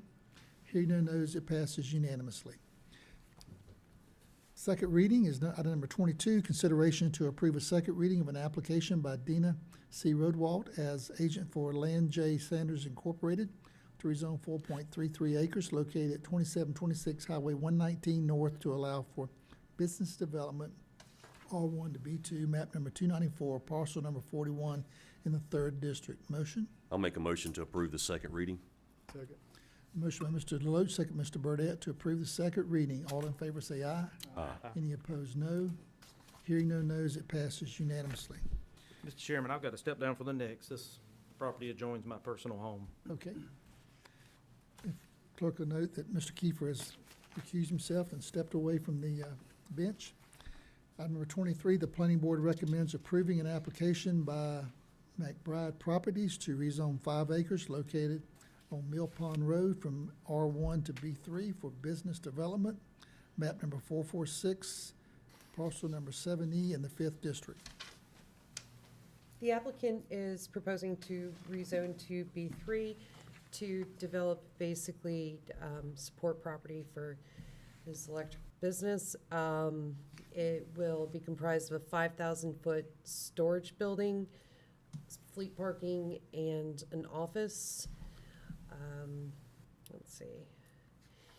It is appropriate to surrounding zoning. We will have, probably see some upcoming commercial here as well. Access is going to be on Ebenezer Road, and staff and the planning board are recommending approval. Okay. Open a public hearing. Anyone like to speak in favor of this rezoning? Chris McBride, just here to answer any questions anybody might have. All right, thank you, sir. So this will be more so just a storage spot for you? That's great. Okay. Electrical contractors, we do all of our work elsewhere. Yeah. It's mainly just truck storage, equipment, and most of our development's gonna be away from the residences. So it's a pretty big tract of land. We're only gonna use maybe acre and a half or so, so. Okay. But no big trucks, it's all small fleet. Yeah, correct. It's all 450s or smaller. And you'll ingress and egress off of Mill Pond, or did you say Ebenezer? I didn't hear what you said. It'd be Ebenezer, yes, sir. There's a, Is there? there's a easement. I got a, can okay. I show you the plat here? But there's an easement all the way from Ebenezer? Yeah, see that little skinny piece? Get out on right there Ebenezer, the that's side? better. Yeah. It goes all Where the way you at? down that Oh, right-hand okay. side. Oh, okay, I got you. All right. Serves, serves all those parcels in. For all three of those. So is that a condition of this zoning that it would not, Would not exit on the Mill Pond. exit on Mill Pond Road? Is that a condition that's in this? I don't remember seeing that one. We did it on that front parcel. I know, but we didn't do it on this one. I'm saying, I'm sorry, Mr. Chairman. And if I'm that asking is if you want to make that, if that's a concern. I'm not saying do it, but We could, because that would follow suit with what we've done already, to make sure it comes off Ebenezer. I think so. it just means you got to do second reading at the next meeting, but. Is that okay? Are you good with I that? didn't understand the question. They expressed a concern about, is it going to exit off of, entry and exit off of egress, ingress off of Ebenezer Road? 275 only? Yeah, 275. Ebenezer only. And you said it was, and I was saying, do y'all want to make that a kind of requirement don't- since we did that on other properties over there? Right. We don't have a current drive off of Mill Pond. I was hoping we maybe could get a drive off of there at some point to come in the back of our shop for just like myself and maybe one other person to access, so we don't have to come through that long drive every day. It is a listed condition of approval under alternative 1 that access won't be allowed onto Mill Pond. Say that again? Access will be allowed or denied? Shall not. Shall not be. Right. So if they approve it, the condition is already there, we don't have to add it. Oh, it is. So you cannot you can't access it from Mill Pond. Correct. And the Ebenezer, okay. just The Ebenezer. way it's currently written, okay. Okay. I didn't know that. So you know that. I do now. And you do, if 275 they only. approve it, that's That within the it. property will be accessed Ebenezer Road. And we're Okay. just trying to follow suit with what we've been doing. Yeah, and you know, that helps me plan what I'll do next, so. Well, now, it reads this way, the property will access Ebenezer Road. It does not say will not access Mill Pond Road. So it is not a condition. So you In have my to- opinion, the way I read that is, Exclude it? you're not saying you're excluding Mill Pond, you're just saying it will access. Right. Says, Am I wrong, Lee? Does that need to be clarified? I don't think if you're gonna put the condition, you need to put it on tonight. I'm looking at this, And have the second reading next. I'm looking at the staff report, and it says, approve the request to rezone 5 acres B1 to B3, or R1 to B3 with the following conditions. The property shall not have access via Mill Pond Road. Do you have a different staff report? I'm looking at the executive summary background. The property will access Ebenezer But, Road. no, look at the alternative that you're approving. Okay, maybe I Hang can on. go far enough oh, down. yeah, that's already there. It's on Okay. alternative If it's one. there, that's good. Okay. That's Thank you, cool. Tim. 10-4. It's clear there. Man, I don't see it still, so if Look you say it's on- there, I'm good. It's there. At the bottom of the printed page. Look in the alternative. It's actually below alternative 1. It's time to go home. Show him, Roger. I can read it. Oh, we already said he's going to enter, He's exit on the off wrong of Ebenezer page. Road. Yeah, but it needs to be, if it's gonna property shall not have access via Mill Pond Road. So you want to put it as a condition? No, it's already there. It is. Yeah. I just heard the concern. I want to make sure it's a condition. I've never seen it. But my glasses are not working real good, so I didn't see it. So, It's in a weird and, spot. and even our applicant wasn't aware that there was no access on Mill Pond Road, but now he is. So I'm glad we at least discussed it. Good talk. So now you know, and now I know. So you and I on the same page. All right. Good discussion, I guess. Is there a motion to approve with planning board and staff recommendations? So moved. Second. Motion from Mr. Deloach, second by Mr. Floyd. All in favor say aye. Aye. Any opposed, no. Hearing none no's, So we can do the passes second unanimously. reading. And we can do the second reading because there was no additional conditions. So second reading, consideration to approve the second reading of an application by McBride Properties to rezone 5 acres located on Mill Pond Road from R1 to B3 for business development, map number 446, parcel number 70 in the 5th district. Motion? Motion Make for a motion second? to approve the second reading. Okay. Motion, Mr. Floyd, second, Mr. Burdette, to approve the second reading. All in favor say aye. Aye. Any opposed, no. Hearing no nos, it passes unanimously. The good news is we're through with public hearings. The bad news, we still got half our new business to go through. Can we get a grab of water real quick? Yeah, you want to grab a water? Yeah, that's fine with me. All right, grab a water. I'm gonna stay right here so I can, I'll be here when you get back. What number are we on? Taking a quick breather.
for my Board of Commissioners. I'm trying to draw them back in.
New business.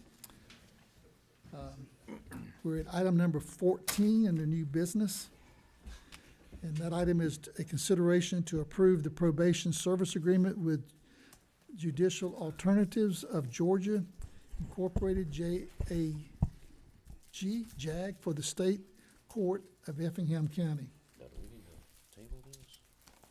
Do we want to table that to, let me hear from our manager regarding how we got here, and give us a little background, and then we'll see if we need to, we did get a good letter that I read. I wanted to look at that with our attorney, but I think still may have some thoughts that may be a moot point. So Sure, and so Effingham County, the Board of Commissioners currently has, currently has a contract to provide probation services for State Court, Superior Court, City of Guyton, and City of Springfield. We can afford to provide those services because of the volume that we can get out of traffic court. Individually, we wouldn't be able to sustain the service for any of the other courts without the traffic court. That is, up until this year, that was funded via a fee that was charged upon conviction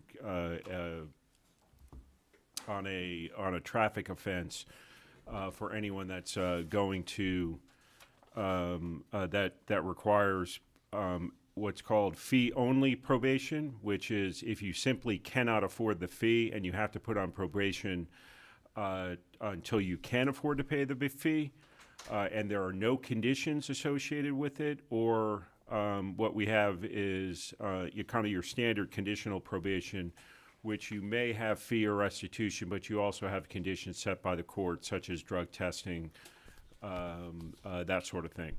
And so we provide that service. On the simplest way we can say it is that on the end of June 30th, we received a letter from the state court saying that per our contract, he's exercising his rights in the contract to terminate the agreement with the county. That agreement requires 90 days notice for termination. We are requesting that simply because there are employees involved, there are people's lives and their paychecks involved, and I can transfer some of those employees into positions that are available now within the county, and they've expressed willingness to accept those positions. That we agree to a termination date as of August 1st. They have requested a contract with Judicial Alternatives of Georgia to take over those services. The county attorney has reviewed that contract. We did make some changes in the contract. One change that we made crystal clear in there in that there is in no way shall the county ever be obligated to pay a fee of a probationer, which means there will not be any county obligation financially under this contract. The fees that are charged in court will to the probationer will be the fees that will be the compensation that's received by Judicial Alternatives of Georgia. So there is no budgetary effect to the county, certainly not a negative budgetary effect. Again, we simply administer the contract for the court, and it's the court that simply requests the service. We have no control over what a separate constitutional or elected official what limitations they have with regards to sentencing.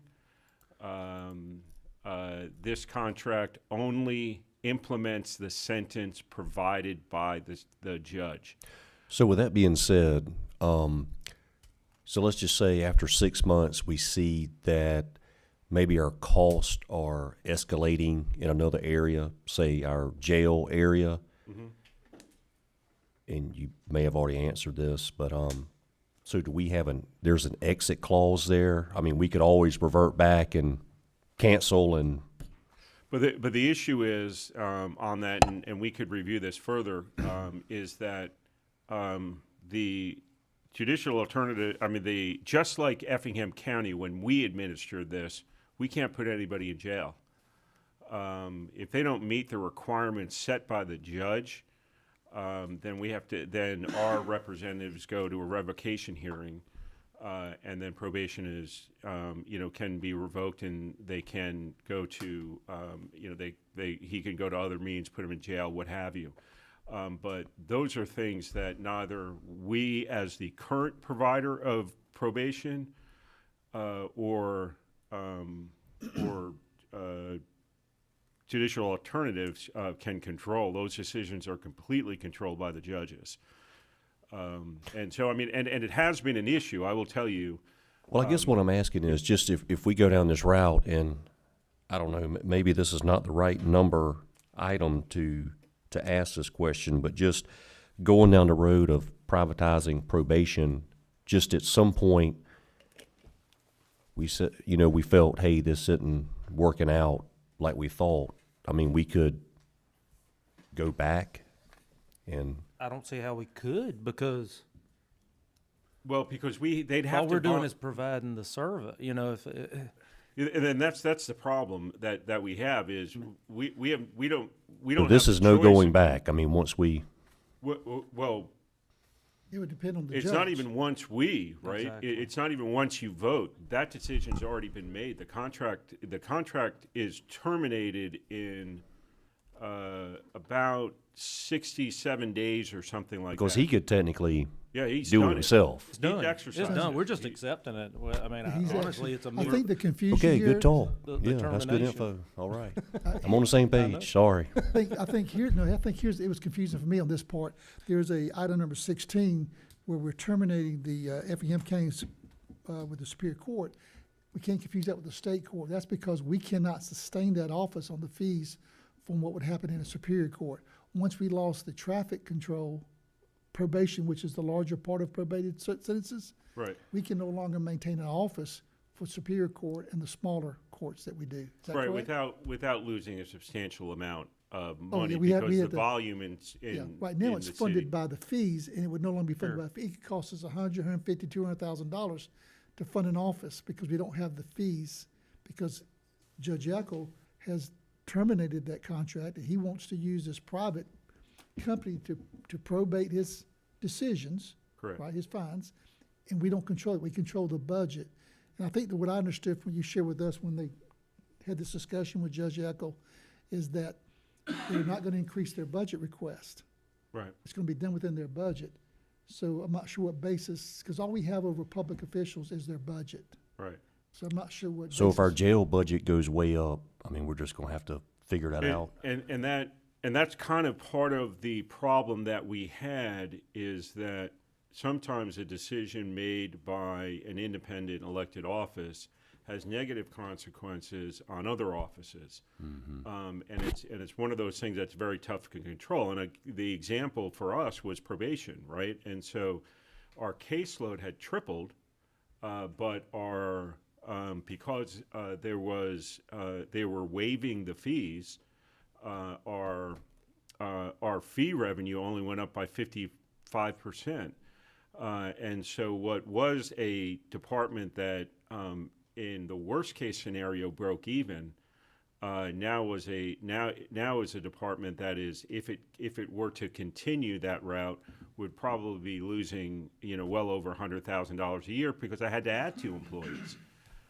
So the taxpayers were subsidizing that. Yeah, and where we never had to do that before, because in the contract it says they must assess a fee, and they haven't been assessing the fee. And so They being the judge? yes. And so, it's not, so it's a mutual kind of decision that we've got to back out of this, because, both sides are not being met, right? We cannot provide the service because we're being overwhelmed. I have people quitting. I have, I can't hire and train folks enough to keep the caseload going, and therefore we're not meeting our minimum requirements and not passing our audits. So it's an unsustainable situation that we have right now. And then on top of that, the judge makes the determination that he wants to terminate the agreement. So it's really a decision that really, in the end, wasn't made by us. And for the record, we did try and sit down. We did sit down with the judge and the clerk of court at least twice to try and come up with a way to get this system on track, but it just wasn't going to happen. So I understand this is out of our hand, but it is. It's completely out of our hands. He terminates the agreement. We don't have the choice to continue on. My concern We're is just agreeing to terminate it early, so I can find jobs for those employees. My concern, there's got to be, I'm sure there's a performance guarantee. I mean, this company's not going to come in and take this contract if they don't know they're going to make money. Well, that's part of the reason I discussed this with the county attorney.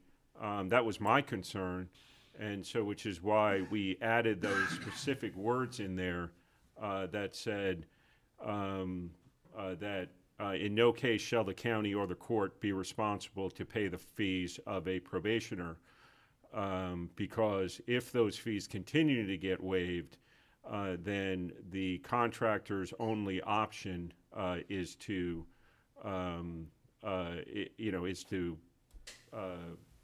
pull out of the contract. Do we have to provide space for these people to operate? No. No, it's a private company. They will be required to have an office in Effingham County, but we won't be required to provide them space or rent.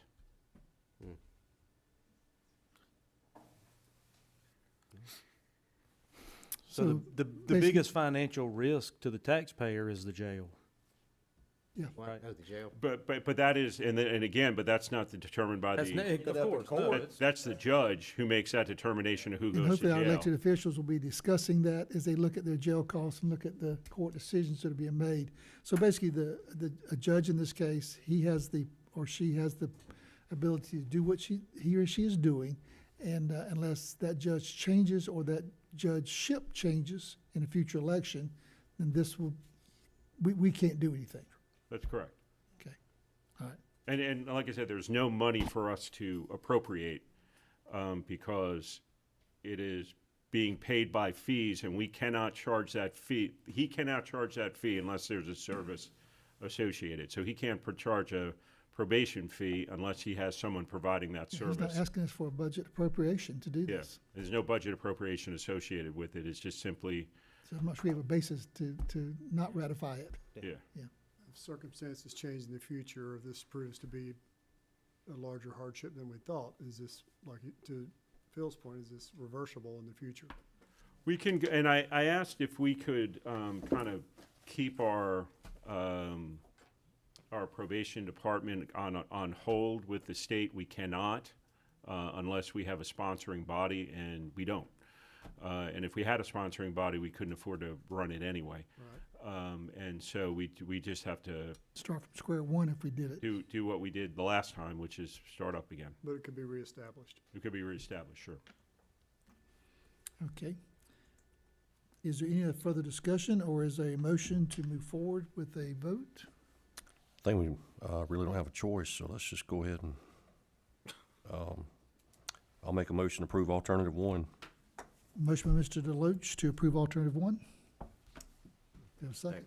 I'll second. Second by Mr. Floyd. All in favor say aye. Aye. Any opposed, no. Hearing no nos, it passes unanimously. Consideration to approve the probation service agreement with Judicial Alternatives of Georgia Incorporated, JAG, for the Superior Court of Effingham County. So this is for the Superior Court, not the State Court this time. Yeah, and this was once this, I believe Judge Pede agreed to this once he found out that that state court was leaving. We had a meeting with the two cities as well to let them know that, and because those are the four entities. Guyton feels that they can meet that time frame of August 1st. Springfield has requested an additional 30 days just to get all the approvals for terminating, but that's not a problem. We're going to have two remaining employees there at least till September sometime. So, All right, very good. Thank you. Do you have a motion? Make a motion to approve alternative one. Second. Motion by Mr. Deloach, second by Mr. Kiefer to approve alternative one. All in favor say aye. Aye. Any opposed, no. Hearing no nos, it passes unanimously. Item number 16, consideration to approve to terminate the probation service agreement between the Effingham County and the Superior Court. And we're doing that one, or is it, Judge, we have to do that one. Judge Yeckel did the state court, but we're doing the Superior Court termination? correct. So Judge Eckel is state court. Judge Pede is Superior Court. Pete issued a letter for that as well? Yeah. Yes, Yeah, we have a copy. and we've got termination letters from both. All right, very good. Do you have a motion? Make a motion to approve alternative one. Second. Motion, Mr. Deloach, second by Mr. Burdette. All in favor say aye. Aye. Any opposed, no. Hearing no nos, it passes unanimously. Item number 17, consideration to approve to terminate the probation service agreement between Effingham County and State Court. Motion to approve. I'll make a motion to approve alternative one. Second. Motion by Mr. Deloach, second Mr. Burdette to approve alternative one. All in favor say aye. Aye. Any opposed, no. Hearing no nos, it passes unanimously. Item number 18, consideration to approve the 2024 Local Maintenance Improvement Grant. This is the LMIG project list and submittal of an application to the Georgia Department of Transportation, GDOT. Good evening, Allison Bruton, purchasing agent. So staff has been working with Robert Civil Engineering to compile a project list for the 2024 LMIG program through GDOT. This does include roughly 7.8 miles throughout the county. That application and breakdown is in your packets. Staff recommends alternative one. Mr. Chairman, I'll just point out a couple things, just to be totally transparent with the board, as always. District 3, as this list stands, will be getting the majority of this money if we vote on it. I greatly would appreciate y'all's support. And so under the T-SPLOS, some of this road construction, unfortunately, I had 2 roads that did not go satisfactory. So we are having to come back and put an asphalt top on 2 of the FDR roads that got done. We were not satisfied with the work that Ranger did. So in Clio, Mount Pleasant and Old Augusta Road are basically the same road. They're broken down into 2 different sections there, but that will correct two of my issues, one on Archer Road and then Old Augusta, Mount Pleasant, and Clio. And so I just wanted to say that, and I will definitely always be supportive of you guys. And in the future, if one of y'all has to use majority of the list as well, I will definitely support that.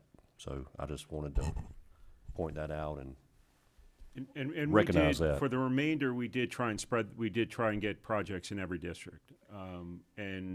For this, we took EOM and the pavement score to determine where we wanted to go. I think Brittany is in District 1. There's this first area in Park West, Antigua, that's District 2, Kate's Cove in District 5, and in 4, I think there was one in there as well, I just can't read it. Little McCall in there as well. So we still were able to spread it around. It's just that we had to make those adjustments on those two roads because. Well, Jamie, for the record, I didn't throw a fit this year. Jamie, so you're saying I can have the T-splost? I get it. Oh, you get the We can talk about it. The conversation for another night. Day. Excuse me. Sorry. I'm deliriously tired at this point. I am too, but These chairs get really comfortable after 5 hours. My wife is going to be happy with Little McCall from Abbey Lane forward because she was upset with me. But that was what we were going to do the first time.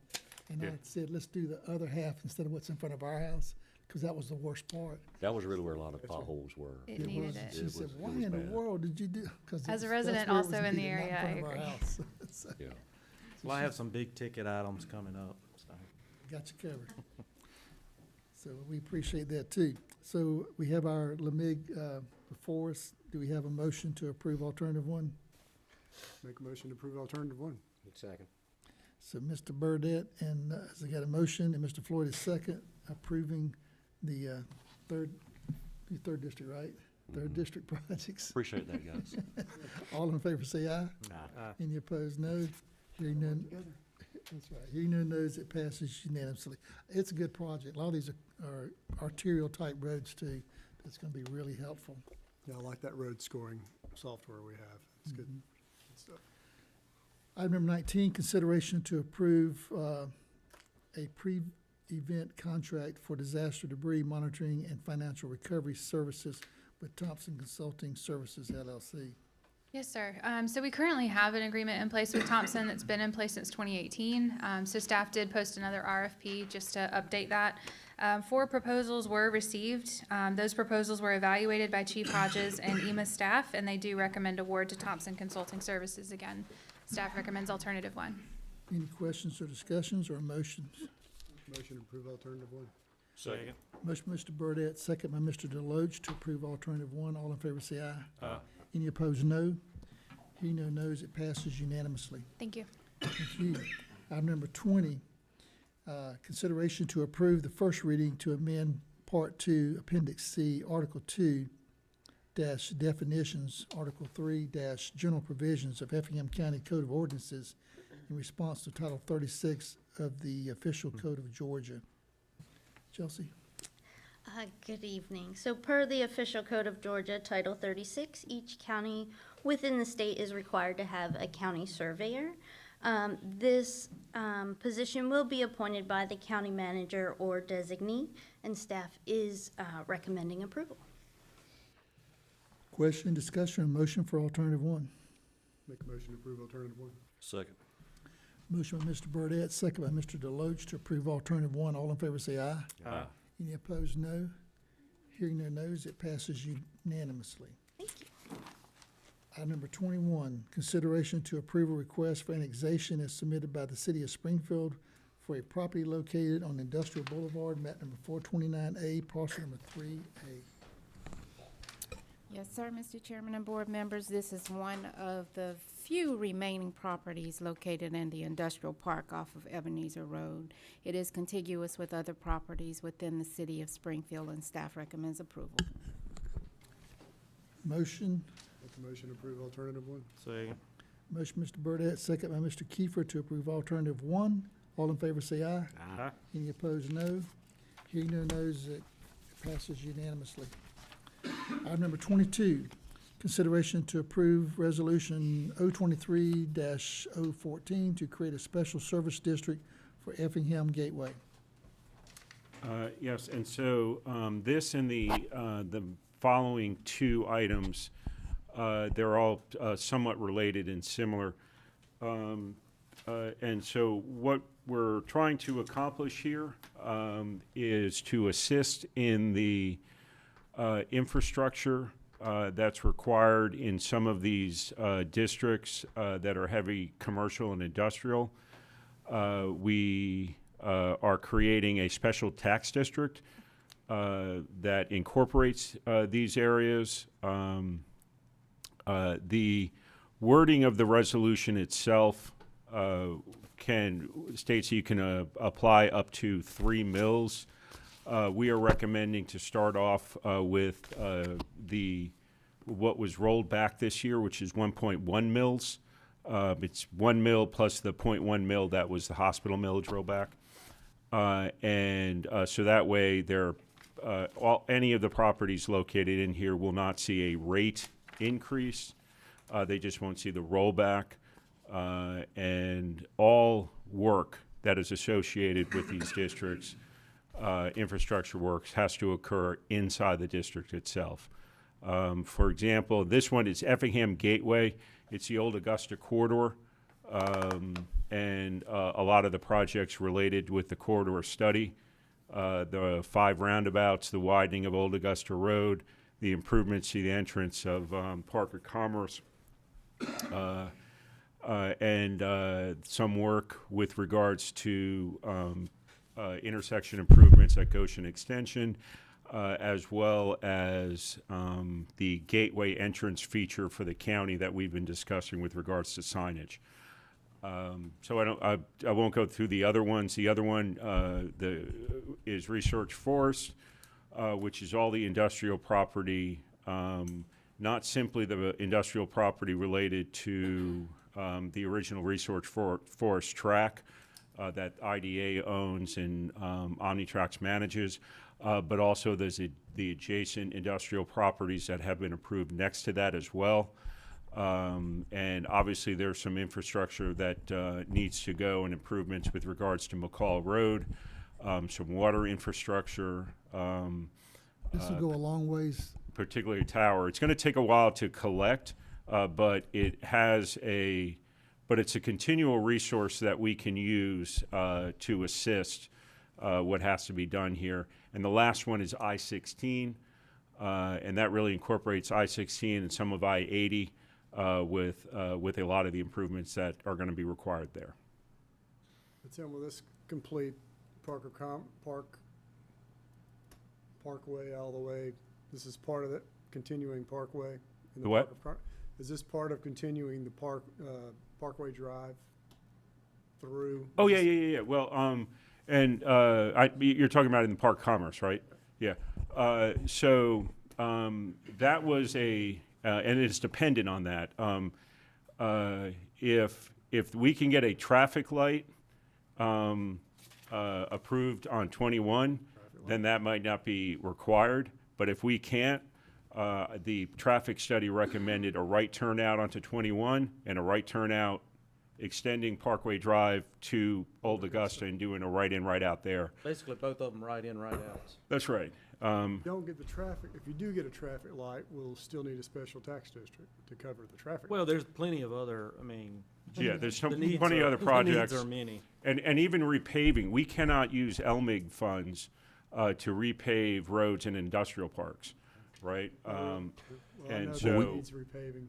Yeah, and so all those roads in there are county roads, and they have to be resurfaced without a funding source.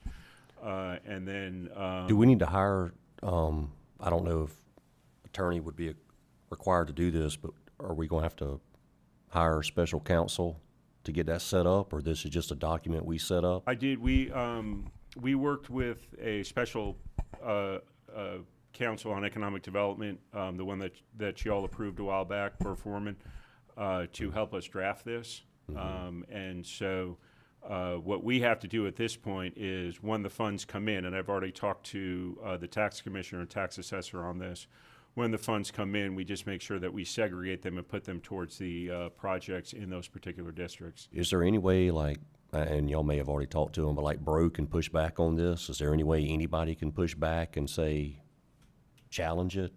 Or No, not that we had, and we reviewed our options with regards to what type of district to set up.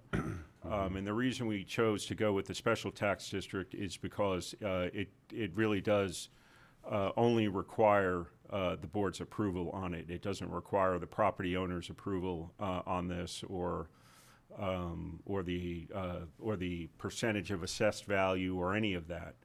You can simply create a district as long as it's contiguous, and that the funds are used to improve inside the district itself. And how are they taxed? They're taxed based off their property value? Yeah, so it's like it'll be a millage on the tax bill.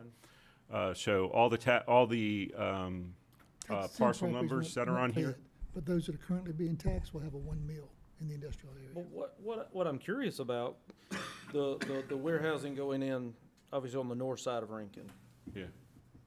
Could we not do that? And possibly, would Rankin be interested in setting up a special tax district, having an IGA and funding some of that east-west corridor? I've spoken to the mayor about that. I mean, it's an I told him idea that at our that I workshops, think's we- viable. Well, I've talked to the mayor about it. I said, we're looking at a special tax district for the industry to help with the additional costs that trucks. Matter of fact, I wish I'd thought about it with the attorney that was here tonight with his one client, to share with him that we are looking at a way of funding these trucks on the highway. You might want to consult with him. He might have some ideas. And to your point on that is, because of the tax bills going out, we really need the funds, to start a lot of these projects now. We wanted to get these first 3 up and No, running. I agree with that, sure. But we agree But I think it's a good discussion. that I think for the ones that are multi-jurisdictional, because we have, obviously the Rankin and the county areas, and then we also have the Springfield, Rankin and county areas. When you look at, the Georgia Transformer and all the ones around there, that would be a 3-county, and then Rankin and the county around Grandview and so on and so forth. We can look in the future. I know that's a bigger discussion. Right. It is, and we're gonna have some meetings with the cities on some other joint ventures, and once again, and I'm gonna follow up with the mayor, because I've told him. And I'll that- be glad to, join in. But Sure, I've told the mayor this is an opportunity, and the question we always have is, can they do that since they don't have a tax? They actually do They have do a have tax. S0, and Well, they have a tax, and they roll it back with the lost. Sure. So they actually, they may assess 2, 3 mills, whatever it is, and they roll it all back with lost. So what they need to do is they have to assess a 4 mil and roll the loss back and leave a mill on the industrial. Or just add a special tax district for the industrial. And Right. they'd have a 4 mil with their rollback, end up being the 1 mil. but it's a way for us to work with the cities, and I'm encouraging them to consider that, because they need, they're not getting property taxes out of some of these now, so they better get it out of the ones they can because of pilots, so. It's a good question. I like the special tax district. We're giving a mill rollback to our constituents, but I think we all agree it wasn't really fair to give it to the industrial. That creates a lot of our maintenance issues on the roads and infrastructure issues. And this is the way they can continue to contribute. this doesn't hurt our small mom and pop That hurt our businesses. small mom and pop. It That- helps that's them big- because we big don't have for to me. use countywide taxes to maintain these roads for these Yeah. industrial customers. Okay?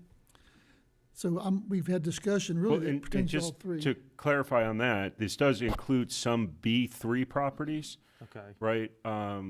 It does or does not? Does. Okay. And so, but does not include any residential Right. properties. So, It does include some smaller. it does include B3 properties on, but, on 21, that front 21. Yeah. Those are the ones I can think of. At least for those properties, it's a direct investment. Correct. No, so, And we could change the roles on an annual basis, so that if more industrial properties come online, we can add them. If we want to make an adjustments on B3 properties, we can do that as well. I don't think I'd make an adjustment on B3s. I mean, they're quite prosperous, like Parker's and all those others. Yeah. And that was the thought. Yeah. I'm about That to vote we kind of looked at the properties that were there and. for a tax hike for myself. So Yeah. don't tell me I'm not fair. Mr. Board. About to vote to raise my own taxes.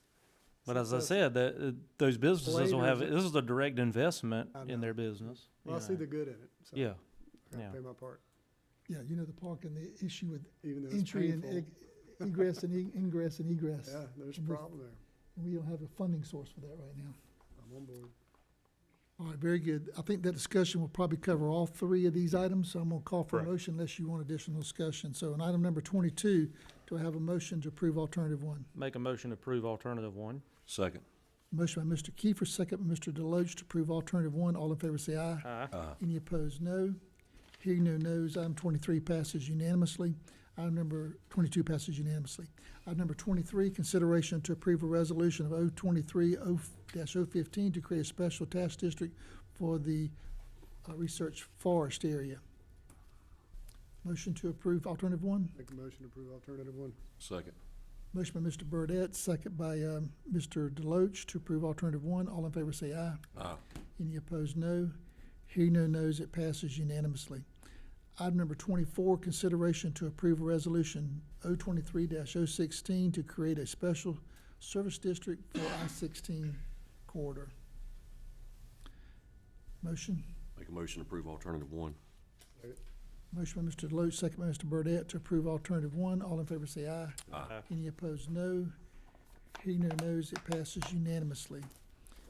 Do we have any brief reports from the commissioners or the staff? We'll start with our staff manager. Better be good. Can I do the math?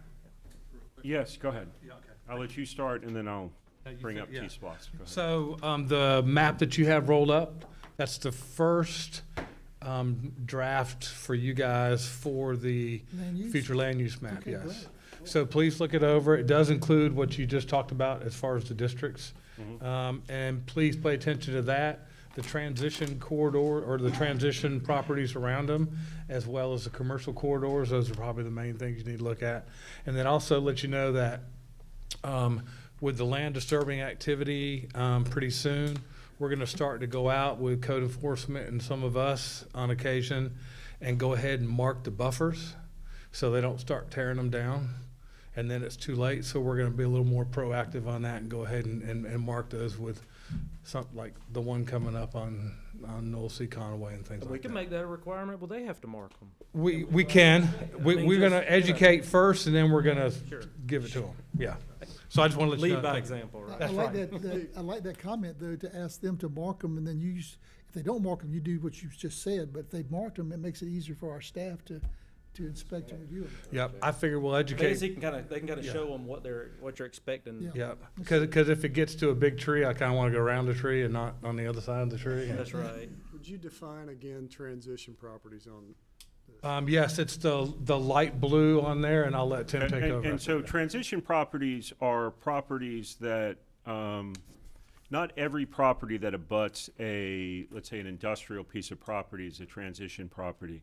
But there could be properties that are larger, that are not industrial right now, or, that are AR, that could be but are smaller, so they could be adequate for like a smaller business type. So rather than going from residential to industrial, it can go to residential to like a B1 or B2 or. So you're not proposing that there'd be industrial, but maybe a step down from I industrial? don't think they commercial? could be, because of their size, right? I think we need to define that clearly, that way Yeah. somebody doesn't look, say, well, this is either, I could go industrial here, can it be or can it not be? Well, and I think that's something we can make up. We can decide that, what are the limitations on transitional. 'Cause that helps me decide, does this really need to be transitional or not, If Right. It's got a potential to be industrial, then at least we know, hey, we better watch what we're And- doing, and but if keep- it's a step down, then that's different, you know. And keep in mind, I mean, you can err on the side of caution and say maybe not industrial, and then if a special circumstances comes up and it gets annexed into there and they want to use it as a buffer and you know, and, I know and something, you don't have to always abide by the map. And so, you know, you could always conflict with the map if you have a basis to do it. And then just kind of say transitional is really kind of your B properties. I just don't want that to sort of tempt thing. the T-Rex in some areas. Yeah. Yeah, but the other side of that too, we had issues in the past when I said, well, this is scheduled AR1. And we'd say, well, you should have known it was gonna possibly be some of these other things because what's around it. It identifies those areas so they cannot use that as a reason why we should not look at a B2 or B3 or light industrial for small, you know? Because they've thrown it in our faces before. Hey, Yeah, this is and all it's a AR1. tool, it's a tool, it's not a zoning map, and Yeah. Right. we have to use it correctly. And it gives us more freedom, I think, to really look at that practically with our constituents. And we did put some properties in there that are not currently zoned industrial as that we think are appropriate to eventually rezone to industrial, right? So that, you know, so not everything that is not zoned industrial is transitional. We just kind of did those ones that are on the outskirts that kind of made more sense to do it that way. And we could change it, that's why we kind of, it's a first draft. And those character areas, you know, the different colors will also be described in a broadly text way of what those characteristics are going to be, so you have something to fall back on also besides just the parcel itself. So the definitions have yet to be worded. They will be part of the comp plan. Sure. But the map is a big step. Right. And the goal is, you know, is to, you know, if there's any changes that need to be done, we can tweak it, but to approve the map as a policy document, knowing that, you know, it could take 6 months to a year to go through the entire comp plan revision process. And then we will, you know, we'll have something that we could use as a policy document. We can go ahead and implement it. To, from you know, there. to make decisions on. Good. On T-Splost, I did finally get some numbers on some of these roads, dollar signs, so we're gonna start paring them down because the numbers came in way high. And so once we start, I'll send out the list to y'all. It'll all have a district number on it, and what I will do is kind of highlight the ones that we are recommending put on the list. And if you want to switch one that's not highlighted with one that's highlighted, just let me know. Is this T-Splost? Jamie, this is where we'll even up. This is where you start scratching That's three, right. District 3 first. So you're saying you deduct $868,000 from the. Now, once again, I want to point out that in his district, he's got some long some collector and connecting and some arterial roads that we have to address. We've got some material from Georgia Pacific that we're going to be using to surface those roads. So That's almost not even funny. That might be a CLM. All right. Anything else from a manager?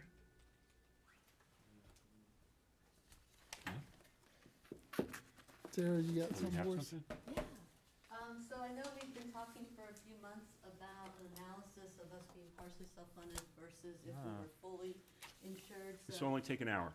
No, I'm not gonna go over it tonight. If you have questions, let me know, but, our broker, their data analytics team finally got this to me, so just so you guys can review. So you can. Well, we'll look at, but let's definitely put this as a point of discussion for our next workshop. Because this is the analysis that says what we've been doing so far, whether we are saving or costing us. We're saving. And I know I emailed you about this. In the morning. But are you gonna follow up? We're gonna have a follow-up and a workshop on the, I guess, the employee benefits, retirement, help with retention and stuff. I've got Bryan County's retirement plan and Bullitt County's too, also. ECCG just got That's great. 'Cause we talked about it at our last workshop, whenever, well, not workshop, but the planning, that our employees are our largest assets. And we need to make sure we invest in them like we do other infrastructure. Well, turnover definitely costs money, for sure. Mm-hmm. And if we can Yep. retain. So that's great. Anything else from anybody on the staff?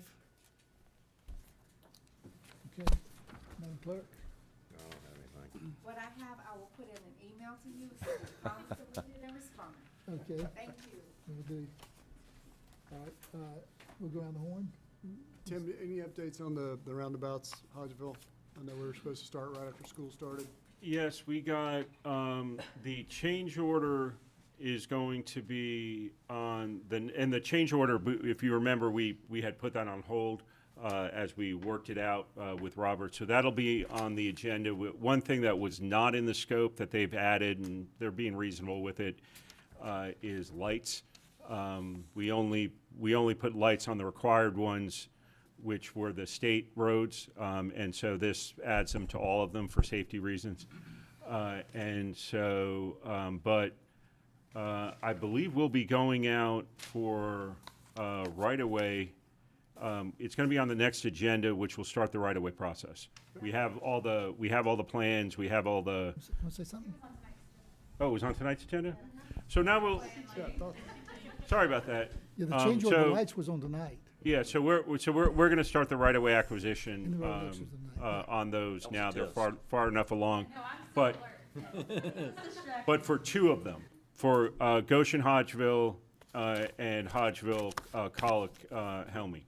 So Hodgeville What do you and think 30, just the update from transportation this morning. Yeah. Hodgeville and 30 return lanes, they said they're starting those pretty quickly. oh yeah. Is that what they're waiting on with the lights? No, so to give you an idea on the traffic light, they're waiting on two things.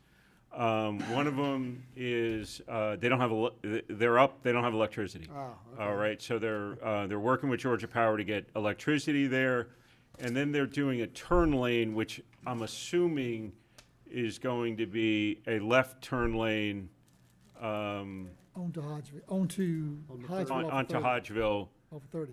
And I was thinking off today 30, when they because were I sharing can't that, imagine where else they're going to put a turn I don't know lane. how that's They gonna need work one without a there. light, but they're gonna put it in there anyway. I think they have to because of the traffic light. They have to. They kind of have to have a turn lane to people to turn in there. Somebody turns left there. No one rarely ever uses it, but that's the improvement they have to do based on their traffic study.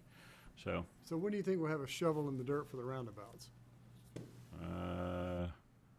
I just asked about the traffic light, so I'll get the update. They did give us a timeline of the concept, that the concept's been approved and so on and so forth today. But I think I have a date on it. I just don't remember at the top of my head. Roberts is doing that? No, that's GDOT's doing that. No, I'm talking about the roundabouts. When do you think we're physically, because we talked about. No. Start a shovel in the dirt after school. Are you talking about roundabout at Hodgeville 30 or the roundabout? Colic Helmy, Helmy and. Oh, okay. Those. There's a possibility we can get it done in the fall if the right-of-ways can be acquired quickly. So we're pushed way down the road. Yeah, so if not, but the thing is, you can do roundabouts in the winter, right? They're not, you can continue with the construction. You're not limited by paving schedules on that. Oh, that's interesting. All right, and Goshen timeline? Yeah, and so that will be on the approval of the corridor plan, which went through kind of the meat grinder of Pond did the corridor plan. We then sent it to our program management firm for review, who at Thomas and Hutton, who's now Rob McCall, the former GDOT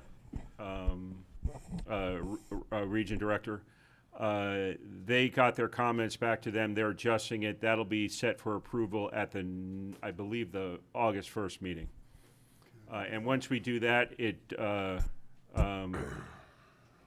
goes into, right into design. All right, so like the cans got kicked way down the road on all that stuff.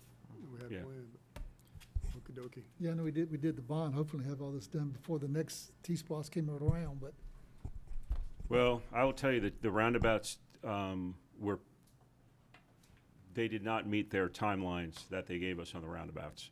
And the roundabouts have really been holding, they were kind of holding up the other roads because, the repavings, because we needed to know the configuration of the roundabouts in order to repave Goshen and Hodgeville. So it's really the roundabout not meeting their timeline that screwed everything else up. all right, let me back up to Mr. Floyd, anything?